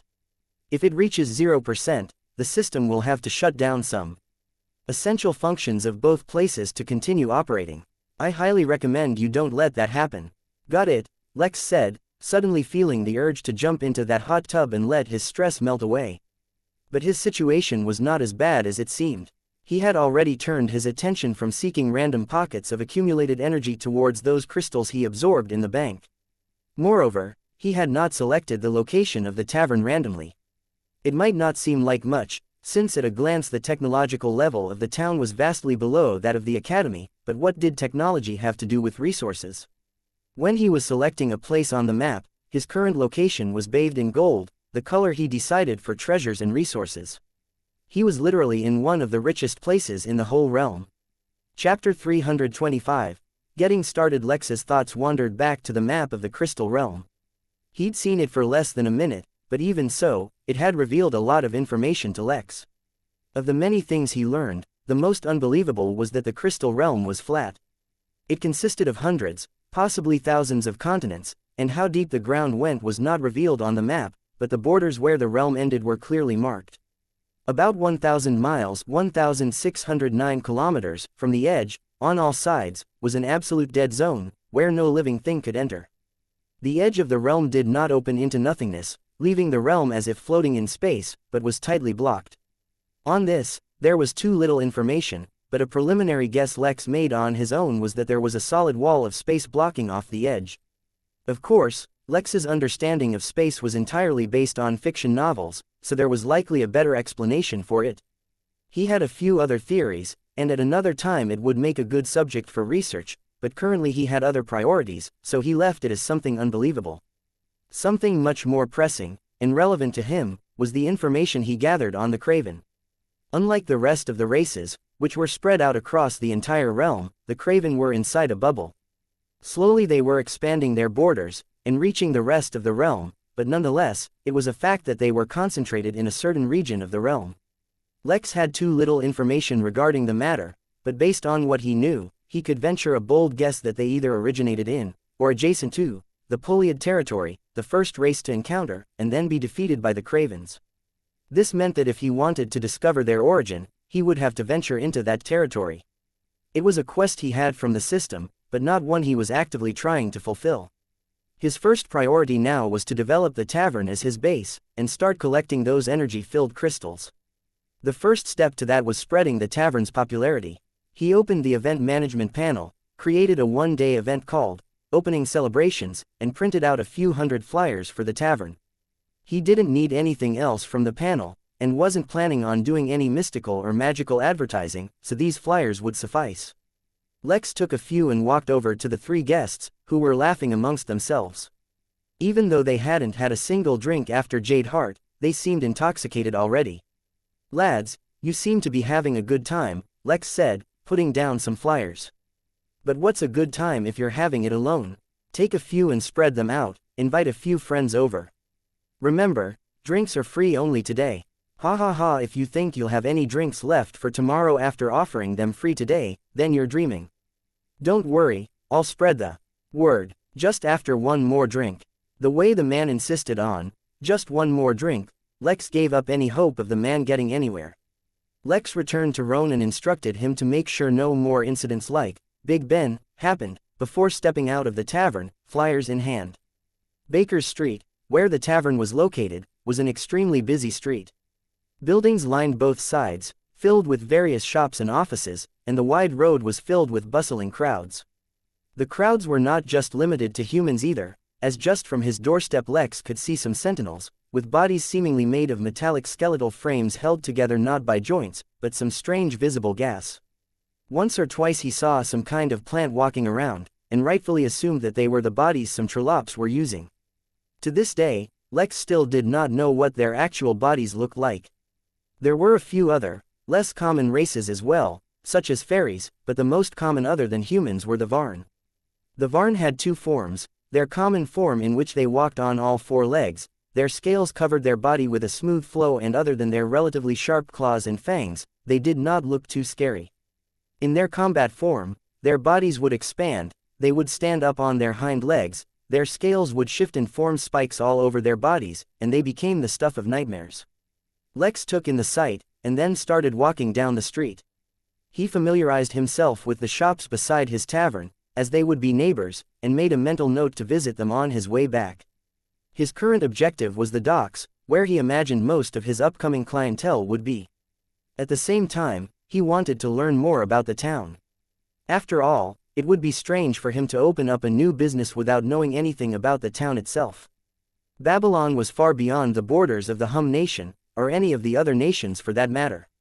These were neutral lands, considered property of powerful families or organizations. The rules in these lands were a lot more lax, and besides the basics, such as paying tax, and avoiding arson and murder, there was limited enforcement of various laws here. Well, at least, that was the case for normal neutral lands. Considering the supposed wealth surrounding this region, Lex imagined that security was somewhat better. The town itself was surprisingly beautiful, and well planned out. The streets were wide, the buildings beautiful, and there was greenery everywhere. Most importantly, it was clean. It was a bit backwards, though. All around Lex were beast-pulled carriages, people carrying swords and spears, people dressed in either simple cotton tunics or leather armor.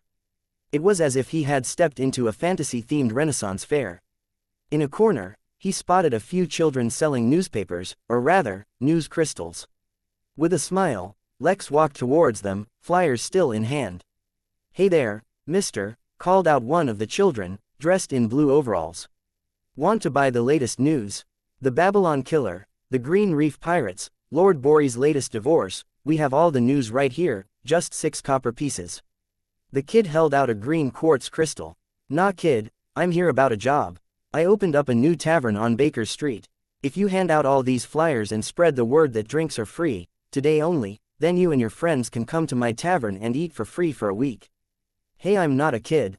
The kid protested fiercely. "I'm 13 years old now, and I'm the man of the house. And as a man, a job with no cash payment sounds like a scam." "No deal." Lex laughed despite his best efforts not to. The kid was attempting to look serious, but his chubby cheeks and tiny brown eyes just made him look like a teddy bear. "All right, fine, spread the flyers and I'll pay you. You can find me at the Midnight Tavern when you're done." "What's your name?" "Roland," the kid replied, as he pulled the stack of flyers with a grin. He picked one up and looked at it from all angles, extremely fascinated by the material. It seemed these kinds of flyers were not common here. "Well, remember Roland, drinks are free, but only for today. Spread the word." Outsourcing his task to Roland, Lex put his hands in his pockets and continued to explore.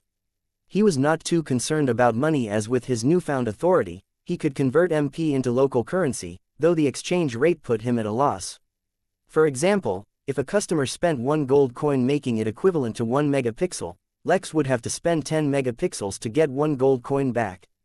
Furthermore, for the foreseeable future, he expected the tavern to run at a loss, or at most, give him very little income. This was because, unlike the Midnight Inn, where compared to the common man, the prices were very high, the tavern's prices were very low. Well, they weren't very low, just that he only expected to sell the low-priced drinks. It would be a while before he could start earning a decent income from here. But, as a new MP billionaire, Lex didn't care about these minor expenses much. As Lex continued to explore the town, most things were within his expectations. When he reached the docks, however, Lex had to pause. It wasn't the massive wooden ships, warehouses, shipyards, fishmongers or anything else that caused this. No, it was because the moment he stepped here, he felt his instincts act up. This place was dangerous. Chapter 326, Why would he run? After a few moments, Lex realized that it wasn't that he was in danger, but that the people in this area were mostly at a higher cultivation level. At the academy he learned that for humans, on average, reaching the foundation realm in your early life was considered normal, and reaching the golden core realm before you die fell in the realm of moderately talented.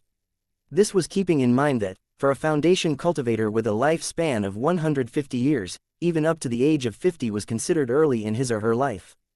But these people would only be very average cultivators and carry no or limited danger to someone like Lex. That was why he walked comfortably through the town without feeling much danger. Yes, there were other races as well, but not all races carried the overwhelming advantages that the Crystal race or Craven boasted. The docks, however, were filled with cultivators who were vastly superior to Lex in cultivation, most likely near the peak of the Golden Core, or even in the nascent realm. Moreover, they were not average cultivators. Lex relaxed a bit, and continued to explore the docks. It made sense that there was more security in such an important location, not to mention news of that serial killer was everywhere. He even had a witness to a murder sleeping at his tavern right at this moment. Putting such thoughts away, Lex continued his tour. He couldn't approach the ships, for that area had been sealed off, but he could see from afar that the activity was unceasing. That was good, it meant that there was a lot of trading going on. He dropped off another batch of flyers with some kids here as well, before asking directions and going towards the biggest market in Babylon. The market, found on Edmonton Square, once again exceeded Lex's expectations. In a town he expected that there would only be a limited number of citizens of the upper class, and that most would be lower or lower middle class. Yet this seemed to be untrue. The contrast was massive, as people went from simple tunic and garbs, to multi-layered dresses, extravagant gowns and exquisite suits. There was more than one tailoring shop in Edmonton Square, several apothecaries, weaponsmiths, jewelers, furniture shops, fabulous cafes and restaurants. After taking in the scenery, Lex decided to return. These were not the kind of people he expected would visit the tavern. The inn would more likely be to their liking. Instead, he would introduce himself to his neighbors, and invite them to visit once they closed their shops. Cornelius was sitting in his throne room continuously tapping his finger on the armrest.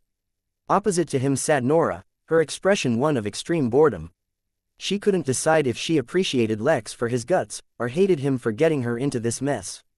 After all, it was difficult to escape suspicion when she had met him only minutes prior to his disappearance. "I don't understand. Why would he run?" he finally said, giving up. "Well, if you listen to the rumors, the boy is not too fond of you," Nora replied casually. "You can't trust rumors. I had someone do a background check on him. There's no record of him prior to entering the academy. As for the rumor that he's the son of a fallen lover of mine, I've had it investigated as well. All of my lovers, past and present, are accounted for, and none of them gave birth to a mystery kid. So we can't judge based on that. Maybe he just didn't want to share his technique, that's all. But why? All true path techniques are extremely stringent, so the chances anyone else would be able to cultivate them anyway is minuscule. All it would have done is provide us with a better repository to design new techniques on our own. And he would have been rewarded. He spent enough time at the academy to know he would be rewarded. He has his own goals. Our daughter told me that when he found out about the core academy, he was not tempted at all." Cornelius let out an exasperated sigh. Kids could be so frustrating. And he was just beginning to like Lex, too. Well, no matter. On to the next topic. I heard you're getting the Crystal race to design Siwenhild a new cultivation technique. Yeah, she made it really easy. I don't know if you've heard, but she found a sleeping bunker in her realm. That helped with negotiations. Cornelius squinted his eyes and stared at Nora, trying to decipher her thoughts. If a true path technique were that cheap, or if the crystal race were so amenable, I'd be swimming in cultivation techniques. You must have paid them something else as well. Oh hush now, let's not get into these trivialities. Let's see when he'll believe she earned it. It's good for her self-confidence. If you insist, then I'll let it go. But if the technique works, you must give me a copy. Oh, and how exactly do you expect to pay me for it? I assure you, whatever you would have given Lex is of no interest to me. Cornelius was silent as he stared at Nora, his thoughts unknown. She hid it very well, but deep down, she was actually nervous. An immortal though she may be, she knew her place. Even in her dreams, she could not compete with her husband in strength, and he was not truly as mild-mannered as he appeared to be. Eventually, though, Cornelius let out a sigh. He held out his empty hand to Nora, and a black, metallic card suddenly appeared in it. Engraved in the middle was a single word, Ventura. Nora smiled, but otherwise hid her relief well. She grabbed the card and left. After she left, Cornelius disappeared from the throne room and reappeared in what looked like a lounge. There were a few people in the room who had been drinking, but at the appearance of the king, they all froze in horror. Out, was all he said, but everyone in the room scrambled to exit as fast as possible. Only one person remained in the room beside Cornelius, a man who was sleeping upside down on a table, a mug of ale held firmly in his hand. Unable to hold back his frustration, Cornelius kicked his son on his ass, waking him up. What? Who? Algard, I'd told you, I could outdrink you, said the drunk, but suddenly he noticed the room was empty, except for his very angry father. You brat, one of my daughters is about to embark on the true path, and I've found a student cultivating it as well. You better clean up your act, or your title as the crown prince will be stripped. Chapter 327. Bakery. Lex spent a surprising number of hours visiting the shops on Baker Street. He thought he'd just pop in, introduce himself in the tavern, and invite the shopkeepers for a drink afterwards. But most shopkeepers started to chat with him, often exclaiming he was so young to be able to open up a tavern. They were friendly enough, and the offer for free drinks made them even friendlier. By the time he visited the fourth store, upon noticing the excitement for free drinks, he wondered if he should add a home drop-off service for his customers once they were done. It was definitely something he would look into. Finally, he approached the last store, which happened to also be his immediate neighbor, a bakery. Walking into the store filled with the smell of fresh bread, Lex could not be happier at his tavern's location. Most of the shelves seemed to be empty, with only a few rolls of bread and some pastries left. Either this was a very popular or unpopular shop. Hey, welcome friend, exclaimed a particularly jolly man from behind the counter. Welcome to Baker Street Bakery. The man chuckled as he said the name. Something told Lex he did that often. Clever name, replied Lex with a smirk. Ah yeah, the wife dared me just when I opened up the shop. I was going to call it Dino's Bakery, after myself, but, well, a dare is a dare. Should have just gone for Baker's Bakery directly. Ha, that would have been a blast. But, well, it's done now. Well met, Dino, said Lex as he reached over to shake the man's hand. My name is Lex, I just opened up a tavern right next door. You should come on over after you're done. Drinks are free the first day, in celebration of the opening. Free? Well now brother, free is the magic word. I'll be sure to drop by. Better yet, I'll bring the wife too. Ain't no reason she can't enjoy a free drink as well. I'll be glad to have you. Spread the word if you can, otherwise people won't even know that there's a tavern here. Will do brother. With the exchange complete, Lex exited the shop, breathing a sigh of relief. Fortunately, while Dino was friendly, he was not chatty. That had been his quickest visit yet. He returned to the tavern to find Big Ben finally awake and sitting at the bar, looking much weaker. His cheeks had gone in noticeably and his once tight shirt hung loose. That, however, did not seem to be his concern, if he had noticed at all, as he was moaning about how his date tonight would be ruined. Has the constable already come and questioned you? Lex asked, surprised that he was still here. No, of course not. When the murder happened, I just ran as fast as I could. When I couldn't run anymore, and stopped for breath, I looked up and saw your tavern. I've been here since. The constable probably has no idea I'm even here. Lex was dumbstruck for a moment. If all the witnesses in the case were like this, it was no wonder the murderer hadn't been caught yet. I have an idea, Lex said. Why don't you tell the girl you were going to see that you witnessed a murder, and you're distraught? That way, she can come here to console you. At the same time, I'll call the constable. When she hears the story of how you survived, I'm sure she'll be impressed. Yeah, do you think so? He asked, looking at Lex like a messiah. Either way, you need to tell someone what you saw. Otherwise, what if the murderer ruins another date for you? Big Ben was convinced, though Lex was seriously beginning to wonder how the big lug had made it through life. Lex told Rick to go find a constable, and bring them to the bar. In the meanwhile, Lex had rown poor Big Ben something to revitalize him. He also looked at the relatively empty tavern and couldn't wait for people to start coming in. He checked the time and discovered it was only 3 p.m. The perpetual daylight was very disorienting, and Lex still wasn't used to it, as it was almost impossible to tell what time of day it was by the sol light. But just because the tavern was empty didn't mean there wasn't anything to do. Lex had Roan start cooking up some finger food for when the rush started. Since there was no kitchen staff, all the food they would serve would need to be prepared in advance, and would require Lex and Rick to serve. A day of serving food at a tavern. Just thinking about it made Lex impatient to hire his staff. Noman but dragged his exhausted body out of the recovery room. Never in his life had he felt so good and terrible at the same time. He felt good, because he had been fully healed. He felt terrible, because unbeknownst to him, during his pursuit, he had been poisoned. It took him weeks in the recovery pod for his body to completely become immune to the poison, and the entire time he was in pain. If there was one thing to celebrate, it was that his funds never ran out. When he finally woke up after he first passed out, he was informed by Nurse Jubilation about how much treatment was costing him, and how his family was being charged directly for his expenses. Hey, for other people this might be a large sum, but for his family it was akin to peanuts. Even if they were deducting it from his personal pocket money, he would have enough to survive for years here. Now what he needed to do was relax, and recover. The Clark Kent glasses ensured that his identity remained hidden while he was here. With his new anonymity, he'd be free of the people finding trouble for him. Oh Juliet, I love you with all my heart. I could die for you. Someone exclaimed within Noman's earshot. He turned to look at the couple, and before the girl could reply, Noman said, he's lying.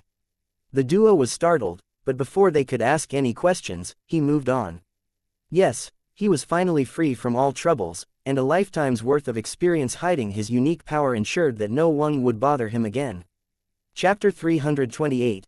First night it took 20 minutes for Rick to find a constable and come back, though he didn't really bother explaining the situation to them. Using a series of grunts and sighs, the perpetually tired worker somehow got the constable to follow him. The moment he realized he was being brought to a tavern, the constable groaned as well, for he was almost entirely certain that he had to deal with the result of a brawl. What awaited him, instead, was the massive Ben, covered in dry blood, being fawned over by his girlfriend. She had instantly noticed the man's weakened state, and directly attributed it to the trauma he suffered, and began coddling the 8-foot man like a baby. The girlfriend, Betty, stood at 7 feet and 8 inches herself, so her presence was no joke. The dichotomy of a massive woman, her arms rippling with muscles, babying an even larger man was, however, quite funny. Despite Ben's best efforts to be interrogated right in the tavern, the constable who happened to know the couple eventually convinced them to follow him back to the constable's office. The tavern was pretty quiet after that, until at exactly 5:30 p.m., when Roland entered the Midnight Tavern, followed closely by a group of other kids. Considering their job, they were relatively well dressed, with no obvious tears or holes in their clothes, and even they themselves were clean enough to tell they had showered sometime within the last few days. Perhaps it was just a stereotype that kids doing jobs in small towns such as this were all homeless orphans. Maybe they were just doing extra work to help around the house. We successfully passed out all the flyers you gave us, specifically, 712 of them, each to a separate individual. At 10 flyers per copper coin, that's 71 coppers. Lex smiled at the kids and asked, "Are you sure you wouldn't rather just eat here for a week? Money is money, man, don't renege on our deal. You can't bully us just because we're young entrepreneurs." All the kids behind Roland firmly nodded their heads, looking at Lex fiercely. Lex chuckled and pulled out a silver coin, worth 100 copper coins, and handed it to Roland. "Well, good job. Here, you can keep the change. I'll keep an eye out, and if I get a lot of customers who got your flyers, I'll contact you again." Roland's eyes shone as he grabbed the coin, but he managed to keep his voice steady. "It was a pleasure doing business with you. Why don't you and your friends grab a table? Since stuff's free the first day, let me treat you to something." We're kids, no I mean, young entrepreneurs," he said, hesitantly. "Don't worry, I'll only serve you tea. It'll be good for you." The kids exchanged a few looks and in the end decided that it would be in poor business spirit to turn down the irresistible offer of free. Lex had a few plates of French fries, along with sweet iced tea sent over in mugs for the kids. Unlike the sugar water that was iced tea back on Earth, this one was made using the leaves of a spirit plant. Not only would it be refreshing, it would nourish their bodies and heal any injuries they have. It was a tea with very mild effects, perfect for non-cultivators. The entry of Roland seemed to be some kind of trigger, as after the kids sat down, small groups started pouring in. Many of them were holding the flyers that had been passed out, but even more of them came asking about the free drinks. This is when Lex turned on his charm. With a grin on his face that made it seem like he was having the most fun in the world, and a tray in his hand that was never empty of drinks, Lex began welcoming all his guests. First it was only a few, but quickly the tavern started to fill up with sailors and workers who'd gotten free from work. As soon as a crowd started to develop, Lex took the sitting kids to one of the private rooms, and allowed them to finish up their snacks at their own pace. But with that, he returned to the main hall, and began serving everyone who dared enter the crowded room. By 7 p.m., there was no longer any room in the tavern hall, and Lex began to carry drinks outside so that guests could at least get something to drink even if they didn't stay. He knew that most of the people who came today wouldn't end up becoming regular customers, but at least this way his tavern would become the talk of the town overnight.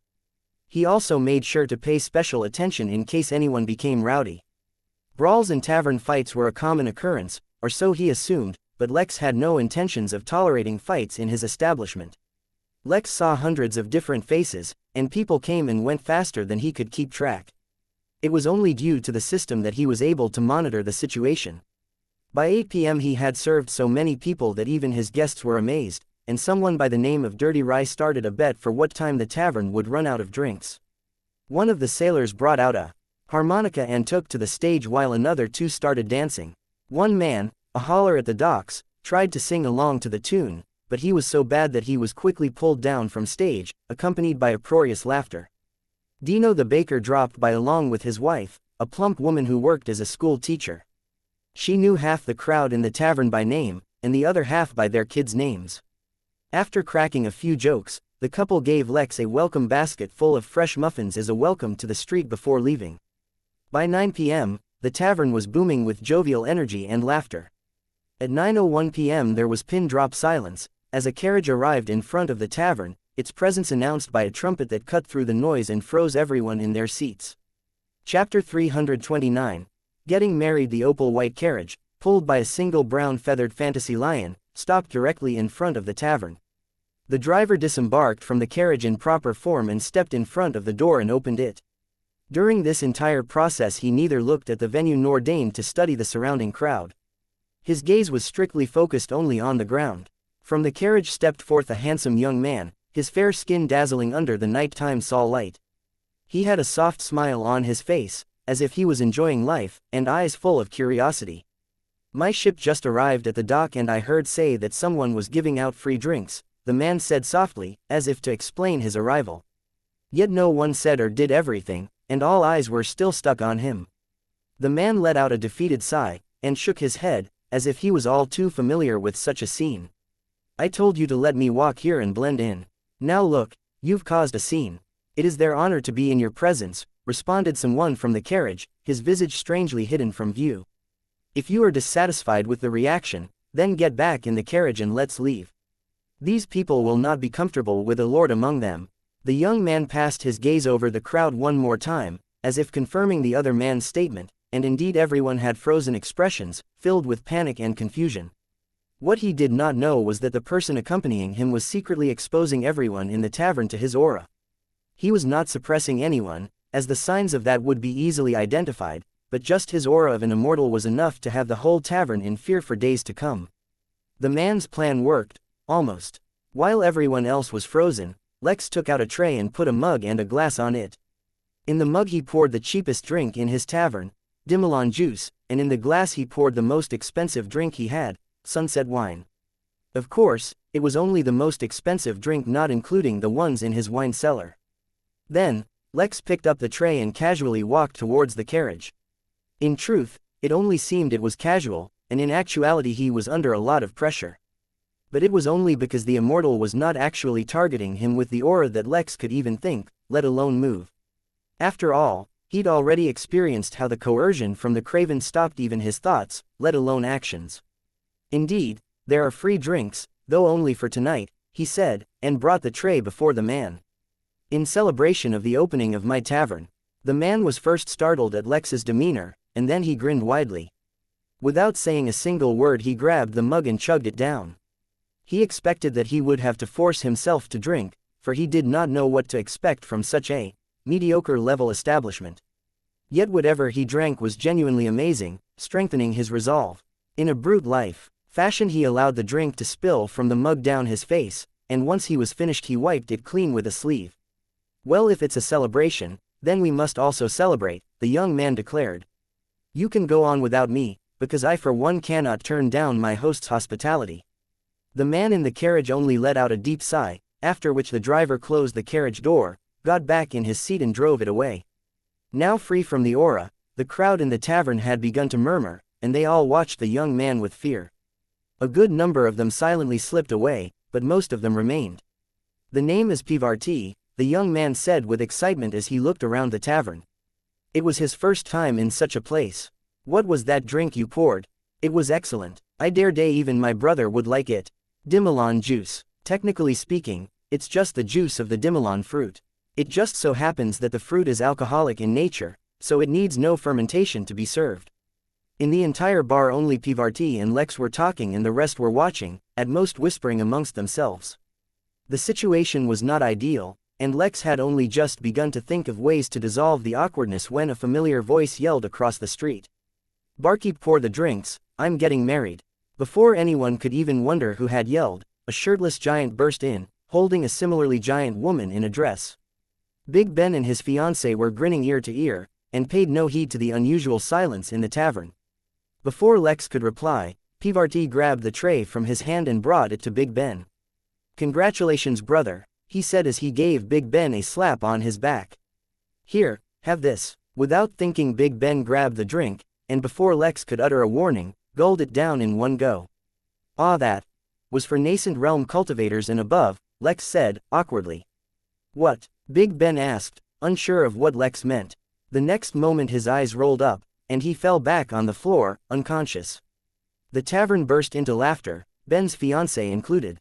Before the situation could change again, Lex quickly started passing out drinks again while Rick carried Ben to a room once again. He had poured sunset wine intending to pass it to the person in the carriage, but the person never gave Lex the opportunity. Lex turned to look at Roan and asked him if Ben would be okay. After scratching his head a moment, all he could say was, probably. Chapter 330.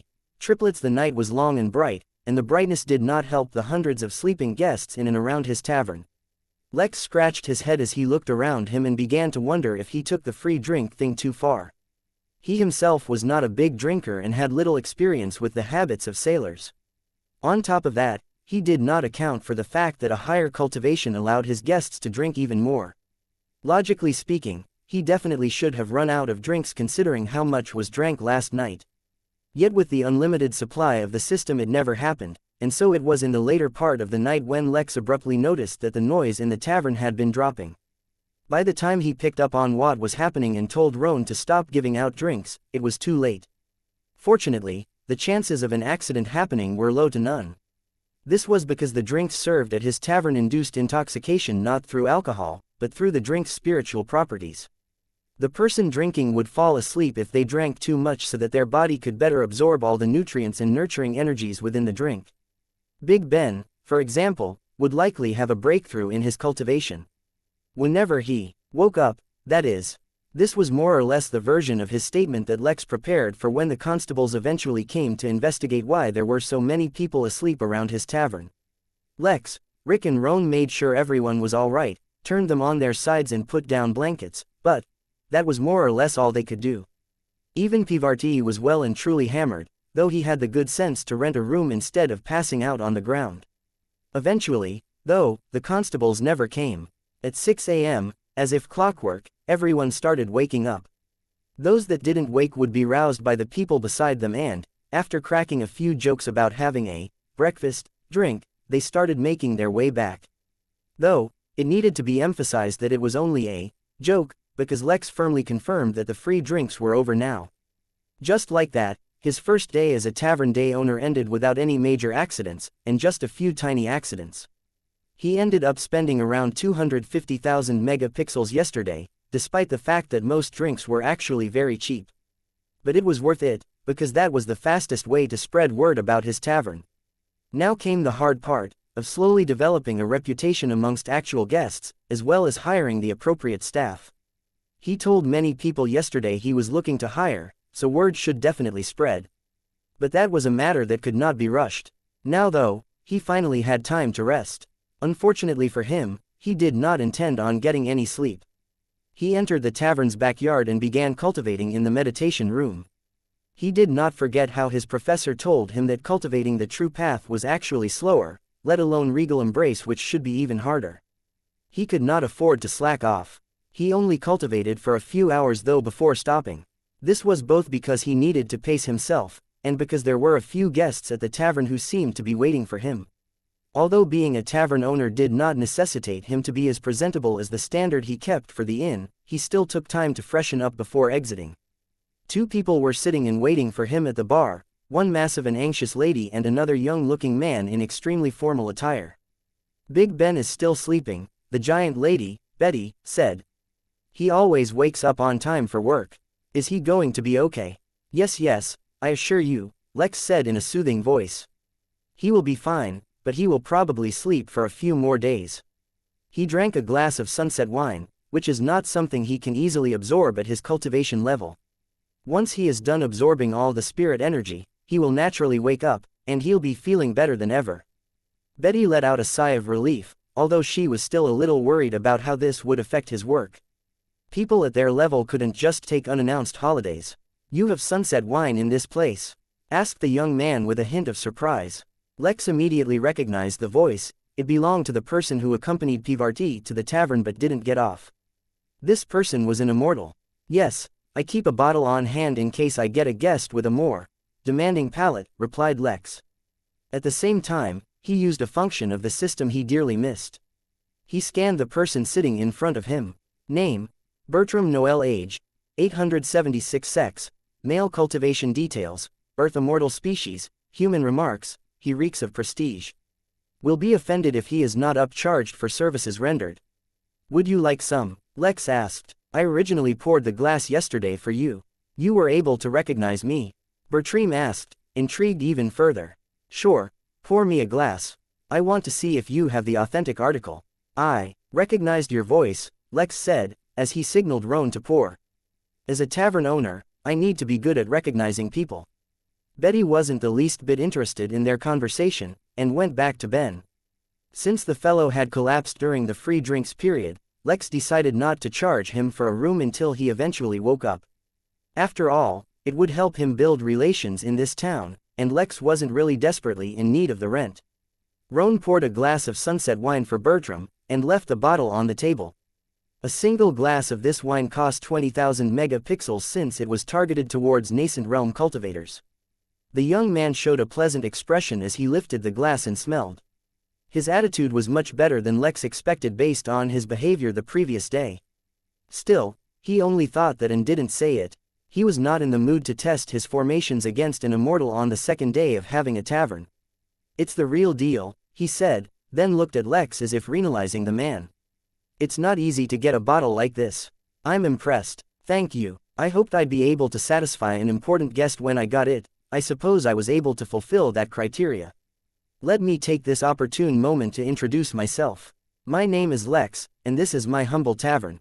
Well, Lex, your humble tavern has impressed me. Are you waiting for Pivarti? It seemed like you weren't too happy about him coming here last night, Lex said, as he sipped some tea from a mug Roan passed to him. Lex had selected an entire menu of drinks that would aid him in his cultivation, and had explained their uses to Roan. As someone with plenty of experience managing a bar, he knew best when to give Lex what for the greatest effects. Bertram chuckled as he poured himself another glass and said, "Do you think this is the first time he's done something like this? Or did it seem like this was a novel experience for him? The truth is, it's definitely not. He's just using any excuse possible to delay our trip home, for he knows how much trouble he's in." Les smiled weakly and did not continue to ask.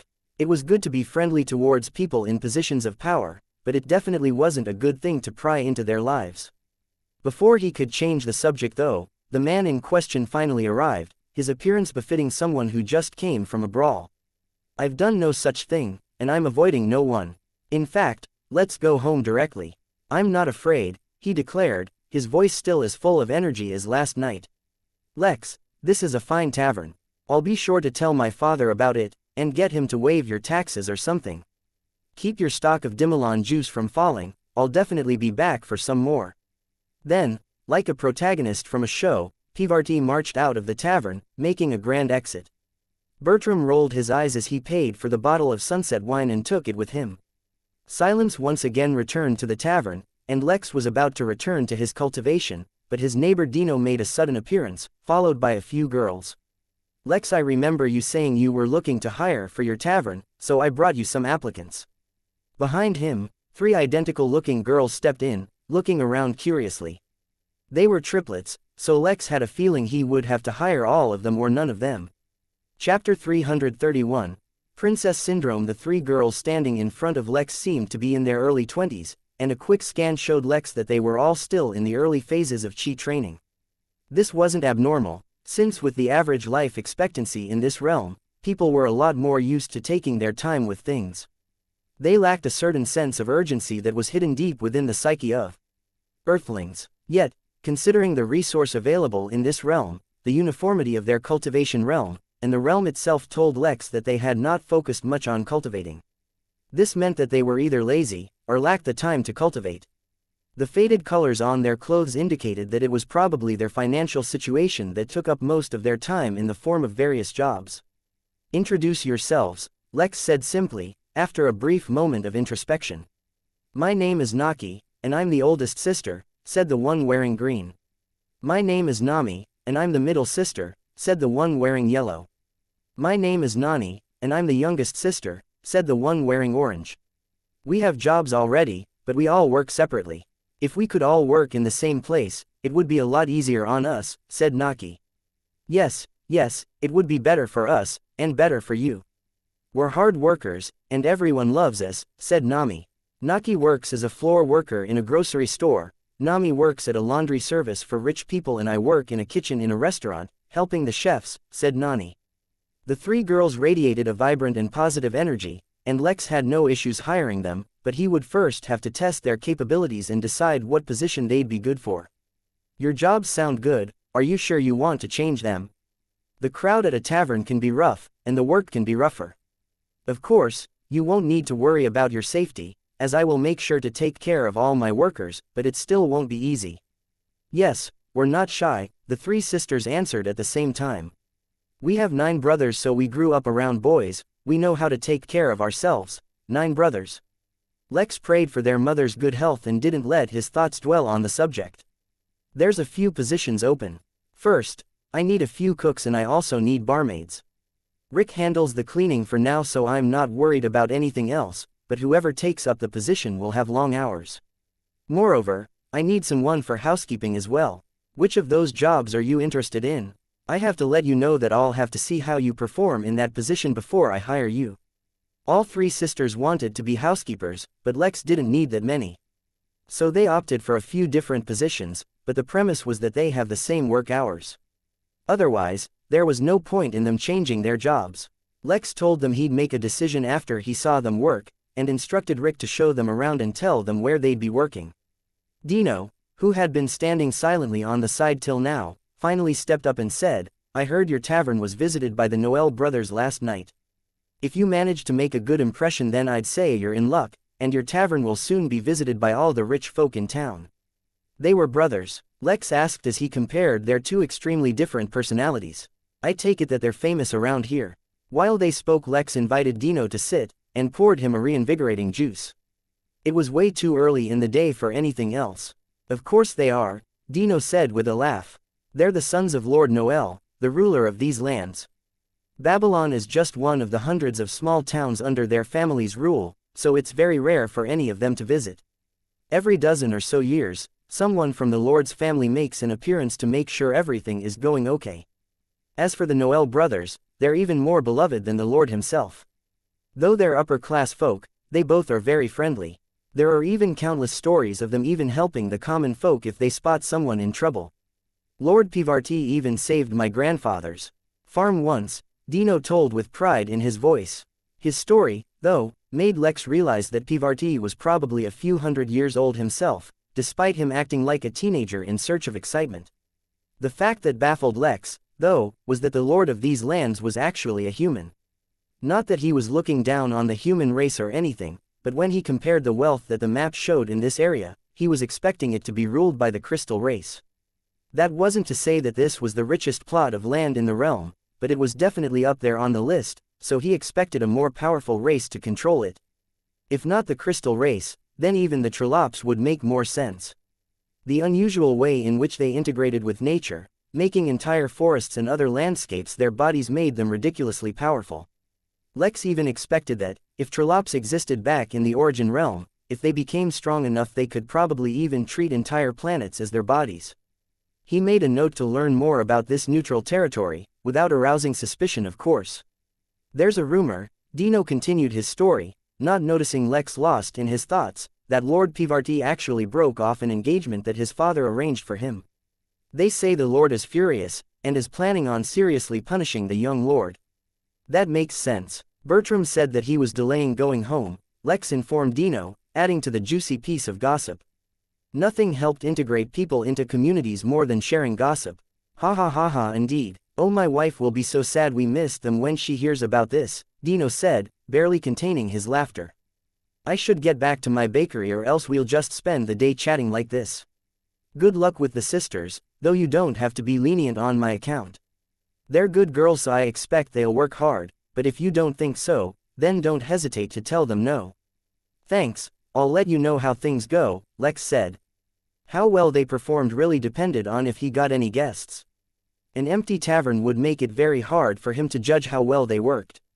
Oh and Dino suddenly said, his bright disposition suddenly changing to one full of hesitation and concern. I meant what I said.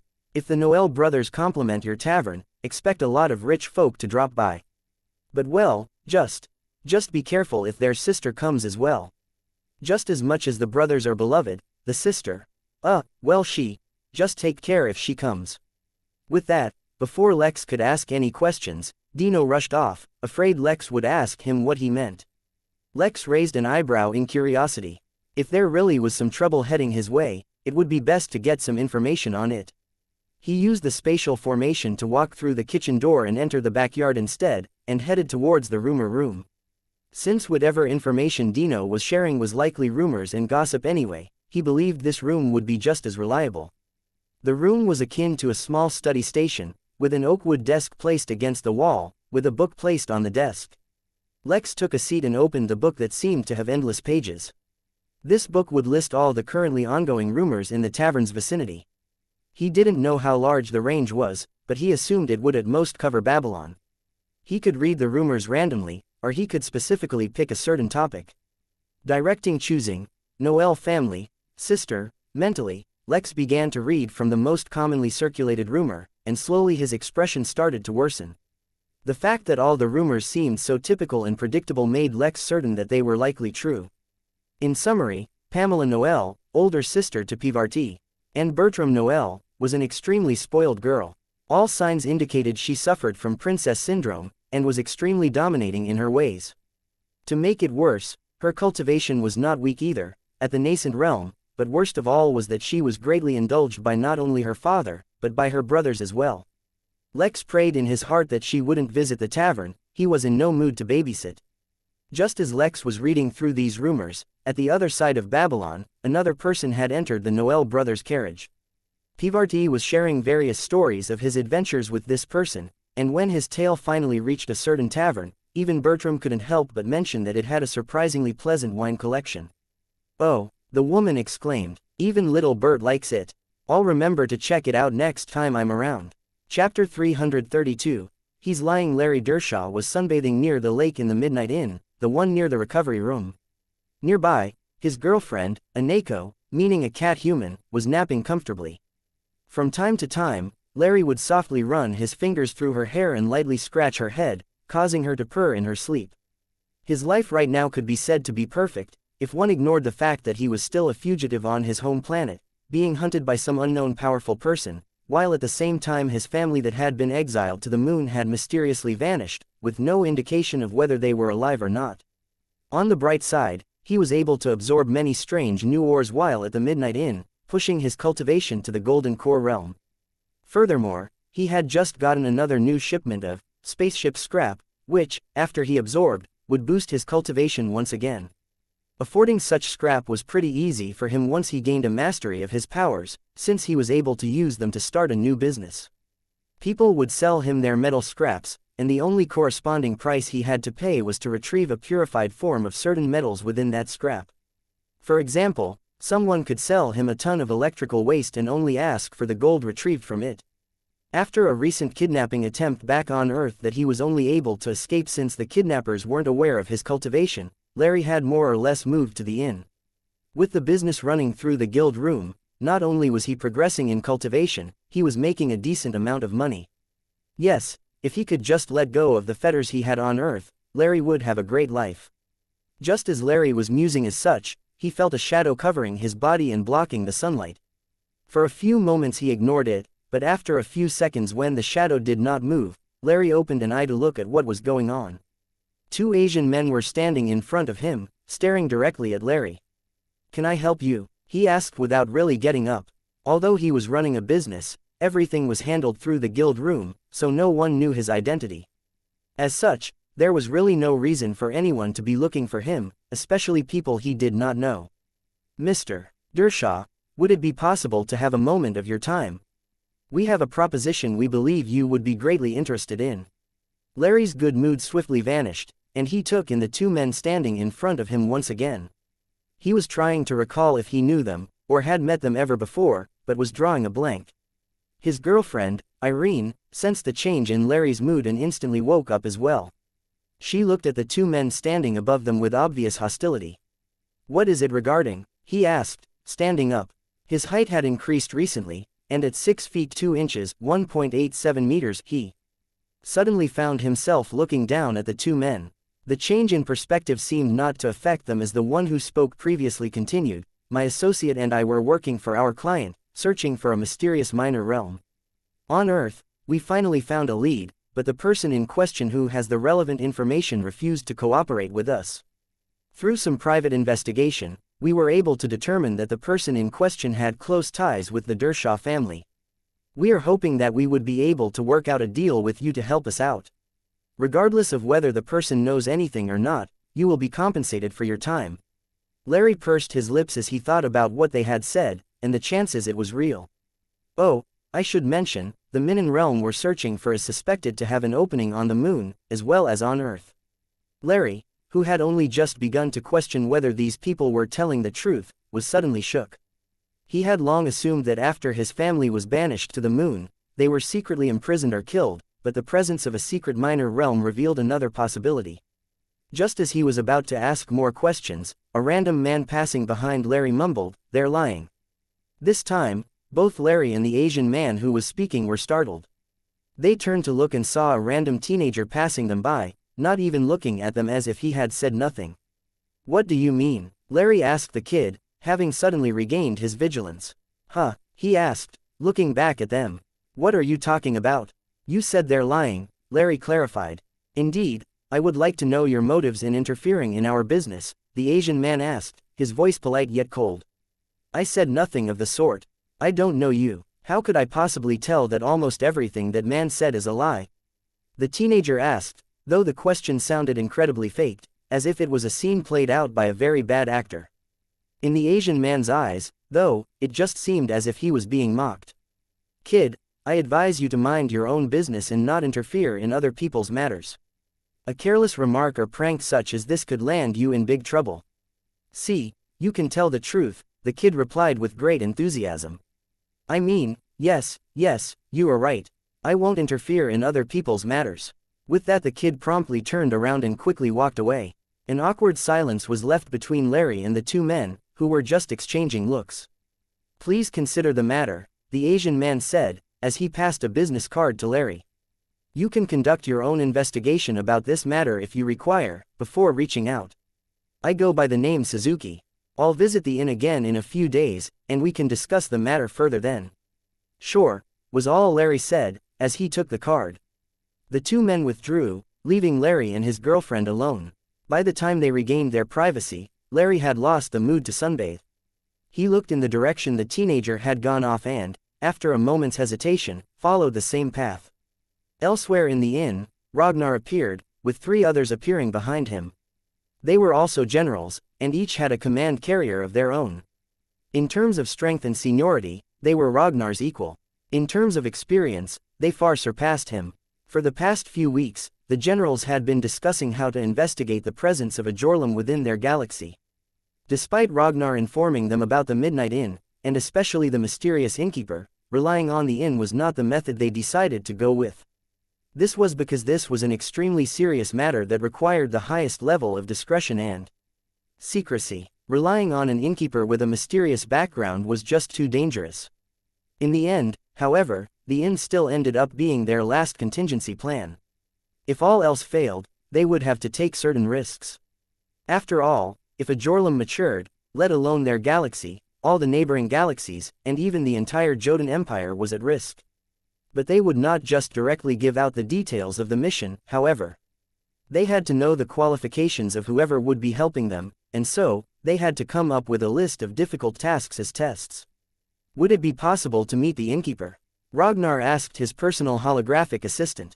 Unfortunately, the innkeeper is not available at the moment. The assistant innkeeper, however, is available if you wish to meet her. Then please, request the assistant innkeeper's presence. I have a series of tasks I would like to put up in the guild room, but they have special requirements, and are not fit to be displayed for everyone. The reward for the first task would be in the price range of about 100 trillion megapixels. Before the hologram could even reply, a projection of Mary appeared in front of Ragnar and the rest. Please, guests, let us go somewhere more fit to discuss business, she said gently. At the same time, she sent every single kind of notification she could think of to attract Lex's attention. Their energy problem might just have been solved. Little lady, if you don't mind me asking, will the innkeeper be free any time soon? Asked one of the generals following Ragnar. Dear guest, I cannot speculate on the innkeeper's schedule. After all, he has left the Origin Realm to run an errand. He could be back tomorrow, or he could take a while longer, she replied very calmly. Her answer, however, caused the generals to exchange a certain look amongst one another. Only Ragnar wasn't too surprised. After all, for someone who could recruit a celestial, this should not be a big issue. It was then that he noticed a familiar type of aura.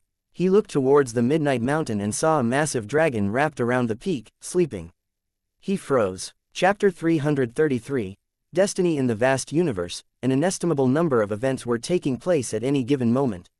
Separated by vast amounts of space, and sometimes even realms, any number of seemingly ordinary and completely unrelated events sometimes brought about strange and seemingly impossible results. A number of people, some oracles, some mystics, some sorcerers, some cultivators, some who could pry the secrets of the foundations of the universe, and some who just happened to have unusual dreams, occasionally could see glimpses of the results before they happened, without understanding the process or cause. These people often claimed these visions as prophecies, or, often, an undeniable destiny. The truth of destiny was a secret hidden within the machinations of the universe, if there even was a truth to be found. The only thing that could be determined, however, is that in the entire universe, there were very few places cut off from the influence of destiny. This did not mean that the existence of these places would change the destiny of the universe, for even if key people were hiding in these places, the destiny of the universe would remain unchanged. To the universe, there were no real, key, people to influence events. If one person or being was unavailable, another could take its place to perform a separate action to bring about the same result. A very simple example of this was a hungry man at home. If he went into the kitchen but found he had no groceries, instead of cooking himself, he could order food to be delivered to his home. Whether he cooked the food himself or someone else brought it to him, the end result of the man eating food remained unchanged. But there was an important question that needed to be pondered. In these few places that were cut off from the destiny of the universe, would a new and unrelated destiny arise? If so, it needed to be wondered if destiny was something that was influenced by a person or entity, or was it just a natural state of the universe? Perhaps destiny did not even exist in the first place, and was simply an abstract concept created by the minds of sentient beings to explain a series of unusual events or unusual results. This was a debate discussed by many philosophers, existentialists, scientists, cultivators, beings of unimaginable power, and simple mortals under the influence of hallucinogens. The origin of the debate, throughout time, often stemmed from a single thought. A single coincidence could be attributed to entropy, for in the endless chaos of events taking place, two events happening at the same time and influencing each other to bring about unexpected results could still be acceptable. An example of this was the fact that despite being at the Midnight Inn for a long time, Noman Butt, the man with the unusual power to determine truth, happened to recover from his wounded state just in time to encounter a plot targeting Larry Dershaw. The timing was phenomenal, but it could be attributed to coincidence. But then, if a series of unrelated coincidences, brought about in unpredictable ways, happened at the same time, subtly influencing one another, most minds would be able to accept that there was no underlying entity secretly influencing things. Back in the Crystal Realm, Lex had entered the meditation room and had muted all system notifications so that he could focus on his study of arrays. He had made excellent progress lately, and now with the combined effect of his thinking cap and the meditation room, Lex felt he could finally solve his long-standing problem of not being able to use arrays quickly in battle. As a result of this, he happened to miss Mary's attempt to attract his attention so that he could give his input on the deal Ragnar was requesting, leveraging a series of tasks with the minimum payment being 100 trillion megapixels. The timing of Lex's retreat was completely unrelated to anything happening at the inn, for there was nothing foreseeable that required his attention at the inn. Moreover, it was still early in the day at the Crystal Realm, so he had plenty of time to focus on his research before he expected any guests. At the same time, Siwenhild, his supposed half-sister, who just obtained the qualifications to enter the core of the academy, disappeared. The 5 people she sponsored entered the core academy, discovering that no one knew where she was. Near the border of the Hum Nation, the Crown Prince stood in the center of a battlefield that had turned silent. Around him lay the corpses of Craven, but he treated them like nothing. He was sober for the first time in years, and the look in his eyes was extremely complex. In his hand, he was holding a plastic fork. It was from a cutlery set Amelia had gifted Lex, after she ate at his apartment once and realized he had no utensils at home. Back in Babylon, rumors of Pivarti spending the night in the small town spread like wildfire. It caused all the townspeople to scurry and make preparations, for any rumor caused by the Lord's family usually caused an influx of lesser nobles and various other wealthy people searching for some way to gain their favor. The surge in work, the recent death of the captain and a number of prior debts and agreements with private investors caused the ship on which Big Ben worked to be seized. All those who happened to be on the ship at the time were hired or given other jobs, while the rest were left to sort out their own matters. At the same time, the serial killer inhabiting Babylon struck again. But this time, having learned from his previous mistake, he killed in a place with no witnesses. He killed his victim in his own home. Moreover, due to his research, he knew the victim lived alone, so it would be a long time before anyone actually discovered the murder. This was not a bad idea. Killing people in their own homes provided him with a new kind of satisfaction. It just so happened that this victim was neighbors with the triplets who were applying for new jobs at the tavern. The triplets had a large family, so they were protected from being targeted by the killer based on the premise that he was avoiding any witnesses to his murders, for now. While all this was happening at the Midnight Inn, a number of odd coincidences were taking place as well. Larry caught up with Noman and tried to investigate his motives. Before the conversation could even begin properly, or rather, before Noman could no doubt flawlessly act his way out of the situation without arousing any suspicion whatsoever, someone recognized Larry and called out to him. It was Marlowe, followed by his wife Sophia, and their son Raphael. In this way, Three people with unusual secrets, Larry, Noman and Raphael, came face to face for the first time. In another corner of the inn, Ragnar was looking at the dragon sleeping atop the mountain. Unlike humans, who were born weak and had to grow in strength, dragons from the first moment of their existence were near the epitome of the entire universe. Were it not for their very individualistic nature, dragons could establish a civilization at the overlord level, or even beyond, if such a level existed. Most civilizations, human or otherwise, were at the ground level, stuck on the planet where they originated. Many had reached the sky level, meaning they could escape their planets and spread their influence within their star system. Some eventually grew to the star level, meaning they could spread their influence between star systems.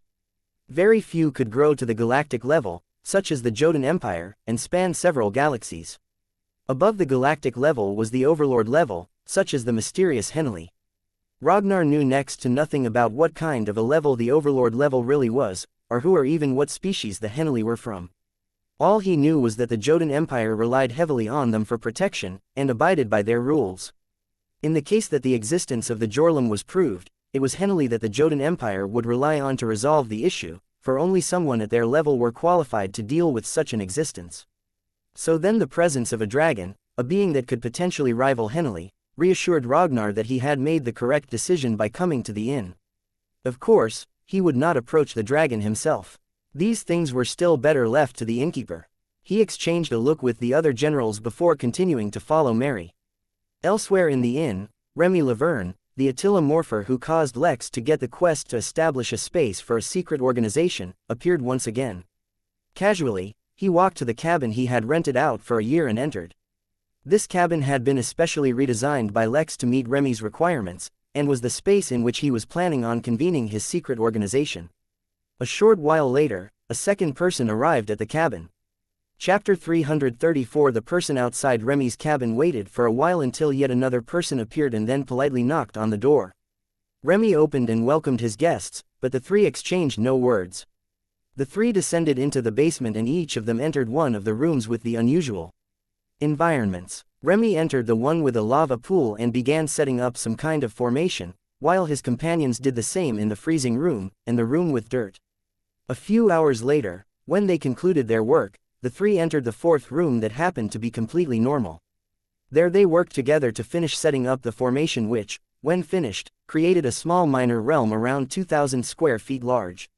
The three entered the realm that not only already had air and gravity, but was completely furnished with comfortable sofas, tables, various stationery, and warm lighting. Just because they were from a secret organization, it did not mean they had to meet in a dark and dingy environment. Remy, you've done it this time. This place is great. Once we spread enough golden keys across the galaxies, the organization will be able to exchange information and hand out tasks much faster. The bishop will definitely reward you. It's still not completely safe, Remy pointed out. I have no idea if this formation and minor realm will be able to prevent the mysterious innkeeper from listening in. Why would the innkeeper even be interested in what we have to say? Besides, he's running an inn, so I'm sure he will respect his guests' privacy, replied one of the other men. The third person had his lips stitched, so it was unlikely that he would speak. I'm just saying this is something we need to keep in mind. Now let's get on to business. I can't stay at the inn much longer, I have work. If I disappear for too long, people will become suspicious. Fine, our most urgent task right now is to get these golden keys in the hands of as many members as possible. This is a task that will likely take years, but we must begin immediately. Agreed, replied Remy. While we do that, though, I have to update you on my latest missions from the Empire. Remy was actually someone in the employ of the Jotun Empire. He was usually tasked with extremely sensitive matters that involved great secrets, such as investigating the Midnight Inn itself when they suspected Lex of being a Tao Lord. Yet at the same time, during his investigation of the inn, he directly informed Lex of his purpose, and now apparently he was also a part of a secret organization. Despite his cavalier attitude, there was clearly more to him than met the eye. Or he was just really lucky. There have been a lot of unusual phenomena taking place on the planet of Hoseth, and the involvement of a Tao Lord is suspected. They want me too. A few hours later, Lex exited the meditation room feeling extremely satisfied with his progress. His plan currently was two-pronged. First, it was to completely memorize an array of arrays, all with different purposes, and practice employing them at a moment's notice. Second was to better familiarize himself with the process of creating new arrays, so that he could easily improvise a new array in an unusual situation. He had made great progress with both of those, and was feeling quite accomplished. It was late afternoon now, so he opened the system to check if he had any guests in the tavern while he was busy, and was taken aback by the numerous notifications. He quickly checked them and learned about Ragnar's visit and his requests. His request of putting up his task, but only for qualified people, was actually very simple. All it would require was further upgrading the guild room, so that tasks could be divided into various levels of difficulty. Finding someone capable of fulfilling those tasks would be the actual hard part. But there was great incentive for Lex to do so, because he received 1% of all transactions through the guild room. Mathematics was sometimes very complicated for people when involving massive numbers, especially for people who stood to profit, causing them to recheck their calculations multiple times. In this scenario, no matter how one checked their working, the answer would always be that 1% of 100 trillion megapixels was 1 trillion megapixel. That was 1 trillion with 12 zeros involved. Lex could not comprehend such a massive amount of wealth. Even as a billionaire, he struggled to fully understand how to best use his money. He could blindly throw it at randomly upgrading the inn, but doing something blindly, and doing something with direction and purpose gave vastly different results. The difference between the village Lex made, and how the planning division made alterations to make it more cohesive was an excellent example of this. Still, what to do with the money was a worry for later. First, he had to acquire it. Furthermore, Mary claiming that this could solve their energy requirements made him realize a simple oversight on his part. He was looking for energy manually here, whereas he could just simply put up tasks in the guild room with MP as a reward. Doing things like this opened up another path for him in his quest as well. Since the same races could exist in different realms, he could search for information on Craven from the inn as well. While that would not tell him the origin of Craven in the Crystal Realm, having a deeper understanding of Craven could guide his search here as well. Before he began upgrading the guild room and setting up his tasks, Lex checked the rest of his notifications, and was pleasantly surprised to discover that one of his quests that had been pending for a long time finally ended. Quest: host a secret society. Quest complete. The hosts rewarded as being calculated. Hosted an intergalactic secret society. Hosted a secret society related to multiple empires. Hosted a secret society in the first year reward rank. A+ reward. Chamber of Secrets remarks. No copyrights were infringed upon in the creation of this chamber. He had no idea what exactly caused the quest to be completed, but he wasn't complaining. He investigated the details of his reward. Chamber of Secrets. Some secrets can weigh heavy on your mind, body and soul.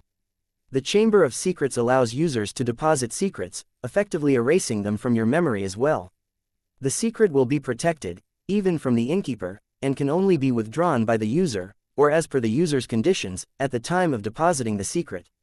The price of depositing the secret varies and depends on the user's cultivation.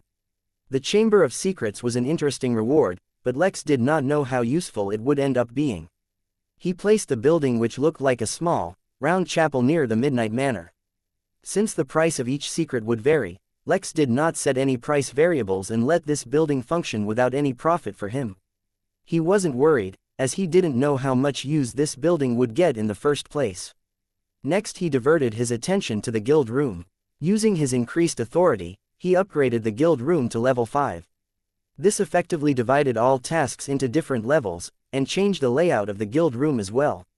Anyone could set a request at any level, but the moment anyone set a request at the Immortal Realm and above, they would need to pay a 50% deposit to ensure guests would not randomly place requests. To view the request would, however, require relevant authority. There were 2 ways to get the relevant authority. The first and easiest was to be of the cultivation level or greater than the one required for the task.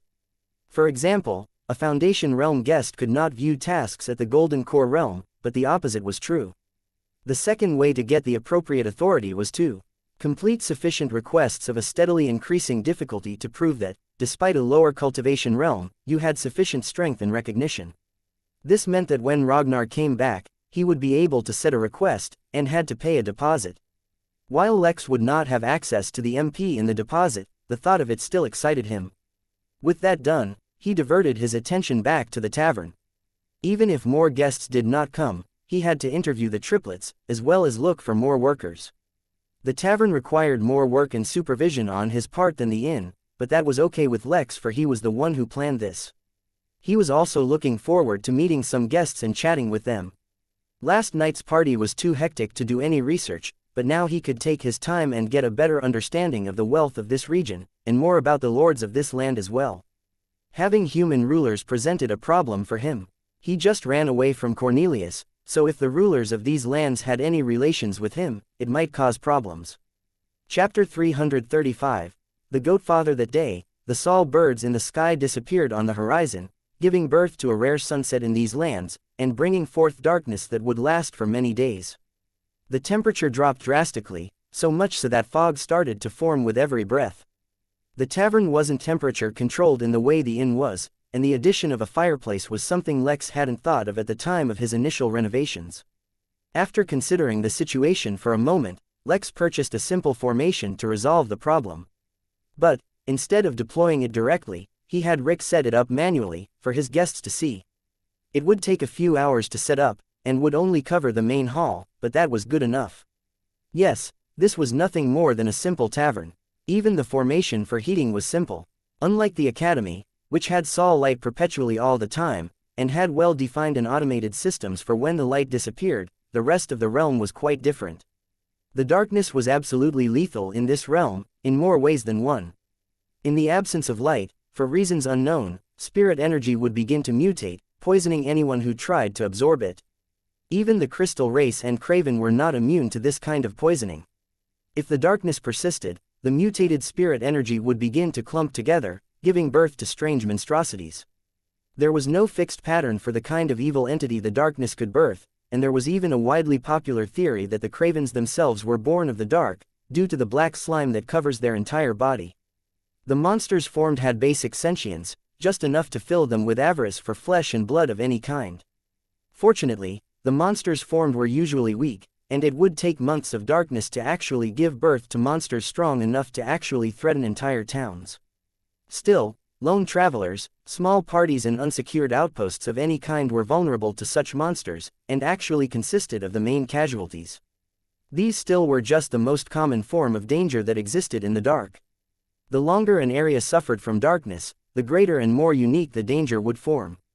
This was why towns and cities in the Crystal Realm operated differently based on whether it was light or dark. The single most important difference was that all travel outside the town area would be strictly restricted. Most people were given either paid holidays or had reduced working hours based on their jobs. There was no danger of mutation or poisoning in the town itself because any kind of light at all would prevent this from happening, so all towns were well lit.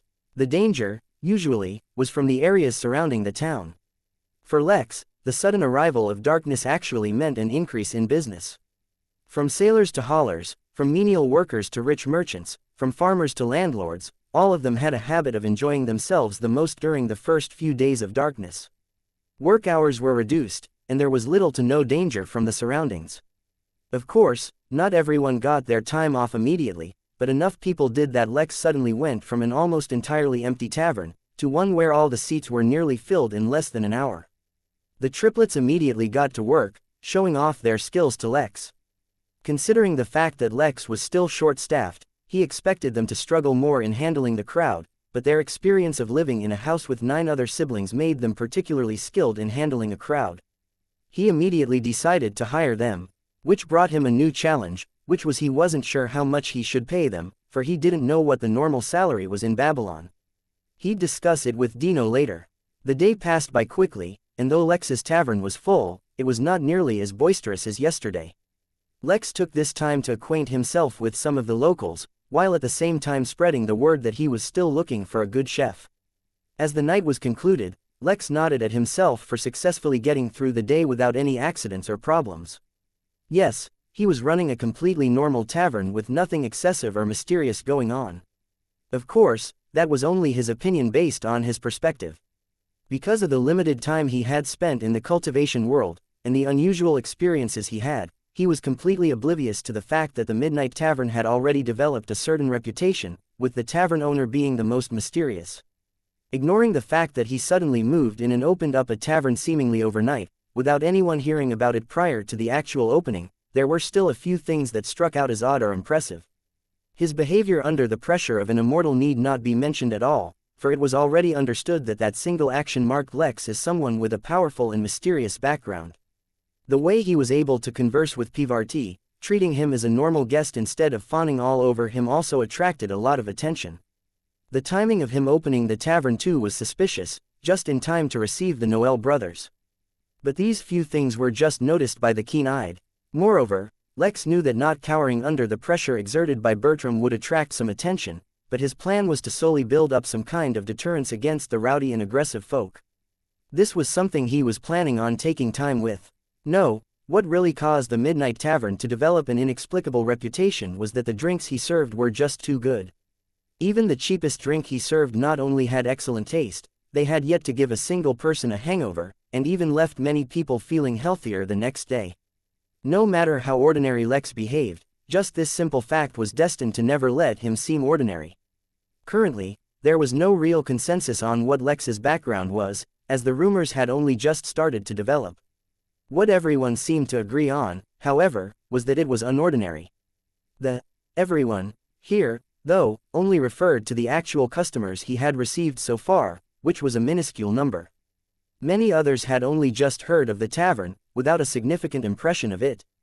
Just as the last of Lex's guests were getting ready to leave, 3 such men, who had only heard of the tavern, without really understanding it, entered. As a respectable tavern, the bar and kitchen were not open all night, and Lex was just about to inform them as such, when he noticed the energy in the room change. His guests, who were getting ready to leave, stopped, their eyes glued to the 3 men. There was a look of apprehension on their faces, mixed with a trace of pity. The guests' actions seemed extremely prominent, especially since they were openly looking at the 3 men, but the men in question seemed not to notice. The 2 men standing at the back were large and muscular, while the man in front was shorter than Lex even, but his appearance was striking for another reason. He was wearing formal clothing, but his attire seemed mismatched. It was as if his clothes were close to working well together, but the colors were just a fraction away from being cohesive. Moreover, the hat he was wearing looked very odd as well. It was rude to judge or assume, but at a glance, it seemed like the man was trying very hard to replicate the wardrobe of someone from a higher stratum of society, without a proper understanding of what it actually entailed. Still, none of that had anything to do with Lex, and he was not really one to judge others based on superficial things. "The bar's about to close for the night," Lex said in a regretful tone. "You can still check into a room though, if that's what you're looking for." The short man, who was up until now surveying the hall, turned and looked at Lex. He gave a warm, enthusiastic smile, took off his hat and put it on the bar. "Oh, that's no trouble. I was in the area, and I heard about the crazy party you had here last night. I just wanted to take a look and make some introductions. The name is Elio Ricci. Pleasure to meet you, Elio. I'm Lex. I'm Mr. Lex. You seem very young for someone who owns a tavern. I'm impressed. If you don't mind, I'd like to bring my father here tomorrow to enjoy your hospitality.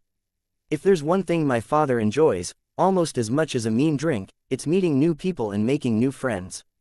"It would be my honor," Lex replied very simply. So far, Elio had done nothing unusual, so Lex would not treat him differently from a normal guest. Yet he was all too aware that his other guests were still frozen in their place, meaning Elio was anything but ordinary. "Very good, Mr. Lex. Very good. I'll see you in the morning." With that, he picked up his hat and stepped out of the tavern, followed closely by his goons, maintaining a warm smile throughout. His exit, however, finally allowed the remainder of his guests to relax. That was Mr. Ricci's son, Elio Ricci. Naki, the oldest of the triplets, whispered to Lex. "Baker's Street is a part of their territory. They take protection money from all the shops." Lex suddenly understood what he had encountered. Instead of being troubled, Lex was actually excited. Yes, as an ordinary tavern, he definitely had to pay protection money to the local gangsters. Maybe they'd have their secret meetings often in his tavern. Maybe the head of the gang, or, dare he say, mafia, was called the Goatfather like a very famous movie from back on Earth. Oh yes, Lex was definitely getting excited. His one mistake, though, was that he forgot to hide his excitement, leading everyone in the tavern to look at him oddly. Chapter 336. The Chronicle of Falufa, bonus chapter. The planet Nibiru was an extremely energy-rich planet, causing it to develop a vibrant and diversely populated world.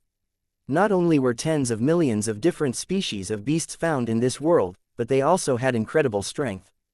An unexpected result of this, however, was that it became an extremely chaotic planet. Battles happened night and day, and only a few overlords who could control large regions of space managed to bring some semblance of calm to their lands, if they chose to do so. But in the endless battlefield that was this planet, there was a certain mountain range that gave birth to a very unique environment. The mountains themselves contained hundreds of spirit stone mines, buried deep in their cores. But instead of the spirit stones leaking out energy, as these mines sometimes did, they expanded until they ended up combining with one another. With regions of higher and lower concentration of spirit stones, yet an endless connection of underground mines that somehow managed to form a closed loop, the mines somehow formed a natural formation. This formation gave birth to a land completely separated from the struggles and strife of the outside world, creating a sanctuary for the beasts living within. Those beasts, living in such an environment for hundreds of thousands of years, evolved without the need for any kind of combatability. In such an environment, they flourished, and established entire nations. Among the many such nations was one called the Bunny Nation, populated only by rabbits, some with fur as white as snow, others orange like the light of the setting sun, and others still brown, like a young oak tree. These rabbits were at the forefront of science, technology, art, literature, music and much more. Such a flourishing nation had many influential rabbits, but none more so than the bunny known as herald for the birth of a new ideology, Pontiff Falufa. The latest generation of rabbits were not satisfied with living in a cage, and as the voice for these new and heretical thoughts, Falufa took it upon himself to educate the masses of the kind of preparations they needed to bring to even consider such a pilgrimage. His ideas were just as hated amongst the older population as much as his wisdom, foresight, and thoughtfulness were appreciated by the young. But before the debate between generations could be settled, fate took it upon itself to provide them with an answer. In the Midnight Games, the planet Nibiru won the prize known as Bailey's Vitalizing Dwarf Star Ferment. The single drop of the ferment caused the planet to undergo major changes, as it prepared itself for a rise in its star rating. All the inhabitants of the planet underwent some degree of elevation in their strength and bloodline, and the environment of the planet underwent some changes as well. The mountain range, already rich in spirit stone mines, underwent an evolution and came to life in the form of earth giants. The formation protecting the lands disappeared, and the many nations underwent an upheaval. Many died, simply due to the giants standing up from where they were born, and entire nations collapsed in the earthquakes that followed. The few survivors were then, for the first time in living memory, faced with the ferocity of the beasts outside. What ensued could not be called a war, for slaughter and slavery were more apt descriptions. Pontiff Falufa, during this upheaval, was separated from the Bunny Nation. With no idea of his strength, or cultivation level, since it had never mattered before this, Falufa faced the endless onslaught of madness with his ears held up high. With kicks that could shatter not just hide and bone, but the very will of his enemies, the pontiff scoured the lands for his fellow bunnies. Over time, the pure white fur became synonymous with terror as he slowly went from surviving, to thriving, to hunting. Lions kneeled at the sight of his fluffy cheeks, wolves ran in terror at the sound of the hopping hurricane, snakes coiled up under his gaze and, eventually, even the earth giant crawled back into the ground and pretended to be mountains at the sound of his name. Yet Pontiff Falufa, the bunny wearing only a black bandana across its head, like the hero from the movie Roomba, was not satisfied with his achievements. He did not crave strength, he craved a safe land for his people. No matter how strong he was, the bunny nation could not thrive if they relied on him alone. Not to mention, he rarely ever found his fellow country rabbits. The few he found were filled with fear and covered with scars. He could not leave them alone, for they would never survive. In the beginning, this was fine, for they were few. But when they grew in number, and word spread that the Nightmare Falufa was trying to protect his people alone, all those who feared him banded together to hunt him down. Unable to exert his strength because he was too busy protecting his fellow rabbits, Falufa feared the worst. But then, like a holy blessing from the heavens themselves, at the moment before demise, a shining, golden door appeared. With no recourse, the pontiff led his fellow rabbits into the light, hoping for salvation. What he found, instead, was the Midnight Inn. Millions of humans, hundreds of thousands of beasts, base animals, all mingled happily and seamlessly without any violence. It was a land that smelled sweeter than carrots, felt warmer than the fuzziest fur, and felt safer than the deepest burrow. But how would they stay? The projection that appeared before them like a holy deity told them that this was an inn, and that they could stay as long as they paid. Falufa had no concept of money, but he had undertaken the gravest of dangers to protect his cohorts, so he was determined to take this burden upon its tiny shoulders. It was then that, like a holy messiah, a kind and benevolent turtle appeared before them, followed by a whale flying in the air, as well as a lone wolf with fur almost as white as Falufa's. Almost. The turtle that had a single horn on its head looked at the refugees from the bunny nation with kindness in his eyes. Oh dear, the majestic turtle exclaimed, the rumble in his voice shaking the very ground beneath Falufa's feet. You children seem to have a very special bloodline. Would you like to work in my greenhouse? When the turtle spoke the words that were sweeter than the best honey, he seemed to be taking on the position of one requesting for help, yet it was the bunny nation that was saved. The survivors, one and all, accepted the turtle's offer.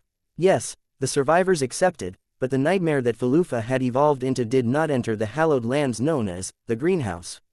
Instead, he made a pact with the turtle. The pontiff would return to Nibiru in search of his lost brethren, save them from the hell that land had turned into, and bring them to this heaven. All the bunnies that Falufa brought would be hired by the turtle as its workers, tending to its garden. The turtle accepted the deal and gave Falufa a golden key to return to this kingdom with golden chariots known as golf carts. Yet, just before Falufa left, the fire in his heart reignited, an angel in the shape of a human came to him. Falufa was a rabbit pure of heart, and had eyes only for other rabbits, but even he had to admit that this lady who introduced herself as Anita was spectacularly beautiful. She asked the pontiff his life story, as well as the history of Bunny Nation. She promised that in exchange for his story, she would personally take care of the rabbits he brought to the inn. Enamored not only by her beauty, but by the heart that offered safety in exchange for a story, Falufa began his recitation of the history of the bunnies. He told her of the great bunny pope, the first to enlighten the simple minds of the rabbits. He told her of the king, who turned random rabbits in a garden into a nation.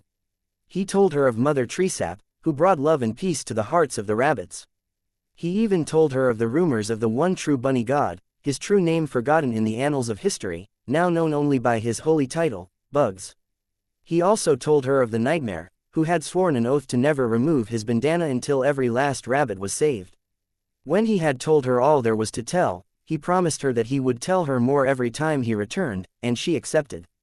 Falufa looked one last time at his fellow rabbits who would, no doubt, take a long time to recover, before returning to Nibiru. So it was written and thusly recorded in the Midnight Library, the first chronicle of plaintive Falufa, the Roomba Rabbit. Chapter 337. Preparing for a heist at night, Lex finally decided to get some sleep. He could have meditated or practiced his techniques some more, but going too long without sleep was still detrimental to him, despite being a cultivator. Speaking of sleep, Big Ben was still knocked out as well. His new fiancée was very concerned about him, if for nothing else then because he hadn't eaten in a while, but Roan, the barkeep, assured her that he would be absolutely fine. As he got into his bed in the cozy little room he'd designed for himself in the backyard, he asked Mary for an update. Other than the usual stuff, there were only two things worth mentioning. First was that the Galactic Sovereign Turtle had encountered some beasts with a unique bloodline that would aid him in managing the greenhouse, and thus had taken it upon himself to hire them. Viewed only on the surface level, there was nothing wrong with this. In fact, it was even great since the greenhouse was getting big anyway, and it required specialized workers to manage. The issue with the situation was that even Mary could not directly hire people on behalf of Lex, let alone anyone else. The hiring process required the potential employee to undergo a test generated by a platinum key, and only then would they be acknowledged as a proper employee. Even when Anita and Kawain entered the inn, and directly expressed their desire to work there, Mary needed Lex to generate the platinum keys. Yet on more than one occasion, the turtle had shown itself to be an exception to this rule. Not only did it hire itself as Lex's gardener, it adopted Little Blue as a pet, and now it had hired beasts to tend its garden. The turtle, although having only helped Lex with everything he needed, proved itself to be immune to the rules of the system. Or at least, it was able to interact with the system in a way no one else could. Heck, Even Lex could not hire someone officially without using a platinum key. Since Lex was trying to get a deeper understanding of the system, this was something he needed to pay attention to. While he was at it, it would be best if he did some research on the details of the turtle species. The second thing was that the date for the Earth Expo was coming up. Miranda, the representative for the council back on Earth, had a huge list of requests for the expo venue and itinerary that Mary required Lex to approve. With everything else done, Lex went to sleep. Tomorrow would be an interesting day. He would have to pay protection money. He wondered how much was an appropriate amount. He would have to talk to Dino about this as well. Earth, USA. Anakin Indiana McLean resisted the urge to smile. He had to look like a normal employee, and not attract any unnecessary attention. He had been planning his heist for months, from the first moment he got his hands on a golden key to the Midnight Inn. He was not some idiot who would pull off a heist, only to get caught later. He had planned this heist in excruciating detail, so much so that he had shaved every hair on his body, put on a wig, and was wearing an artificial skin suit with fake fingerprints. Using modified shoes, he looked taller than he really was, and had especially learned a spiritual technique to alter his voice. All of these were necessary, for he wasn't acting as a person he made up. No, he had taken the place of the real employee who worked at this bank. He didn't harm the man, he just put him to sleep with a powerful sedative. It was easy to get away with using this identity, for he hadn't replaced the bank manager, but the janitor who cleaned the bank. He did his job regularly, right up until he saw someone heading towards the bank vault. He activated a special talisman he'd bought from the Midnight Inn Guild room, and turned invisible. He followed the customer into the bank vault and, instead of robbing the bank, he activated the golden key and entered the inn. A few hours later, when the bank closed, the heist would begin. The next day, Lex woke up refreshed and full of energy. After washing up and making sure he looked presentable, he quickly exited his tavern. It was still early, so the street was mostly empty, especially since it was still dark, but fortunately Dino's bakery was open. After getting a suggestion from him about what kind of salary the girls expected, he brought up a question about Elio Ricci. This greatly troubled Dino, and it was clear that he was hesitant to say anything on the subject, especially since his relationship with Lex was still new. In the end, he said enough to let Lex know that should the Ricci family feel like he owed them money, they would be very open and clear in communicating it. Before then, he should not offer to pay them, as that may actually end up offending them. With a better understanding of what to expect, Lex returned to the tavern. The streetlight outside was well lit due to street lights as well as lights embedded directly in the streets. There was no room to allow even shadows to form too deeply. This was starkly different from how things were when either Sol or Frio birds were around. Though the Frio birds brought along with them snowstorms, they gave off an ethereal light that could somehow shine through the snow softly, similar to moonlight. As such, whether it was Sol light or Frio light, when they were around, no one needed to be so careful of the dark. An example of this was how you could sleep in a dark room without a night light. Overall, there was not enough darkness to contaminate the spiritual energy. Now, though, with the town surrounded by the unending void, they had to be extra careful. After appreciating the beauty of the well-lit town, he returned to his tavern. Whether it was dark or light, it did not matter to Lex. After all, the town's security was handled by someone else, and since the town had survived this long, they surely knew what they were doing. The day seemed slow, not only for the tavern, but for the whole town, as the number of people walking on the streets had visibly reduced. Around noon, however, things suddenly picked up for the tavern. A small crowd of sailors entered the tavern with a thirst that could only be quenched by the strongest of drinks. After chatting with them a bit, it turned out they were a part of a merchant ship that had to take an emergency break at Babylon after it got dark while they traveled. They would have to stay till some Sol birds returned. Lex was especially active while chatting with them, for he wanted to understand what kind of trade the merchants in the area conducted. The answers he heard only confused him and betrayed his expectations. Time seemed to fly, for Lex had joined a group of sailors on their table and, while conducting his investigation, listened to the various stories they had to share. As interesting as this new group was, however, Lex eventually had to get up, for the guests he was most anticipating had arrived. Elio Ricci walked into the tavern followed by 8 other men, all of them sharing the trait of looking large and mean, while he himself followed another man. Unlike Elio, who had once again attempted to dress formally. The man in the lead made no such attempt. He had his sleeves rolled up to his elbows and wore loose and casual pants.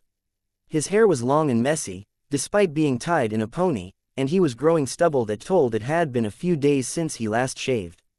The man looked older than Elio, but in no way did he look old. This was the one thing about cultivation that Lex could not get used to. A person's appearance usually had nothing to do with how much they had aged, so it was often difficult to tell someone's actual age. "Mr. Lex," Elio said, his tone warm and his smile casual. "Meet my father, Mario Ricci. I told you we'd come." "Yes, of course. It's a pleasure, Mr. Mario." Mario, after he was done surveying the tavern, looked at Lex up and down. Finally he said, "No need to call me Mr. Mario, just Mario will do. I'm not like these young kids who pay attention to so many things. Back in my day, respect was in one's eyes, not in one's words." What does that even mean? Lex thought, but did not let it show on his expression. "In that case, Mario, have a seat. What kind of a drink would you like? I'm sure you'll enjoy our selection." Before Mario had a chance to answer, however, the door to the tavern was loudly slammed open, followed by a jeering voice. "Is this the trash heap that's claiming Pivarti spent the night here? How drab. This place is too dirty even for my servants." Chapter 338. Something snapped. The carriage was absent of all conversation as it rolled into the Lowen Manor. Only the sound of the creaking of the carriage wheel and the occasional growl of the lion pulling the carriage could be heard. From Pivarti to Bertram to their sister Greta, to the carriage driver and, as well as all the guards and workers around the manor, they all maintained silence. As much as he tried to avoid or delay it, eventually they returned home. The pale-looking Pivarti smiled weakly at his siblings, but did not have it in him to crack jokes. It was time to face the music. Regardless of the circumstances, it was true that Pivarti had ended up breaking his engagement and ruining the wedding his father had arranged.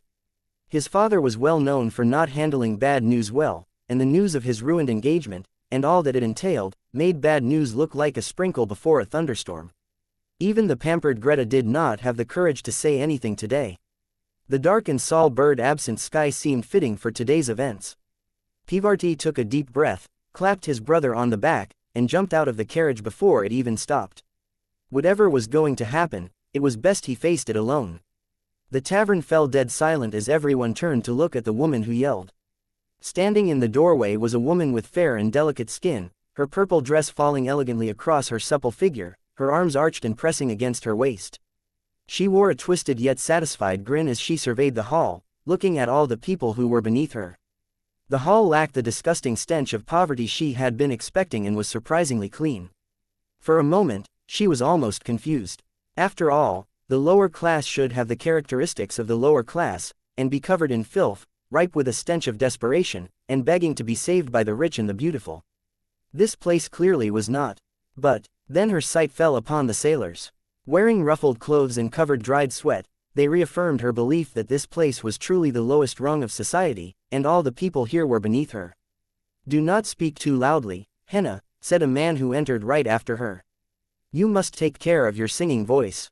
Should your performance later be affected due to all these," he paused for a movement, as if thinking, but then shrugged and continued. "Should your performance be affected due to all these, then even if they sell their souls, they will not be able to make up for the travesty." Lex was momentarily stunned in his place. He could not believe that there were actually people this snobby and rude, and moreover, he could not believe that they had the gall to act this way in public. Were they not afraid that someone in the tavern would show them the repercussions of such behavior? His first thought was that they must be incredibly powerful, and thus, were arrogant. Yet a simple scan showed that these two were just in the late Foundation realm. His next thought was that they must be from an influential background, possibly even the upper echelon of Babylon or a nearby town or city. A few more people walked in behind the two, almost assuring Lex that his second guess was right. What he needed to consider now, however, was how to react. If the Midnight Tavern were just a normal tavern, how would the owner react? He would probably tolerate them, or at most, try to get them to leave. A normal tavern owner would not pick a fight with nobility, or, at least, important people. Pivarti has such a benevolent heart, spending his time in such a base environment. He never tires of providing the charity of his presence, even in such a slum. Lex's lips twitched as he suppressed his irritation. "Excuse me for a moment," he said to Mario as he stepped away, who only silently nodded. While the entire tavern had their attention on the two who were badmouthing everyone there, Mario and Elio had their gazes fixed on Lex. They said nothing, nor did they exchange any looks. They just wore an amused smile as they watched. Mario even ordered a drink from Roan. "It's not about charity," the woman who had been addressed as Henna said in an instructive voice. "It's about making use of his noble character for their own nefarious purposes. Pivarti is too gracious to bother with such rumors, so they probably spread them to gain customers. Maybe if the mayor or even a noble ever actually visited this place, they'd hug their legs and beg for charity like they always do. I assure you," began Lex as he approached the duo, trying his best to maintain decorum and resolve the situation before things escalated. Yet before he could say anything else, the man promptly lifted his cane and pressed it against Lex's chest. "Keep your distance, vermin," the man commanded. "You may speak to us, but keep your face directed towards the floor. Your gaze is an affront to the civilized.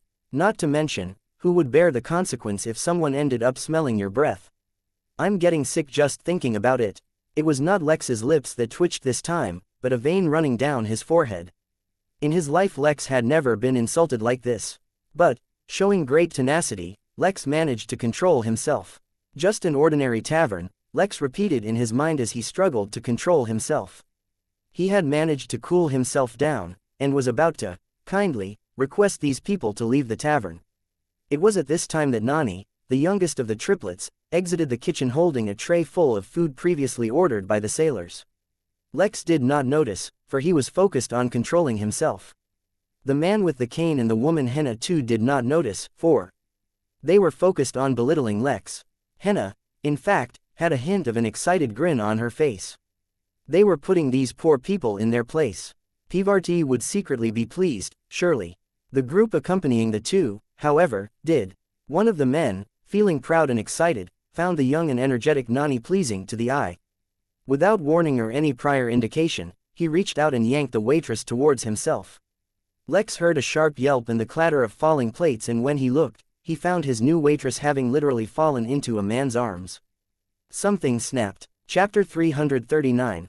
Losing inhibition. Lex William had grown up with 3 sisters, but, oddly enough, never in his life did he ever feel like he needed to protect them. He had traveled the world with his family, so he was quite familiar with the fact that in most countries, brothers were culturally taught to be protective of their sisters. Even in the countries where this was not a thing, simply out of sibling affection, brothers and sisters would look after one another. Yet, despite knowing all this, he never felt weird for not feeling protective of his sisters. There was one very simple reason for this. His elder sister, Belle, was a freaking maniac. Not only was she cold and aggressive, she actively made it a point to be as merciless as she could possibly be. To top it all off, she had not a shred of fear in her body, and could not be intimidated at all. Even when they were kids, Lex clearly remembered that Belle would not shy away from scolding even her parents if she thought they were in the wrong. But, at the same time, despite the fact that she portrayed herself as an emotionless robot to the whole world, it was very evident that she cared for her younger siblings. In his entire life, Lex never even had the opportunity of simply facing a bully, let alone actually being bullied, because Belle was always around. His parents were a little quirky, but the moment Belle felt like they were affecting her siblings, education or normal growth, she would set them in place. In a way, she was the parent for the whole family. As such, Lex spent his entire life without a strong feeling of responsibility towards protecting the women in his life. That didn't mean he would leave them to suffer should they ever face danger, but just that the thought never crossed his mind. In the moment that he saw Nani pulled into the arms of a strange man, though, something inside Lex's mind snapped. He had been handling the stress and pressure of being stranded in a different realm, far away from home, and everyone he knew quite well, but that did not mean he didn't feel it. Moreover, less than a year ago, he was just an ordinary man, living an ordinary life. He never faced mortal danger, never was hunted by animals, was never burnt alive by lava, never had his mind, body and soul assaulted by slimy monsters. Overall, he handled the stress of the change well. But clearly it had been building up somewhere in Lex, and now, suddenly, with a tide of anger, it broke through whatever dam Lex had built up inside of himself, and tore away at all his inhibitions. Lex clenched his fist, not to punch, but to control the formation in the tavern. He had already planned that, should he ever encounter trouble, he'd put the offender in a room made by the space formation, trapping them. In his mind, he had planned on simply creating a small, invisible room to isolate them from the rest. Yet when he acted out of anger, he overcame limitations that he had on his understanding of how the formation worked. Who said that the invisible room he created using the spatial formation to trap people had to be cubes or cuboids in shape? He instantly created several rooms, exactly in the shape of these important people, and trapped them in it.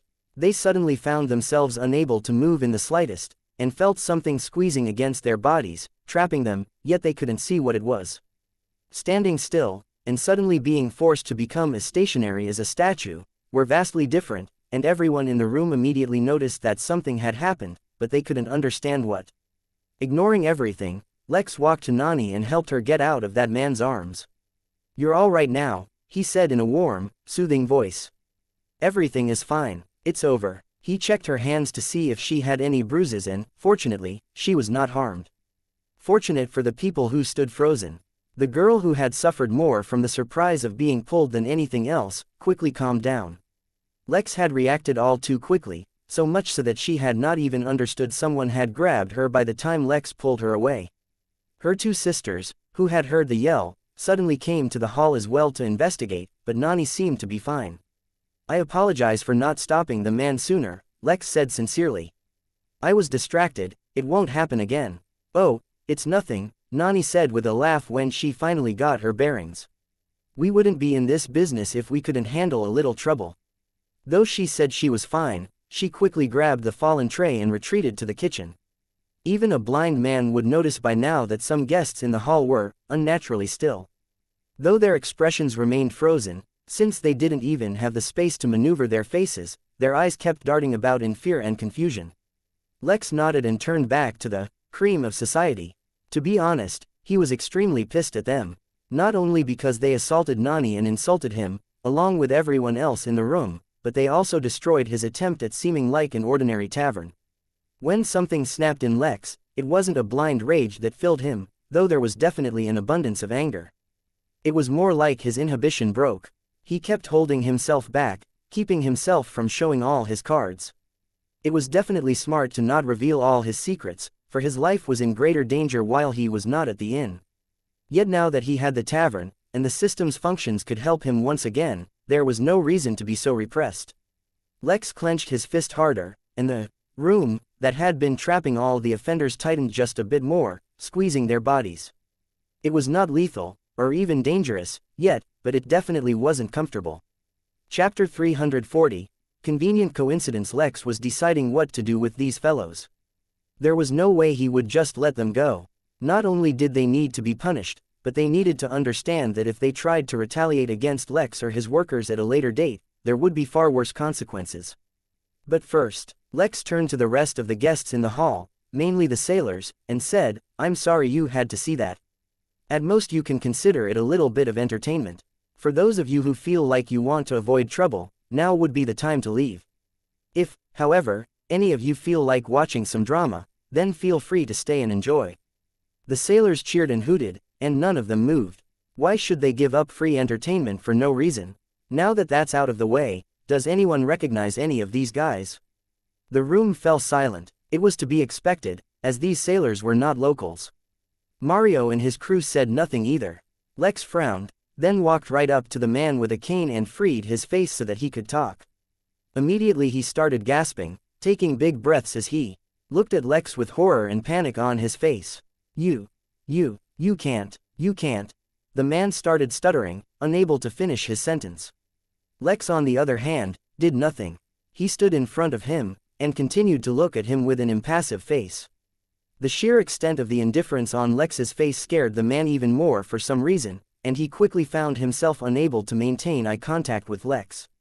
When he looked away from Lex, Lex finally nodded and began to speak. "Who are you, and where are you from?" he asked, making sure to leave his voice as bland as possible. You. Stop, Lex suddenly said, realizing the man wouldn't be able to speak. "Just stop, take a breath, calm down, and answer my question." The man obeyed Lex's orders, but when he calmed down, and finally was able to talk, he also regained a bit of his wits. "Do you know how much trouble you're in? Do you know who I am?" he asked, his voice still trembling, though he was trying to seem more confident. "Obviously I don't know who you are, otherwise I would not ask. And before you try to threaten me with your identity, know that I don't care in the slightest about it. So, now, answer my questions carefully. Or else, I'll just throw you lot in the back room and wait till someone comes to find you, and then I'll ask them instead." Lex's threat seemed to do wonders, and the man quickly began to explain their background, no doubt doing his best to exaggerate as much as he could. In summary, the law was very loose in neutral lands, and as long as one wasn't too excessive, they could live as they liked. Since this neutral territory was controlled by a human, many powerful and wealthy human families settled in this region, forming a society of elites who more or less treated themselves as kings and queens. So long as they didn't antagonize the Noel family, they could do pretty much whatever they wished. After he understood everything, Lex freed one of the random followers from his bindings, and instructed him to go find their backers, whoever they were. He was very clear in explaining the fact that he had no intentions of letting the rest of the group go until each of the respective families or powers behind them came. Since he had already messed up his ordinary tavern routine, it was best to go all out. Once the freed man scurried away, Lex turned his attention to Mario. Without saying a word he came and sat opposite to the man, his mood clearly very different from when they started their conversation earlier. "You know, I've heard about you. Not a lot, but just enough to get an impression," said Lex, slowly.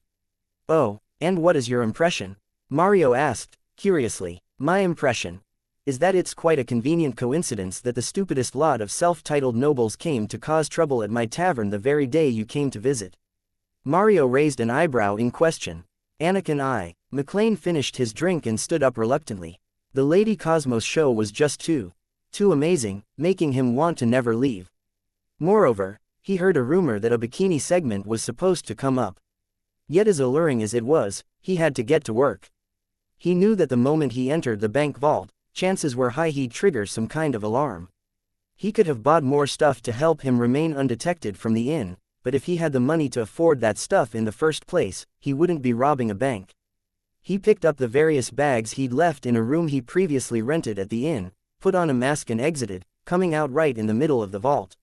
Surprisingly, the vault was well lit even at night. It only made it more convenient for him. Not bothering with any kind of stealth, he took out the only weapon he bought from the inn, a heated knife that could easily cut through the toughest zombie hide. He'd blown all his savings on this, but it was about to pay off. Starting from a random corner, Anakin began to cut open the safety deposit boxes and began filling his backpacks with whatever he found. There were an annoying number of documents, a lot of nudes, some computer hard drives, but mostly it was just cash, jewelry and gold.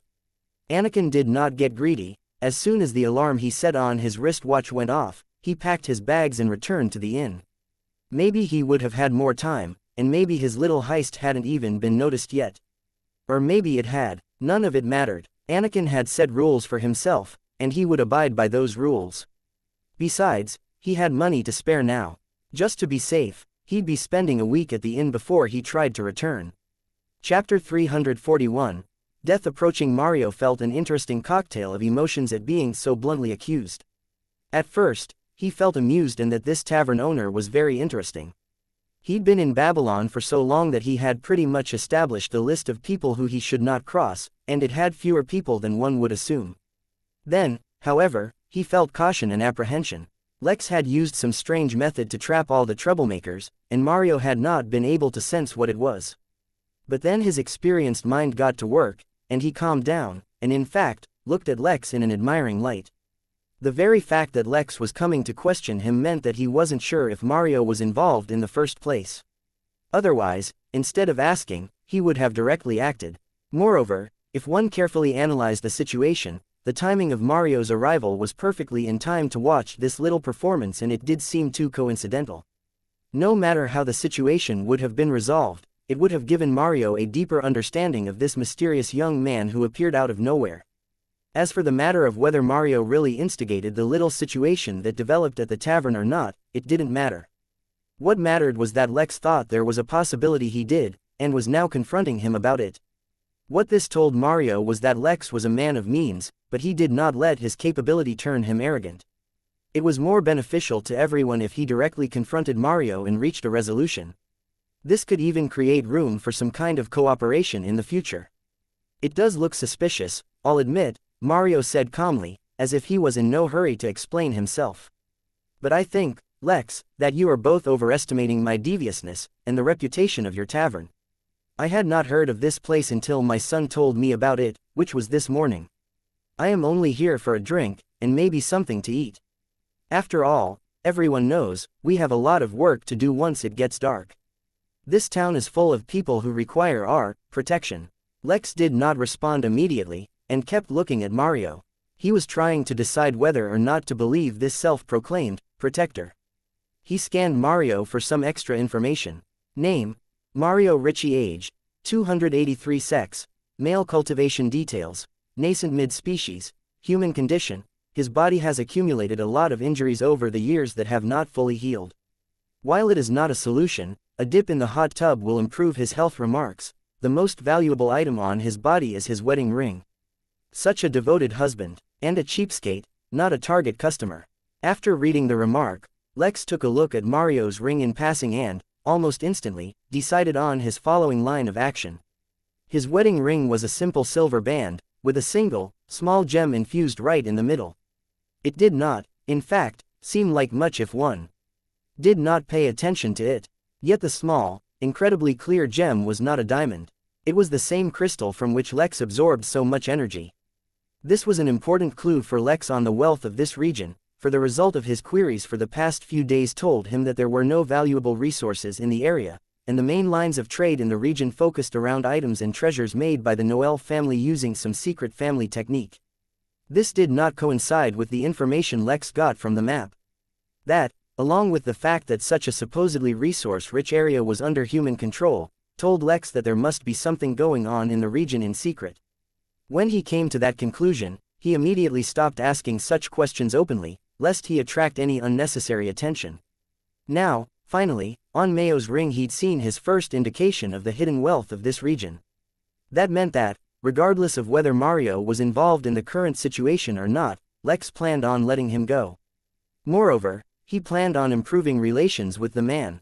You're right, Lex finally said, relaxing his stance. The tavern probably isn't as popular yet as I imagine. So let me do something about that. He got up from his seat and walked to the bar and, after having a short chat with Roan, came back with a round crystal glass filled with some kind of drink. Here, have a glass, on the house, said Lex after putting it on the table. If you'll excuse me, I have some other matters to attend to. With that he left, the glass on the table acting as the main attraction at this point. Mario and Elio exchanged a look. They didn't know what Lex had poured, but a thought entered both their minds. What if it was poisoned? Yet, after only a moment, Mario chuckled, and then chugged the glass. The taste was fruity, and the drink did not have the kick that Mario usually enjoyed. It was not something he would have normally liked, but before he could even make a comment, he felt a cooling sensation spread in his body from his stomach. He couldn't tell what it was doing, but it felt pleasant. He only nodded and signaled his son and his men to sit alongside him. Since they were already here, and had passed the hurdle of Lex's suspicion, there was no point in missing the upcoming show. The preceding wait ended up being much longer than expected, and it was only several hours later that a line of carriages arrived in front of the tavern. Henna and the rest remained frozen this entire time, but Lex had moved them to the middle of the hall to avoid blocking the door. After all, he had a business to run, despite what it seemed, with him constantly giving stuff away for free. 5 men dressed in the most uncomfortably formal suit Lex had ever seen walked into the room, followed closely by a mob of no doubt guards and goons. A quick scan revealed to Lex that the strongest of the group, despite the many followers, were the 5 men themselves, each in the nascent realm. When they saw the frozen Henna, as well as the rest, their expression worsened but they said nothing yet. The entire hall had fallen silent at their entrance, and all eyes had fallen on them. There was a distinct lack of fear in those gazes, which annoyed the 5 gentlemen, but that was a matter for later. For now, they all focused on Lex, who had been waiting for their arrival. They had their aura on full display, like wild cats raising their hair to warn their enemies. Yet Lex was not bothered in the least, for inside the tavern controlled by the system, he had the blind confidence of a billionaire. He did not wear his usual amicable smile, and left his face with a neutral expression. Somehow, though, he looked more intimidating than the 5 men. The silence continued until one of the men, a tall gentleman with a large and curly mustache, could wait no longer. "Do you know the trouble you're inviting for yourself, young man?" he asked with a stern voice. "Do you think this is a simple matter that will just go away?" "I definitely don't think this is a simple matter," Lex said, his voice extremely grave. He pointed at the mustached man and enveloped him in the same room that froze henna. He then raised the finger, while at the same time controlling the room encasing the gentleman, lifting him up into the air. Then, ignoring the additional layer of shock and silence that had filled the room, he curled the finger towards himself, as if summoning the man. Naturally, he did not forget to control the room, and bring the man directly in front of himself. The man was actually taller than Lex, but he lowered the man until they could look each other in the eyes. "I am a simple tavern owner," Lex blatantly lied with an even tone.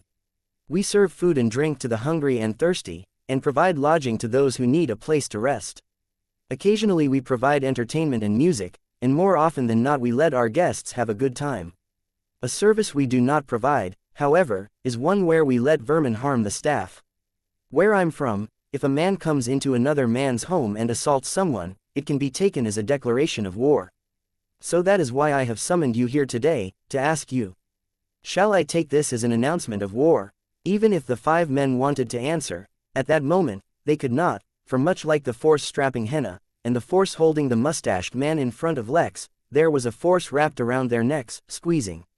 In the silence that followed Lex's question, they could hear death approaching. Chapter 342. Solving problems. The question boomed like thunder in the 5 men's ears, especially because they had no idea why they were so helpless. They felt no pressure of a superior spiritual sense, and the usual resonance and disturbance created by formations was lacking.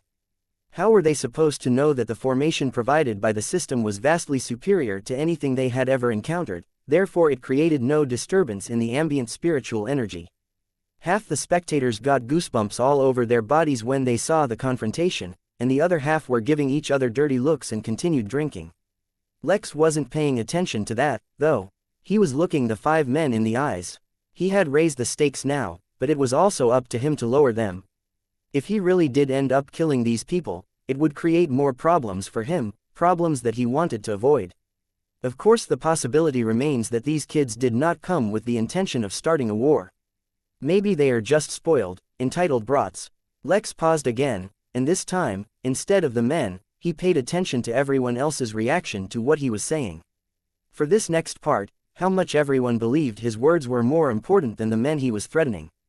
Lex had some experience with wild, crazy rumors, and now it was time for him to create some on purpose. Maybe they're so used to not being punished for taking advantage of commoners, that they never even considered it was anything wrong. Or maybe they know that, no matter what they do, they can get away with it.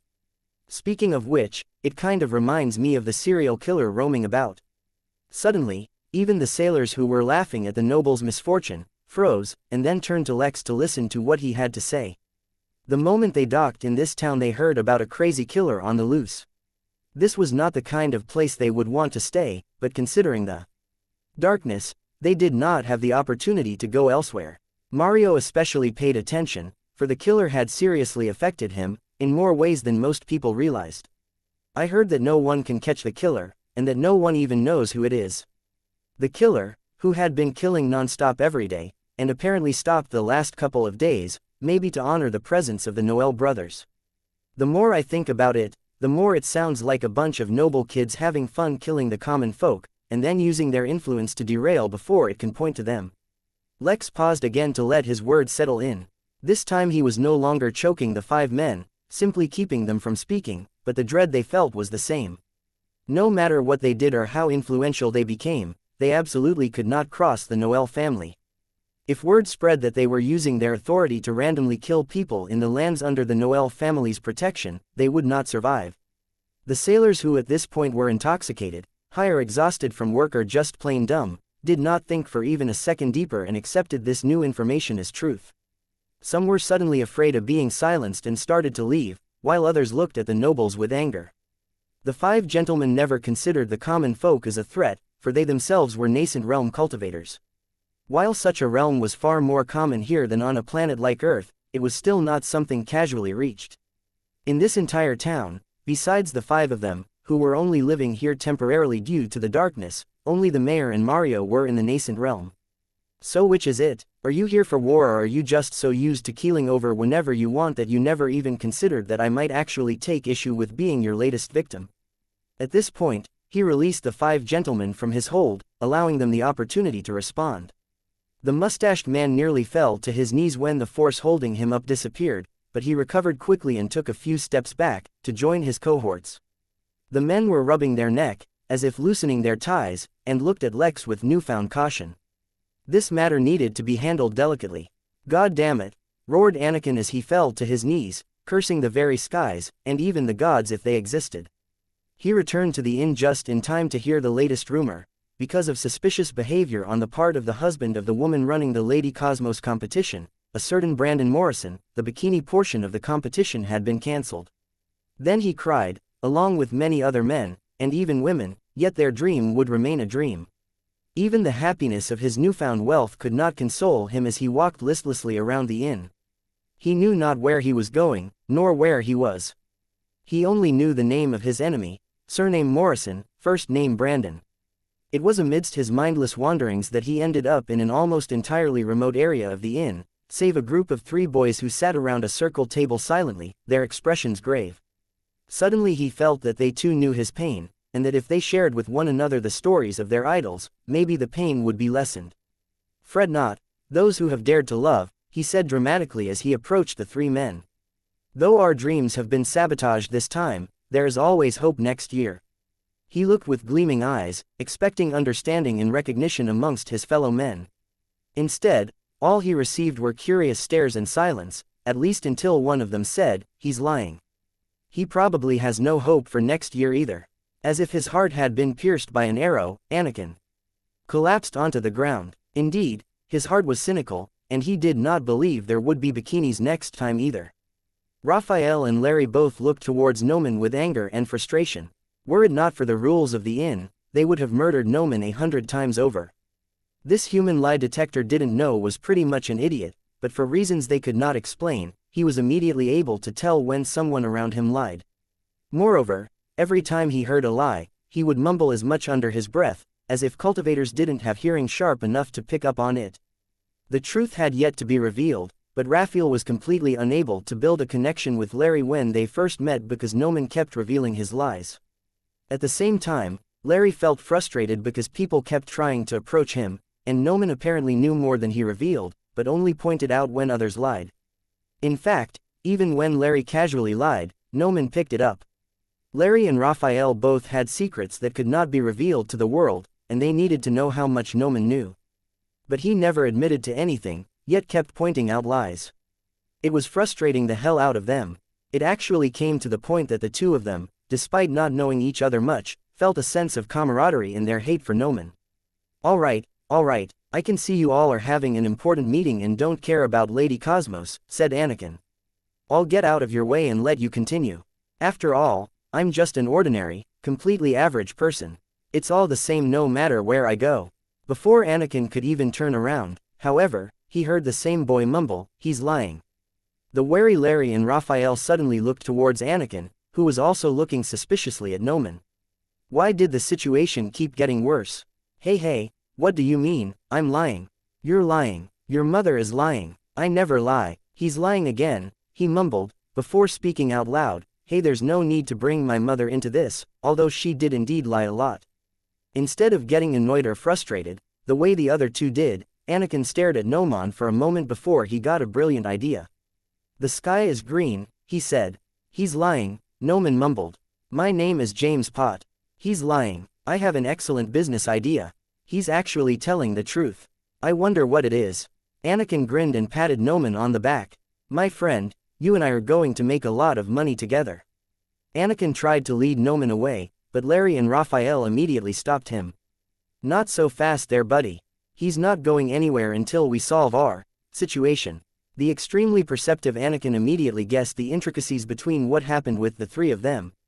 With Noman's disposition, he was bound to create problems if left unmonitored. A part of him wondered how Noman had survived so long outside the inn. All of that was for later. For now, why of course, first come first serve. Let me introduce myself. My name is Anakin Indiana McLean, and in the field of solving problems, I am a master. Chapter 343. Reparations. I believe there has been a misunderstanding, one of the men said, taking off his top hat. Perhaps we could discuss this matter privately. Of the 5 men, this one showed the most composure and was likely the leader of the group. Lex simply nodded and led them to one of his 2 private rooms on the ground floor. So long as they were in the tavern, he did not mind wherever they talked. But, at the same time, he could not let them know that his confidence was limited to the tavern. While Lex himself maintained a psychological advantage, in the few short moments it took them to enter the room, the rest of the men also regained their composure. They were not inexperienced, nor did they share their children's spoilt and skewed worldviews. If they lacked aplomb, then they simply would not have made it this far in life. The only reason their mindset was disturbed earlier on in the first place was because they were facing something new and unexpected. Lex compared their mindsets to the original 5 nascent cultivators who ruled Earth. Other than Brandon, whose mental state could not be gauged using normal means, the rest were severely lacking. I believe we have not yet been introduced, said the leader, his voice calm and dignified. My name is Reginald Maud, head of the Shipwrights Association, owner of most of the shipyards in the locale and founder of the Naval Research and Engineering Facility. The rest also introduced themselves, one by one, as well as their occupations. They truly did have the right to be arrogant, for the industries under their command were both numerous and expansive. From construction to agriculture to medicine and more, every facet of a normal people's life in Babylon was directly or indirectly controlled by these men. Moreover, they did not fail to imply that they were not the only nobles in the area, just the nobles close to Babylon when the darkness arrived, causing them to take shelter here. Based on how one viewed it, their statement could be taken as a threat. Lex, however, was of the mind that he could use these 5 nobles to gain access to the rest. This was important to his plans, for while the inn was one way of gathering energy, he did not want to give up what he established in the crystal realm either. He could use them to gain a deeper understanding of the region and develop a network of his own. There were many uses he could think of off the top of his head. I am Lex, the owner of the Midnight Tavern, he said simply. In this situation, a mysterious background was to his advantage. It's a pleasure to meet you, Lex. It is very unfortunate that our meeting was under such troubled circumstances, but I assure you that the intentions behind the incident were not so nefarious as they appear. It is with great dismay that I must confess that our children are somewhat unaccustomed to the ways of the world. But, at the end of the day, they are still just children, so it is not too late to educate them on proper decorum. I'm sure that between us, we can work something out to put this matter behind us, and look forward to a better working relationship. Lex did not respond immediately, and spent some time evaluating Reginald. The man was definitely formidable. Not everyone who achieved great success could so quickly adapt to being threatened, and even look for a way to resolve the situation without getting even for the threat. Naturally, there was still the possibility that Reginald was waiting till they saved the kids before plotting some revenge, but Lex didn't think it was likely. There was nothing to gain, and a lot to risk by further offending Lex. A business-minded man like Reginald would not do something that offered him no profit while leveraging his safety and stability. If it really was just a simple mistake, and you are sincere in your attempt to make amends, then I see a simple solution that will satisfy everyone, said Lex slowly, as if testing them out. You see, I have only recently opened this tavern, and am sorely understaffed. You, on the other hand, need your children to expand their worldviews, while at the same time disciplining them. This presents an opportunity for both of us. Everyone who was involved can come and work at my tavern for 1 week. The principal offender, of course, needs to be punished more than the rest, so he can work here for a month. This can both be a humbling experience for them, as well as reparations for their misbehavior. If you find this agreeable, they can start tomorrow. On the surface it seemed like Lex was letting the kids get away with a mild punishment as a favor to the 5 gentlemen, but in truth, by increasing the amount of contact they had, Lex was hoping to develop a deeper relationship. At the same time, by letting the kids return once, he showed them that he was not afraid of them reneging on the deal, thus making it seem that Lex's confidence was inherent, and had nothing to do with the tavern itself. During this time, Lex would also let the kids, accidentally, witness some of the more profound aspects of the tavern for them to report to their parents, further increasing the mystery behind Lex. Reginald did not delay, and immediately accepted Lex's offer. Lex unfroze the kids, allowing their parents to take them back home. This would give them time to recover and give the parents an opportunity to properly interview them about what actually happened. The serial killer licked the blood off his blade, relishing in the excitement of his latest kill. The darkness made it easier for him to perform his deeds in secret, but it would also speed up the decaying process. Soon people would discover the odd smell coming from the houses in this area, so he would have to find a new hunting ground. Maybe he should make use of the dark and attempt a more difficult hunt. He chuckled as he walked out of the house, wondering where to go next. He was already bored of the poverty-stricken portions of Babylon. Next, he would see if the rich bled differently from the poor. Midnight in, the village Miranda took in a deep breath as she looked through the curtains at the massive crowd in the auditorium. The turnout was good, but she didn't know if the results would be satisfactory either. The Earth Expo would last a month, and if they could get some solid backing or funding from some interstellar source, it would greatly speed up Earth's development. The number of cultivators had grown exponentially lately, but even with the new minor realm open, they could not hope to meet the demand for resources. Moreover, the minor realm would only remain open for another 6 months, after which they would have to be self-sufficient. Colonizing the rest of the planets in the solar system would greatly help in this endeavor.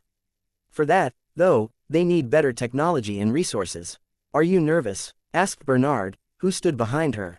He was one of the leaders of the Council of New Order, and was one of the main instigators behind deposing the previous 5 heads of the world. "I just hope we have something to offer. The more time I spend at the inn, the more I realize how insignificant Earth really is. So insignificant that a single beauty pageant from Earth has several planets completely hooked," he said in an amused voice. Bernard had a unique way of always finding opportunities in even the more dire circumstances. He was the one who kept the council from collapsing when the holographic woman Fernanda appeared, and the one who gained permission for this event from Fernando in the first place. "Do not fret," he said, his voice as calm as ever. "We have overcome many challenges, and will continue to do so. Our destiny cannot be contained by Earth. It is simply the launching pad for our stories. Next, we will find a way to repair your meridians, and then you can start to cultivate once again. With your lifespan expanded, you won't need to worry about the speed of our progress. We will have all the time in the universe." Hope and excitement flickered in her eyes, but she did not let it show on her face. When Miranda had work to do, she could not let anything else distract her.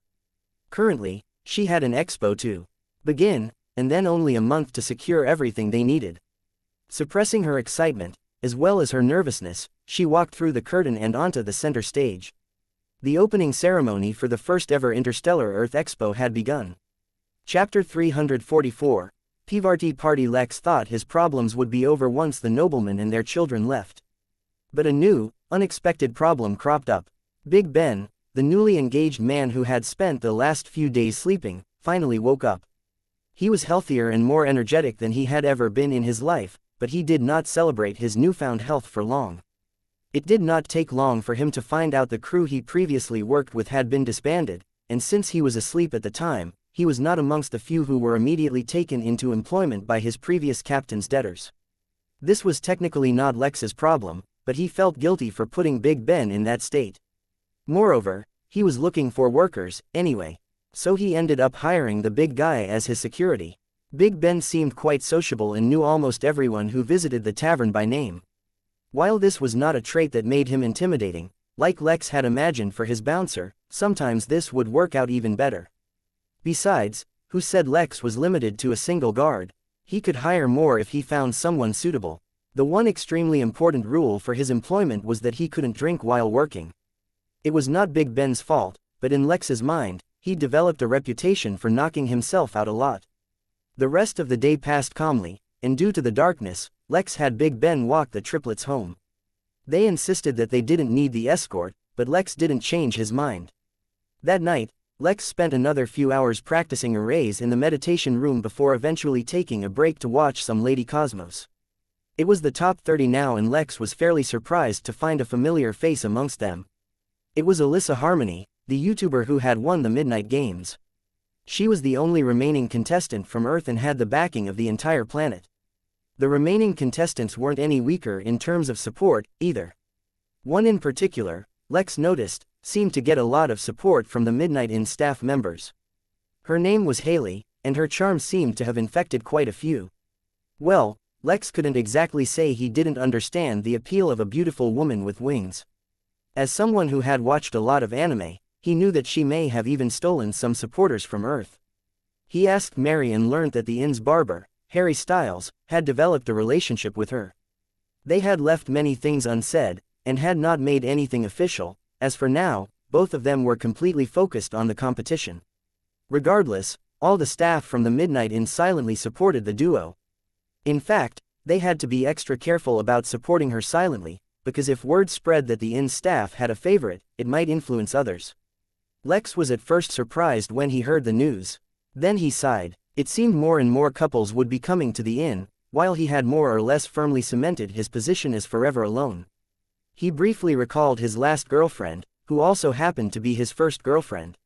He was not madly in love with her or anything, nor did he miss her, but watching his staff start dating while the noble innkeeper himself remained single. Lex ruffled his hair and quickly shook off such thoughts. After that, Lex totally did not go to the bar and pour himself a drink. It was even more impossible that he directly chugged the bottle and quickly threw himself in bed, leaving the poured glass on the countertop. It was simply false if one were to say that the following night Lex suffered from countless nightmares. In the morning, for reasons completely unrelated to anything that had happened the prior day, Lex had a ridiculous headache. Fortunately, he had the perfect solution. He took a dip in the hot tub and allowed himself to relax while he scanned the inn. Either consciously or unconsciously, he avoided the Lady Cosmos competition in his scan. Eventually, his curiosity landed on his new workers for the greenhouse, the rabbits. He scanned a random one to see what he could learn. Name: Maradona Leopold Agnieszka. Age: 0. Sex: male. Cultivation details: Chi training species, Nibiruian rabbit's bloodline, wild root ravager condition, a newborn rabbit that was born at the inn. It is a pure creature born without malice, but should malice enter its heart, its bloodline will mutate. Remarks: prepare yourself for a rabbit infestation. Lex told Mary to inquire about the details of the bloodline and let him know what was special about it. If it had attracted the turtle's attention, then it probably was pretty good. Done with that, he went to the main hall. It was still dark out, which meant that besides the sailors who were living at the tavern, no one else had come. Even they had limited what they ordered, and only stuck to ordering meals, for no one knew how long they would have to live in the dark. Lex didn't mind though, for the margins on his more common drinks and food were so ridiculously low that it effectively made no real contribution towards his total MP. It was just enough to break even and pay all his employees. The real source of income for the tavern would be the more exotic drinks, and when he could occasionally let guests into the backyard. Unfortunately, as much as he wanted to let people into the backyard randomly, the services were not cheap and could not be afforded by everyone. It was while Lex was ruminating on the tavern's finances that the main hall door opened, revealing Lex's latest workers. With Henna in the lead, all the troublemakers from yesterday walked in one by one. The clothes they wore were very simple, with no frills or patterns of any kind, though the fabric was still the best. Still, you could tell how self-conscious they all were with their tiny, uncertain steps and the way they dared to only look down, and refused to examine the room. It was already a large contrast from yesterday. Lex, however, did not take too long to observe them, and completely treated them like actual new employees. So tell me, what kind of experience do you have so that I can assign you the appropriate tasks? I take it that none of you know how to cook, am I right? What about scrubbing? Has anyone scrubbed the floor before? With a weak, almost inaudible sigh, Pivarti stepped out of the Noel Manor. There was no carriage for him to take, nor were there any servants following him this time around.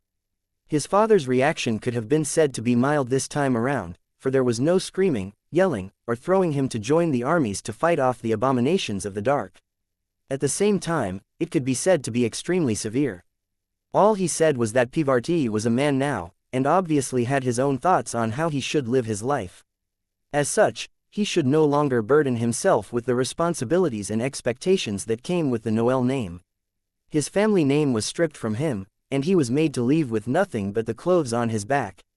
The only glimmer of hope he was given to return was that if he made some exceptional contributions to the family, he would be allowed to appeal his expulsion. Such a punishment was already severe enough, but out in the dark, he would be exposed to the harshest evils that the Crystal Realm had. Until he found the refuge of another settlement. But one should not assume that the manor was nearby to other towns, based on how quickly they arrived from Babylon. Not only was the carriage special, so was the beast pulling it. To make matters worse, Pivarti didn't really know the way to any of the nearby towns either. After all, he always traveled by carriage, so why would he need to learn the routes? The pale man chuckled to himself as he started walking. In the manor, his brother, sister and mother watched him walk out of sight. As much as they wanted to protest, they could not. Pivarti truly had been too willful this time around, and it was not just a matter of honor or disgrace anymore. The family his former fiancée was from was too formidable. If they didn't satisfy them by punishing Pivarti sufficiently, then the entire Noel family would be threatened. Pivarti, who somewhat expected a harsh outcome, quickly regained his energy for a few minutes. He forced himself to smile and said loudly, "From now on, my name is Pivarti Party." After a few moments, he groaned, and gave up that idea. He had to think of a better name. "I need a drink," he said, as his hand pierced through the head of a creature beginning to take form from mist. Suddenly he recalled the tavern he had recently visited, and decided to go there. There was just one problem. He recalled neither the name of the tavern, or the town it was in. This would take a while. Chapter 345. More guests. There was an awkward silence in the hall, following Lex's questions. Well, this much was to be expected. He more or less knew that these noble-born kids who had been spoiled rotten would have never even perceived that they would ever need to do such things. However, what Lex didn't know was that he still overestimated them. Let alone have experience in them, this was the first time they had ever heard of such chores. Scrub the floor, clean windows, wash, dirty dishes, were these things that actually had to be done. "I have a lot of experience overseeing groceries. I can help with that," said one of them weakly. Only he knew that the extent of his experience was borrowing from his father's warehouses without showing any discrepancies. Unfortunately for him, that was one of the departments that the system handled for Lex, and since he had more or less given up pretending to be ordinary, he did not need to put up that front. I've hosted a few orchestras. I can probably arrange good entertainment," said another. "I can probably source excellent wine. I have. Once they started, they went on a roll, but almost all of their experiences were utterly useless to Lex. In the end, Lex decided to give them the absolutely most basic jobs, making it more difficult for them to mess up. "Stop, all of you, just stop," Lex said, hushing their attempts to list their skills and experience. "I'll give you all simple tasks, but I doubt you'll be able to master them, so we will treat today as training. Training days won't count towards your week-long punishment, so I suggest you pick up your tasks as soon as possible." All of them, except the one who knew an orchestra, and the original offender who assaulted Nini, were tasked with various cleaning duties, from cleaning rooms, taking out trash, making the bed, clearing the kitchen, washing dishes, and more. The triplets and Rick were tasked with teaching them and overseeing their duty.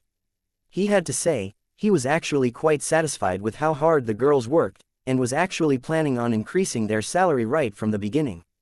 Currently, they were each being paid 1 silver coin each for a week's work, and he planned on doubling it.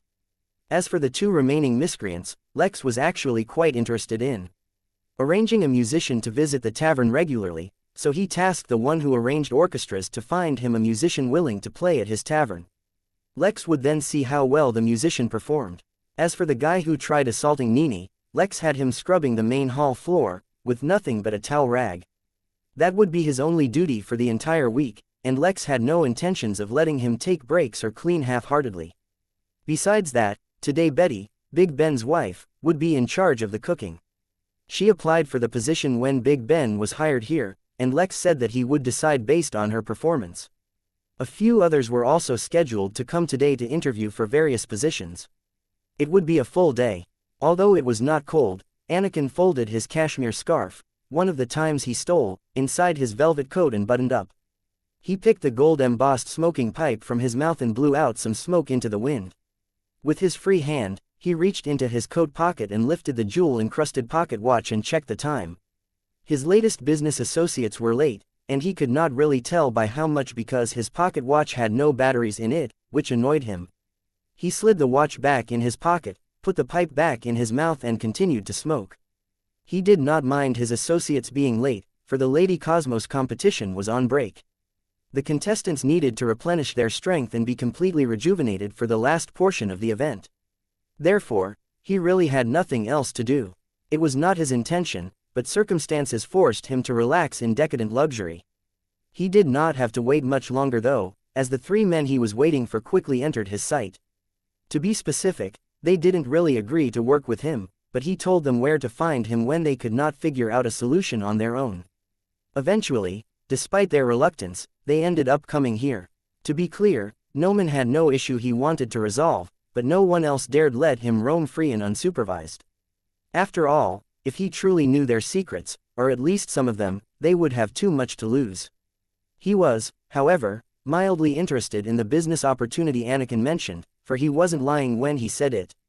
"Gentlemen, I see you finally decided to avail my services," Anakin said in an extremely practiced manner. "Before I tell you the solution to your problems, and guide you through them, I have prepared a small contract. I believe we'll be able to enact it through the guild room. You can read it at your leisure. It's just the basics, really. I'll accept a 1000 MP payment from each of you, up front, and you'll share any expenses incurred during the resolution process on my behalf." The three men glared at him angrily, but Anakin was immune to any such looks. He was a self-made man, so even when he gained a lot of wealth, he kept an eye out for more opportunities. "What assurance do we have that you'll actually resolve the problem?" asked Raphael. "Moreover, how will you ensure that this one never interferes with my business again?" he asked, pointing towards Noman. "Even if the problem is resolved now, if he keeps going around spouting nonsense around me, it'll affect my business.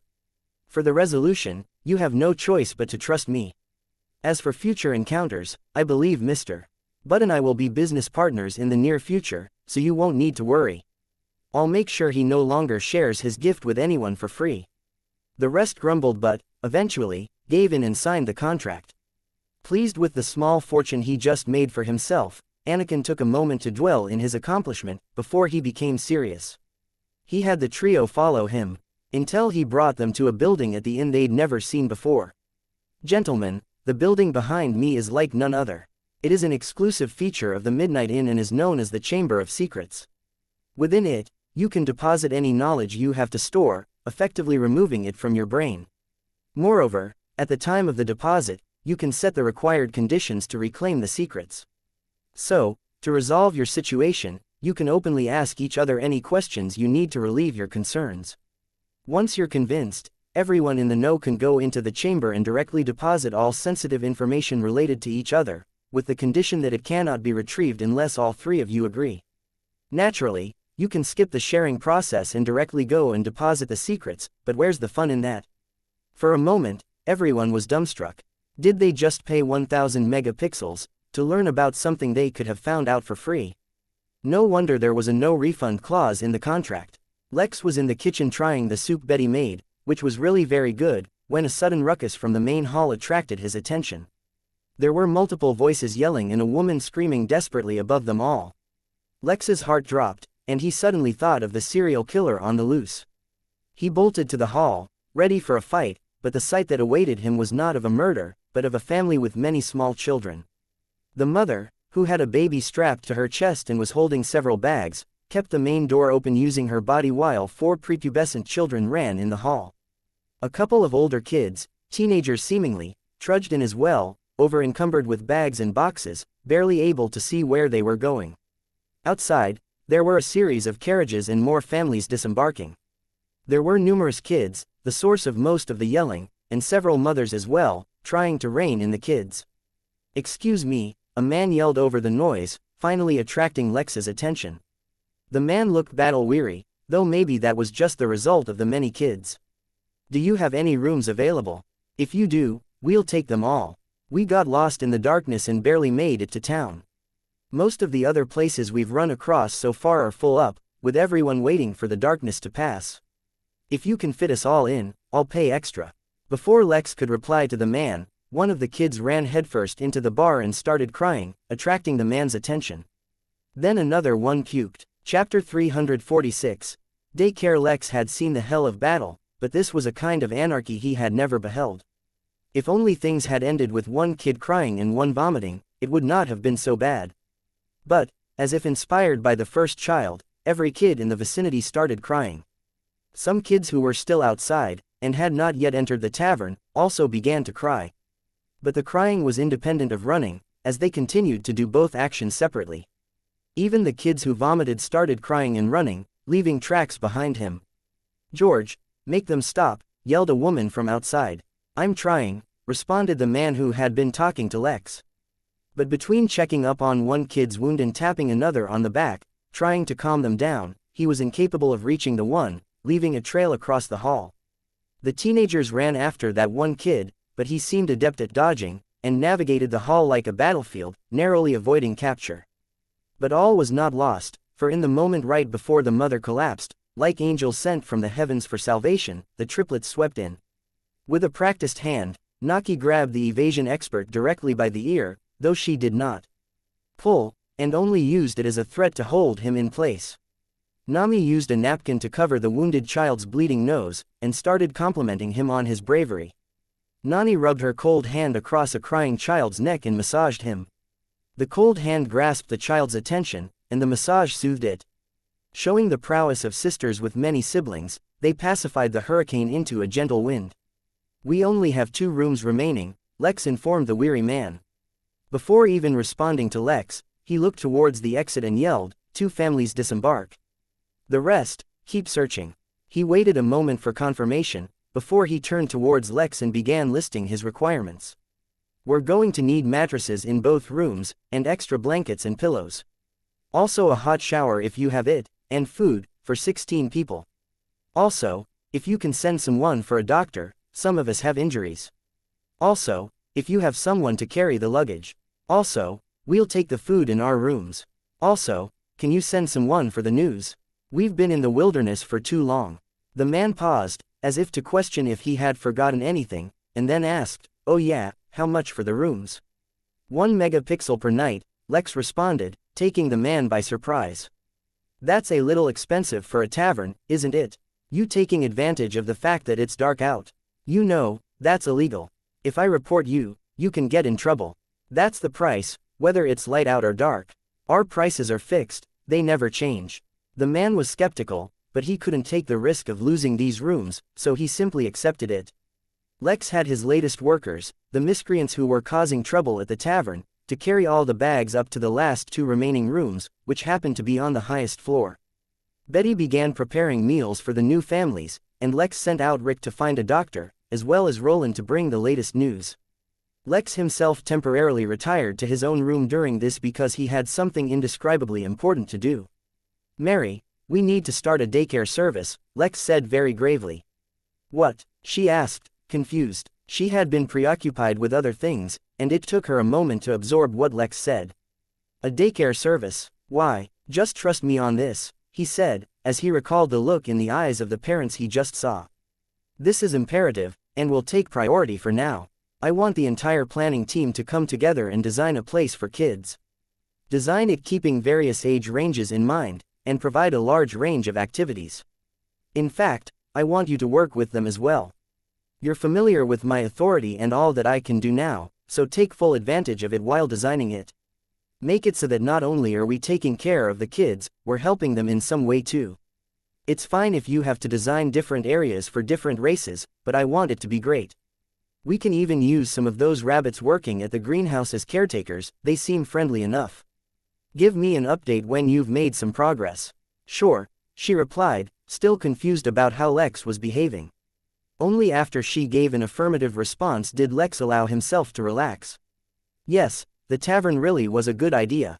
It was giving him new perspectives already, and would be good exposure for him on the finer details of hospitality. He thought about returning to the hall, but he trembled, and decided to cultivate instead. Recently, he had discovered a new way to cultivate that would speed up the process. Back when he was in chi training, he rubbed a special oil all over his body to help with cultivation. For the Foundation realm, he came up with a method on his own. He went to the bathroom attached to the room he made for himself and approached the bathtub. He summoned a bottle of expensive chilled tea, and began pouring it in the tub. A single bottle was 150 megapixels, a sky-high price for the average Foundation Realm cultivator. It was, however, worth it because this tea was very rich in spiritual energy which was extremely easy to absorb. As a true path cultivator, Lex's requirements for energy were much higher, so the benefit from drinking it wasn't so obvious. So he planned on submerging himself in it, and then cultivating. Theoretically, it should boost his cultivation speed. He had to spend nearly 23,000 megapixels before he filled the bathtub completely. Lex quickly stripped before submerging himself, as if the tea warmed up it would lose much of its effects. He closed his eyes and began cultivating. Hopefully this would work, or else he'd have to use even more expensive stuff. The town of Babylon, like many other towns and cities, had a very extensive formation in place to light it up whenever the darkness fell. Maintaining and protecting this formation was extremely important, as it was linked to the very survival of the town. After all, periods of darkness could last anywhere from a few days to weeks, months or even, sometimes, years. The formation lit up not only the boundary wall, as well as the lighthouse near the harbor, but every street, building and any other area within the town. It was so extensive, that, functionally speaking, the town was just as well lit during the dark as it was when there was light. Only looking up into the empty sky would remind them that it was still dark, and dangers were all about. Such thorough preparations were absolutely essential, though, for the town's survival.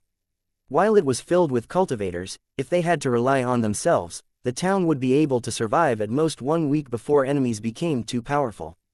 That wasn't to say the town would be completely destroyed after that, but a majority of the people who were weak, relatively speaking, would most likely die. This deadline was something that had been tried and tested over thousands of years, so everyone was familiar with it. Now, it had already been a few days since darkness fell, and it was approaching a week. The longer this went on, the more severe and serious the protection and surveillance on the formation there would be. But even the strongest protection was only as strong as its weakest part. The serial killer, who was sitting on top of a pile of corpses, was reading a document that described in detail the light formation, and all the important parts of it that needed extra protection. It was only natural that one of his victims should have such a document, for he was the deputy head of the constables in Babylon. He had been relentless in his search for the killer, so the killer decided to pay him a house call. This time, though, he had killed using poison. He had no other choice, as the targets this time were too strong for him to confront head-on. The fact that he was able to get his hands on poison strong enough to deal with the deputy spoke of his resourcefulness. But while he filled his kill quota for the day, being unable to cut living flesh or taste the blood of his prey left him unsatisfied. After all, he was crazy, but not stupid. He wouldn't drink poisoned blood. But his lust for blood had not been quenched, and that put him in an irritable mood. But that was okay, for this document had given him a new idea.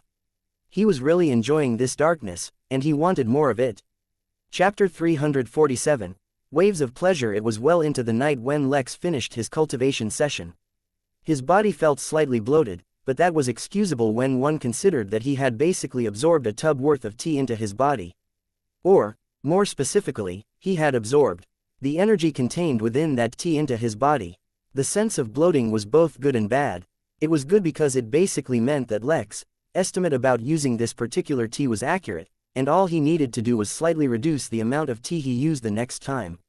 It was bad because cultivation was not a mindless process of absorbing energy. Each and every realm served a specific purpose, and cultivating within that realm had to adhere to the logic upon which that purpose was dictated. Qi training, for example, strengthened the body by absorbing qi, and prepared it to be able to absorb a stream of spiritual energy rather than individual strands of it. The Foundation realm absorbed spiritual energy and, instead of strengthening the body, fused with it. The fusion process of spiritual energy with the cultivator's body was roughly divided into 3 different realms, which made the beginning, middle and late stage of the Foundation realm. The first stage was fusing spiritual energy in all the muscles, tissue, blood, fat and other, relatively simpler parts of the body. The middle stage was fusing energy with the bones, and the final was fusing with all the organs. In essence, it was as simple as that. There was no higher or deeper meaning to it at all. At least, that was the case if your only purpose was to simply advance your base cultivation. As Lex had taken some courses teaching the basics of cultivation, he had a deeper understanding of it than what the regal embrace informed him of. After all, that was only a cultivation technique, and would not contain the deeper, more sophisticated intricacies of cultivation. A very simple explanation of this was that the process described previously only entailed the changes that took place in spiritual cultivation, and not in body and soul cultivation, as well as in the true path. Moreover, from the foundation realm onwards, cultivation began to be influenced by the sentience of the being cultivating. The explanation of cultivation was beginning to get abstract, and would continue to get even more complex with each successive realm, so comprehending exactly what it entailed correctly was very important. Simply stated, the purpose of the foundation realm was to build a foundation for the cultivator to be able to achieve higher realms of cultivation. By having the body fuse with spirit energy, it used the body itself as a foundation for a higher, more concentrated energy used during higher realms. Similarly, in body cultivation, it strengthened the vitality of the body itself to be able to accommodate a body that would be drastically stronger, maybe even larger, and much more complex. For the soul, it was even simpler, making it stronger in every sense, lessening its dependence on the body, and allowing the cultivator to tap into more soul energy. The true path achieved all of these in a more comprehensive and unified manner, ensuring that the changes all complemented one another. But that left the question of what role sentience played in all this. In theory and in practice, this was all that was needed for a human to raise his or her cultivation. If that was the case, and the act of cultivation was so simple as to simply follow a set pattern of actions to achieve ascendance, then surely sentience didn't matter at all. In fact, one could use various technologies or techniques to put an unlimited number of humans into suspended animation, and then have their bodies perform the required actions. That way, it would be like going to sleep, and when you wake up, your cultivation would be much higher, without requiring you to put in any effort. Not only was this something many scientists had theorized, many organizations had put it into practice. Even the rascals that attacked the inn had gone through a similar process to some extent. But while on paper, this achieved results, the end product would always be cultivators who would always be the weakest within their own realm. No amount of resources would ever make them apex predators within the same realm. They would only be good for hunting lower-level enemies. This was precisely because, from the foundation realm onwards, it was not just the cultivation technique that determined your strength, but you as a person. While the cultivation technique established the foundation for higher realms, the cultivator himself had to set the foundation for what kind of cultivator he or she wanted to be. What exactly that meant was something Lex had not been taught. All he was told was that it touched upon certain traits of cultivation that were best he did not dwell on for now. He had, however, been guided on how he could develop his foundation as a cultivator. It was fairly simple. It was to select one, or a few fields which interested him and spend considerable time on it until he achieved what he considered decent progress.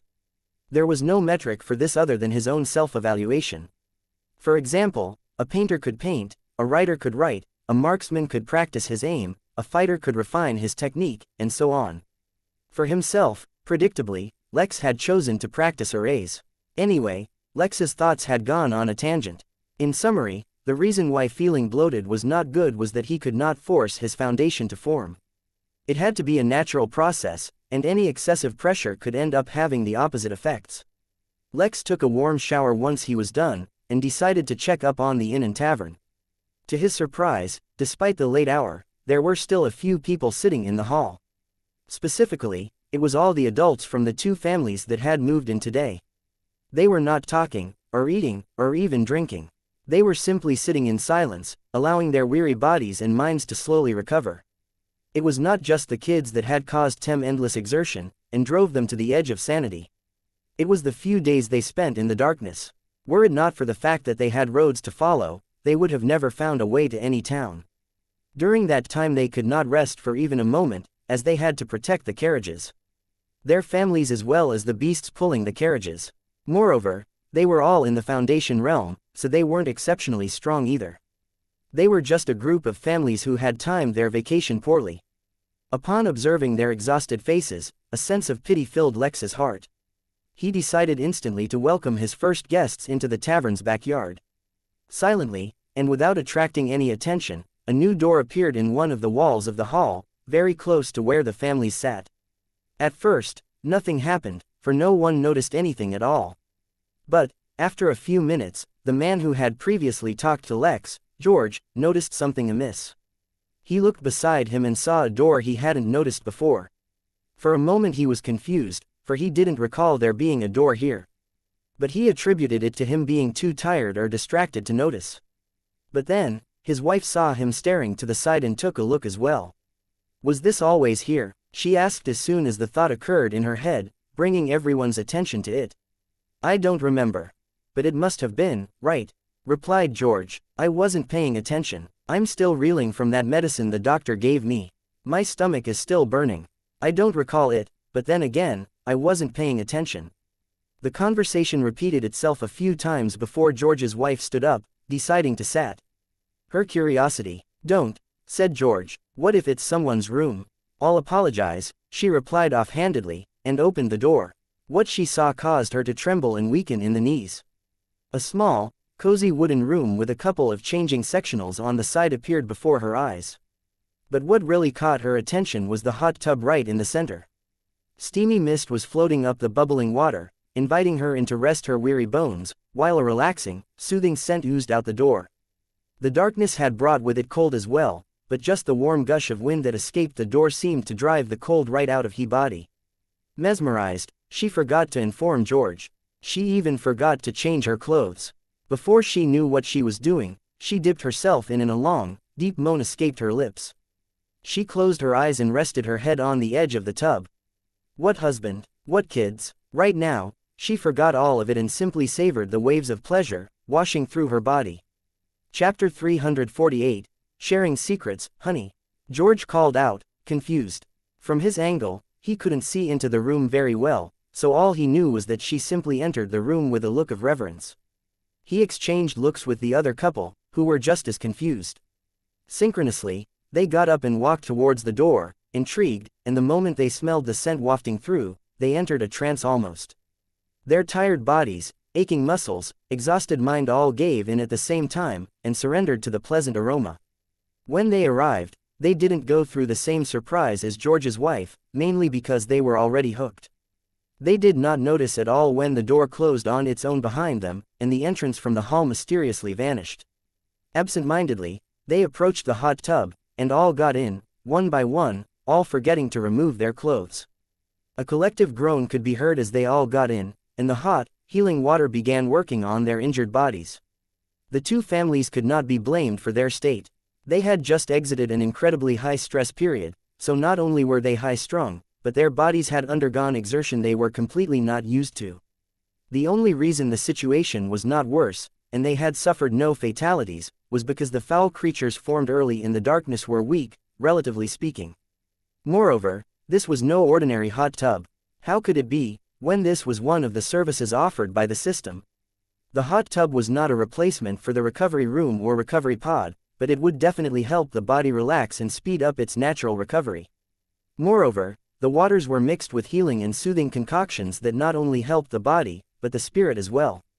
The waves of pleasure that were washing over them was actually all the knots in their muscles being untied, and their bodies rapidly recovering. While this would not drastically help them recover, for example, it won't fix broken bones, but it would bring the body into the optimal state to recover on its own. As if that wasn't enough, small dark waste started washing out of their pores, instantly evaporating under the water's purifying effects. While it could not perform the process thoroughly, the hot tub could purify the toxins they had accumulated in their bodies throughout their life. Once they were done, not only would their health improve, so would their cultivation. For 1 hour, the two families sat in the water in silence, letting their bodies be nourished by the magic waters.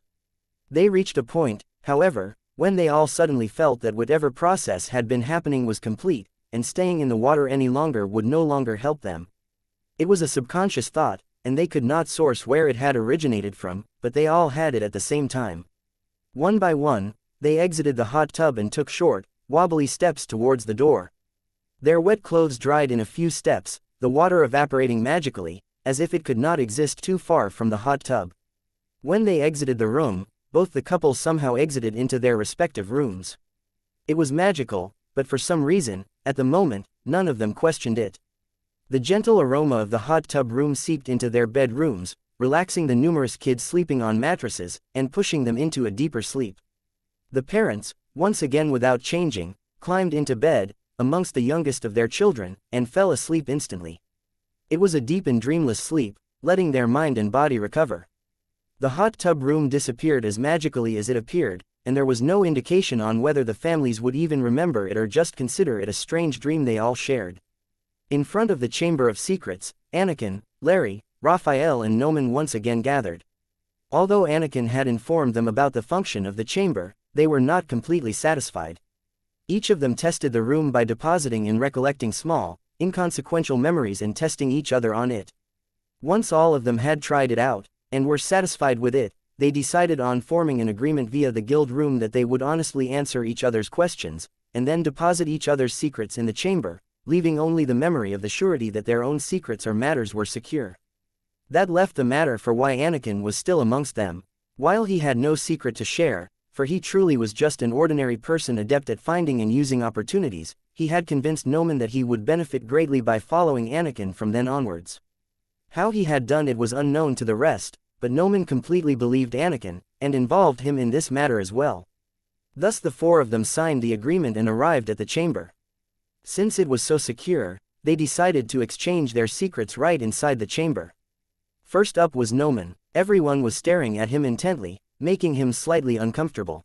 He was also nervous because he had never shared his secret with anyone before, but at the same time, it also filled him with a strange sense of relief. "I was born with a special power," he said, scratching his cheek. "Whenever I hear or read a lie, I can instantly detect it. That is not to say that I automatically know or understand the truth.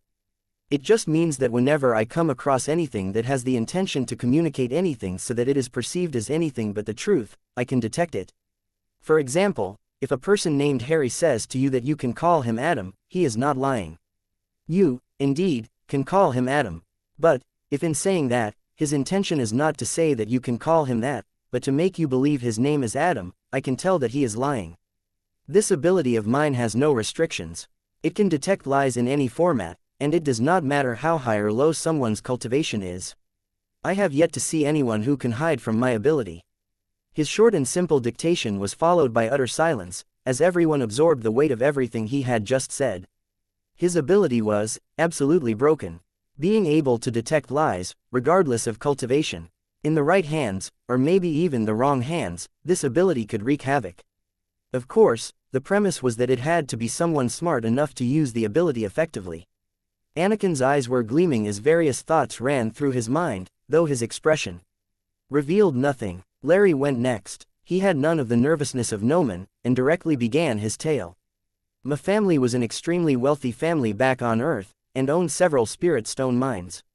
That made me extremely lucky, but I was also extremely unlucky because I was born without the ability to cultivate.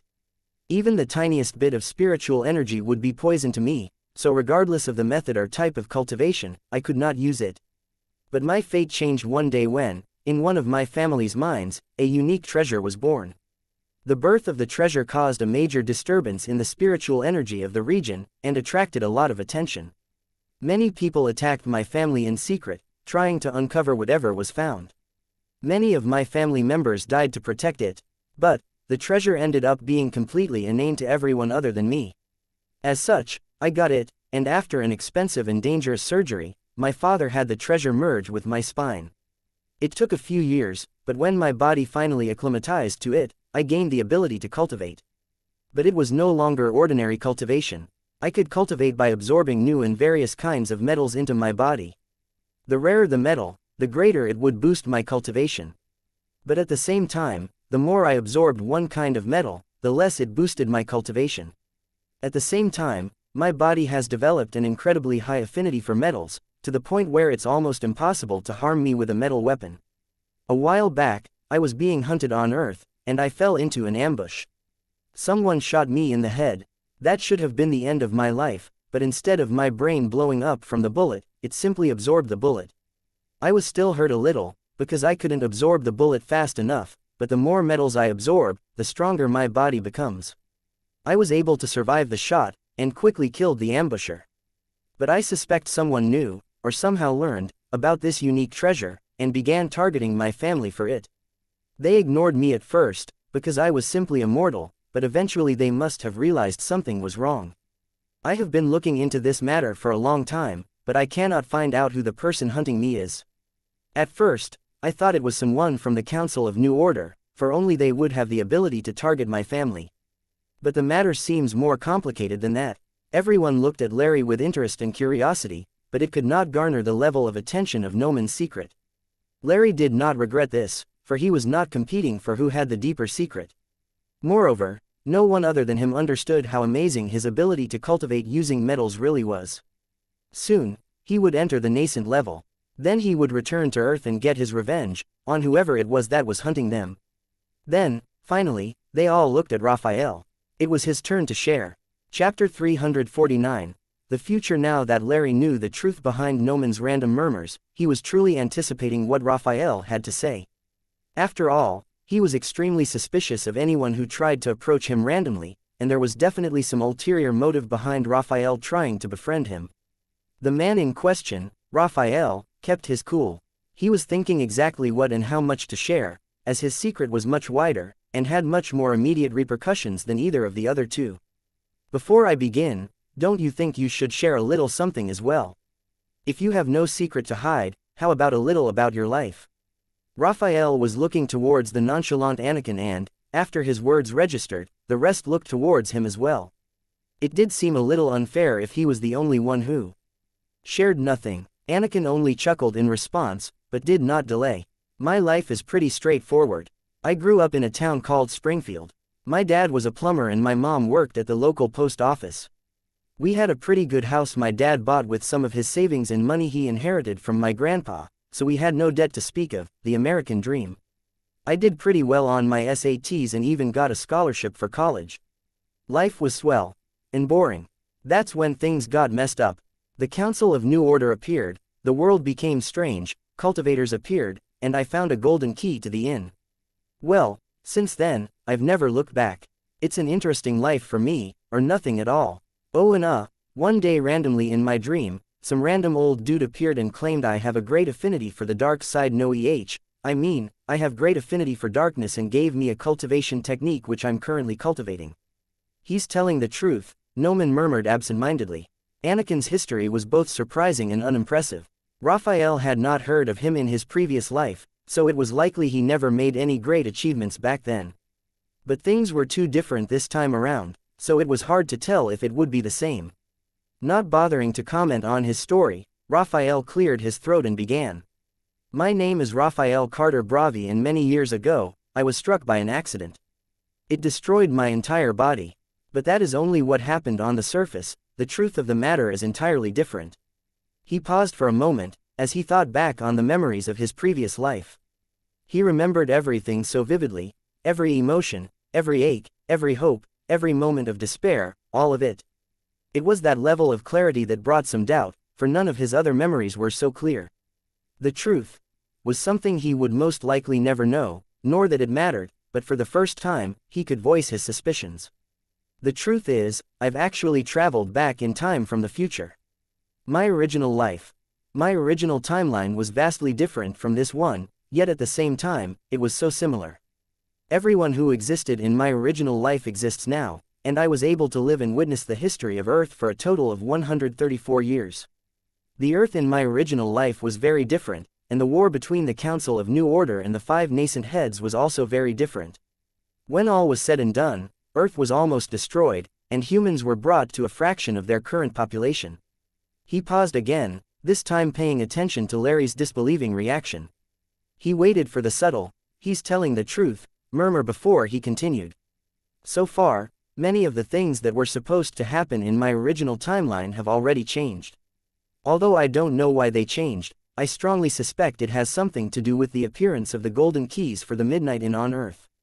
But, while immediate disasters have been averted, there are more dangers ahead. I've already checked by various means that this timeline is mostly identical to my original one, and so I strongly believe that the troubles that lay ahead will still come, especially since they don't originate from Earth itself. So, to fight against these dangers and prepare for the worst, it has been my goal to find the strongest people in the future, and band them together so that we can work together to solve the situation. That is why I approached Larry, because he is supposed to become one of the strongest people on Earth in the future. He finally stopped, for the amount he had shared was enough to cover the contract they had signed. But, he knew, or rather, anticipated something, and it happened. Immediately in the next moment. He's telling the truth, but he's also hiding something. The truth is incomplete, said Noman, his voice filled with genuine wonder. Even with his vast experience, this was beyond anything he had ever encountered. Raphael sighed and said, well, actually, the thing is, I've been having some doubts lately, though whether they are true or not changes nothing, for now. I am not so sure if I actually traveled back in time, or just had a vision of the future. At first, I thought I had traveled back, but there are certain things that make me think that instead of me traveling back in time, I just had visions of the future. As for what those things are, and why I think that, I believe I don't need to share them as our contract doesn't cover it. I've already revealed the matters that pertain to Larry and why I was searching for him. Everyone looked towards Noman, who simply nodded to confirm he was telling the truth. They were all reeling from what they heard, but neither of them was more devastated than Anakin. Because of how apocalyptic the future Raphael witnessed was, he had no opportunity to learn any lottery numbers or know the leading stocks. Valuable investment opportunities were lost.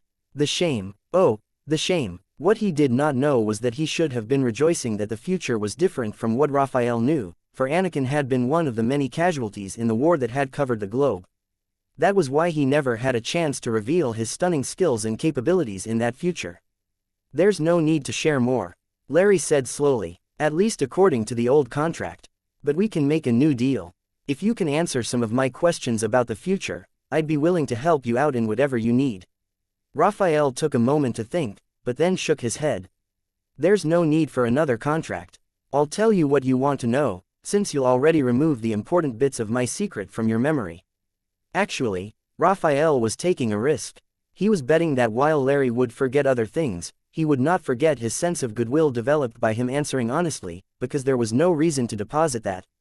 In the future you saw. Did I have a family? He asked, barely keeping his voice from wavering.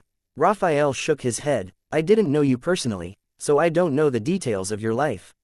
I did, however, know that you didn't seem to have any family or friends. He paused, to let him absorb that information, and then continued. Since 3 of us are all from Earth, I'll share a bit more with all of you. After all, it has to do with our futures, and I'm hoping we can work together on this. After all, even if you remove your memories, the sense of belief or trust should still stay, so I'm hoping you'll help me. Anakin and Larry both nodded, though Larry was visibly upset right now. Anakin, though not taking things too seriously, did, after all, live on Earth, so he wanted to know what was going to happen. Earth has a huge secret that no one knows, though many suspect. If you've heard of the original 5 nascent cultivators who used to rule Earth, you might be familiar with the fact that one of them went from being immortal to a nascent cultivator overnight. Larry himself found an incredible treasure, and I encountered something that allowed me to view the future. Anakin had dreams telling him about cultivation techniques. There are many, many more examples of people becoming way too lucky on Earth. You may think that it's all just coincidence, but if a coincidence repeats too often, it starts to seem suspicious. And the truth is, it really isn't a coincidence. Earth is not as it seems. The planet is actually a prison for an evil goddess, named Bastet, and many others. This is because Earth, and its surrounding region in space, are in what is known as a dead zone in the universe. I don't know much about these, just that they are severely suffocated of spiritual energy. But I do know that in the year 2025 something happens, and the dead zone changes, and Earth, along with the solar system, becomes flooded with spiritual energy much more concentrated than the normal universe. The flood of spiritual energy causes the goddess to break free of her restraints, and that's when. There was pin-drop silence as everyone listened to Raphael very seriously, even Noman. This was because he had heard of Bastet before. Origin Realm, planet Hoseth. The entire world was filled with a deathly silence as every living being, from single-celled organisms to sentient lifeforms, were under the coercion of a black-furred cat. I have returned, you wretched traitors, her voice echoed over the planet. Know this, and live in fear. The moment I break through my shackles, your end shall be nigh. There was nothing more that Bastet wanted than to decimate this entire planet, but as someone who had touched upon the Tao, she was under heavy restrictions. Even she did not dare flaunt Henley's rules, but hopefully soon, that would no longer be a concern. Chapter 350. Blanket of Darkness. Lex was extremely pleased with how satisfied his guests were with the hot tub room. They only woke up around 2 p.m. the next day, and when they came down to the hall, they were extremely refreshed. And hungry. They were so energetic that they were having no trouble handling their kids, and for once, they sat at a few tables like a civilized family, chatting and laughing together. Betty was hard at work in the kitchen, making sure they didn't run short of food, and his delinquent helpers were also hard at work, doing whatever they could. Strangely enough, though, the triplets had not shown up to work as of yet. Considering their disciplined behavior so far, Lex was a little concerned at their absence and sent Big Ben over to investigate. He had been gone a while now, and should be back any time now. In the meantime, Lex leaned back in his chair and listened to the new musician he had temporarily hired. His performance and popularity would determine if Lex kept him, but so far he and his accordion had delivered a splendid performance. A short while later, Big Ben returned with the three girls, but the expressions on their faces warned of grave news. Lex quickly got up and checked if the girls were all right before asking what happened. Their neighbors were killed, said Big Ben gravely. Almost all of them. It was the serial killer. The bodies were discovered last night by accident. The constables suspected their family, since they were unharmed amidst all that, and arrested them. But the entire family works, so they all had alibis and had to be let go. The hair on Lex's back stood up as he imagined discovering all your neighbors had been killed in their own homes. That was genuinely horrific, especially when one considered that it could easily have been them instead of their neighbors who had been murdered. Where's your family? Did they have a place to stay? If not, bring them to the tavern and we'll figure something out. They're at the town shelter, along with Dino and his wife. They lived nearby as well, and they're too scared to go back. Lex hesitated, but then nodded. He didn't know what the town shelter was like, but at least it would be more secure since it was being overseen by the town. He told the girls again that they could bring their family to the tavern if needed and offered them a holiday. But the girls refused and said that they were fine and wanted to work. They tried their best to seem normal, but anyone could see the absence of the usual mirth they carried with them. Lex, too, was perturbed by the situation. He had been taking the serial killer lightly, as he completely expected that he or she would be caught soon. But the situation was becoming drastically worse, and the constables seemed incapable of handling the situation. The security here was worse than he expected. He sent someone to find and call Roland over. He really wanted to see what the news had to say about the discovered murders. Everything was happening contrary to common sense. He could still accept that this region, which was supposed to be one of the richest in the realm, showed no opulence. He could accredit it to the excellent management of the Noel family. But if their management and control over this region was excellent, why were so many murders going unimpeded? This was especially the case when the Noel brothers themselves passed through the town as well. Unless it was the Noel family itself behind the murders for whatever reason. Whatever the case, Lex started to get a bad feeling. He needed to prepare in case things got worse. Babylon Town, 800 meters below the ground. The murderer licked the blood off the blade, his body trembling as he savored his kills. He was currently in the underground chambers that housed the formation encompassing Babylon. Even if someone knew the supposed weaknesses of the formation, it was not so straightforward to reach it. Weakness was only a relative term, as no expenses were spared. After all, the lives of all the townspeople depended on this formation. Providing light to the town was only one of the many functions of the formation, amongst a low-level spiritual gathering function, a barrier function to lock down the town, and others. With the importance of the formation, it can easily be guessed how difficult it would be to reach it, yet the killer strolled carelessly through the hall. System, how many points do I need to get something that can override this formation? Asked a surprisingly charming and energetic voice. No points required. Host has already received a reward for a previous quest that can both upgrade and override the formation. How lucky, the killer replied, wearing a handsome grin. How very lucky. His system did not comment on his remark, so the only remaining sound was that of steady footsteps walking through the chambers, leaving a trail of bloody footprints behind. Try this, it's called hot chocolate. It's perfect for cold weather, said Lex as he slid a mug across the counter to Roland. The young businessman went nowhere without his entourage, and this time it was larger than last, consisting of 15 other kids. It couldn't be helped, as even though the city was well lit even in the dark, they were, after all, children. They would use 100 excuses to hide it, but they were afraid of the horrors of the dark. Even though they had experienced a period of darkness well over 20 times in their short lives without incident, the promise of monsters hiding in the dark never failed to strike fear. I can't. I'm on a budget. Dark times are always bad for business. Lex shrugged and took a sip from the mug himself. He was tempted to offer it for free, but he had noticed during his daily meditations that he was becoming more and more comfortable giving out things for free. It was a habit he needed to curb, lest it seep into other areas of his life. When do you expect to get the latest news? Lex asked, wiping the whipped cream from his upper lip. Like I said, business is bad during dark times. They only compile news crystals once a week rather than daily, because less happens during dark times. You'll have to wait for 3 more days. Well, just make sure to have it delivered to the tavern when it's ready. Treat me like a fixed client. I'll even get a few for some of my tenants, so bring a few. No problem. Consider it done. But I'm not here today to talk about that. I have a business proposal for you. You ever get tired of running errands through the town? Of sending someone out every time you need to grab a delivery, send a message, or find someone? Of wasting valuable time on petty chores? Well, with our errand boy service, with a subscription of only 2 silver coins a week. Lex was listening to Roland's pitch with amusement when goosebumps covered his body, and his instincts acted up. But the feeling of danger vanished just as quickly as it came.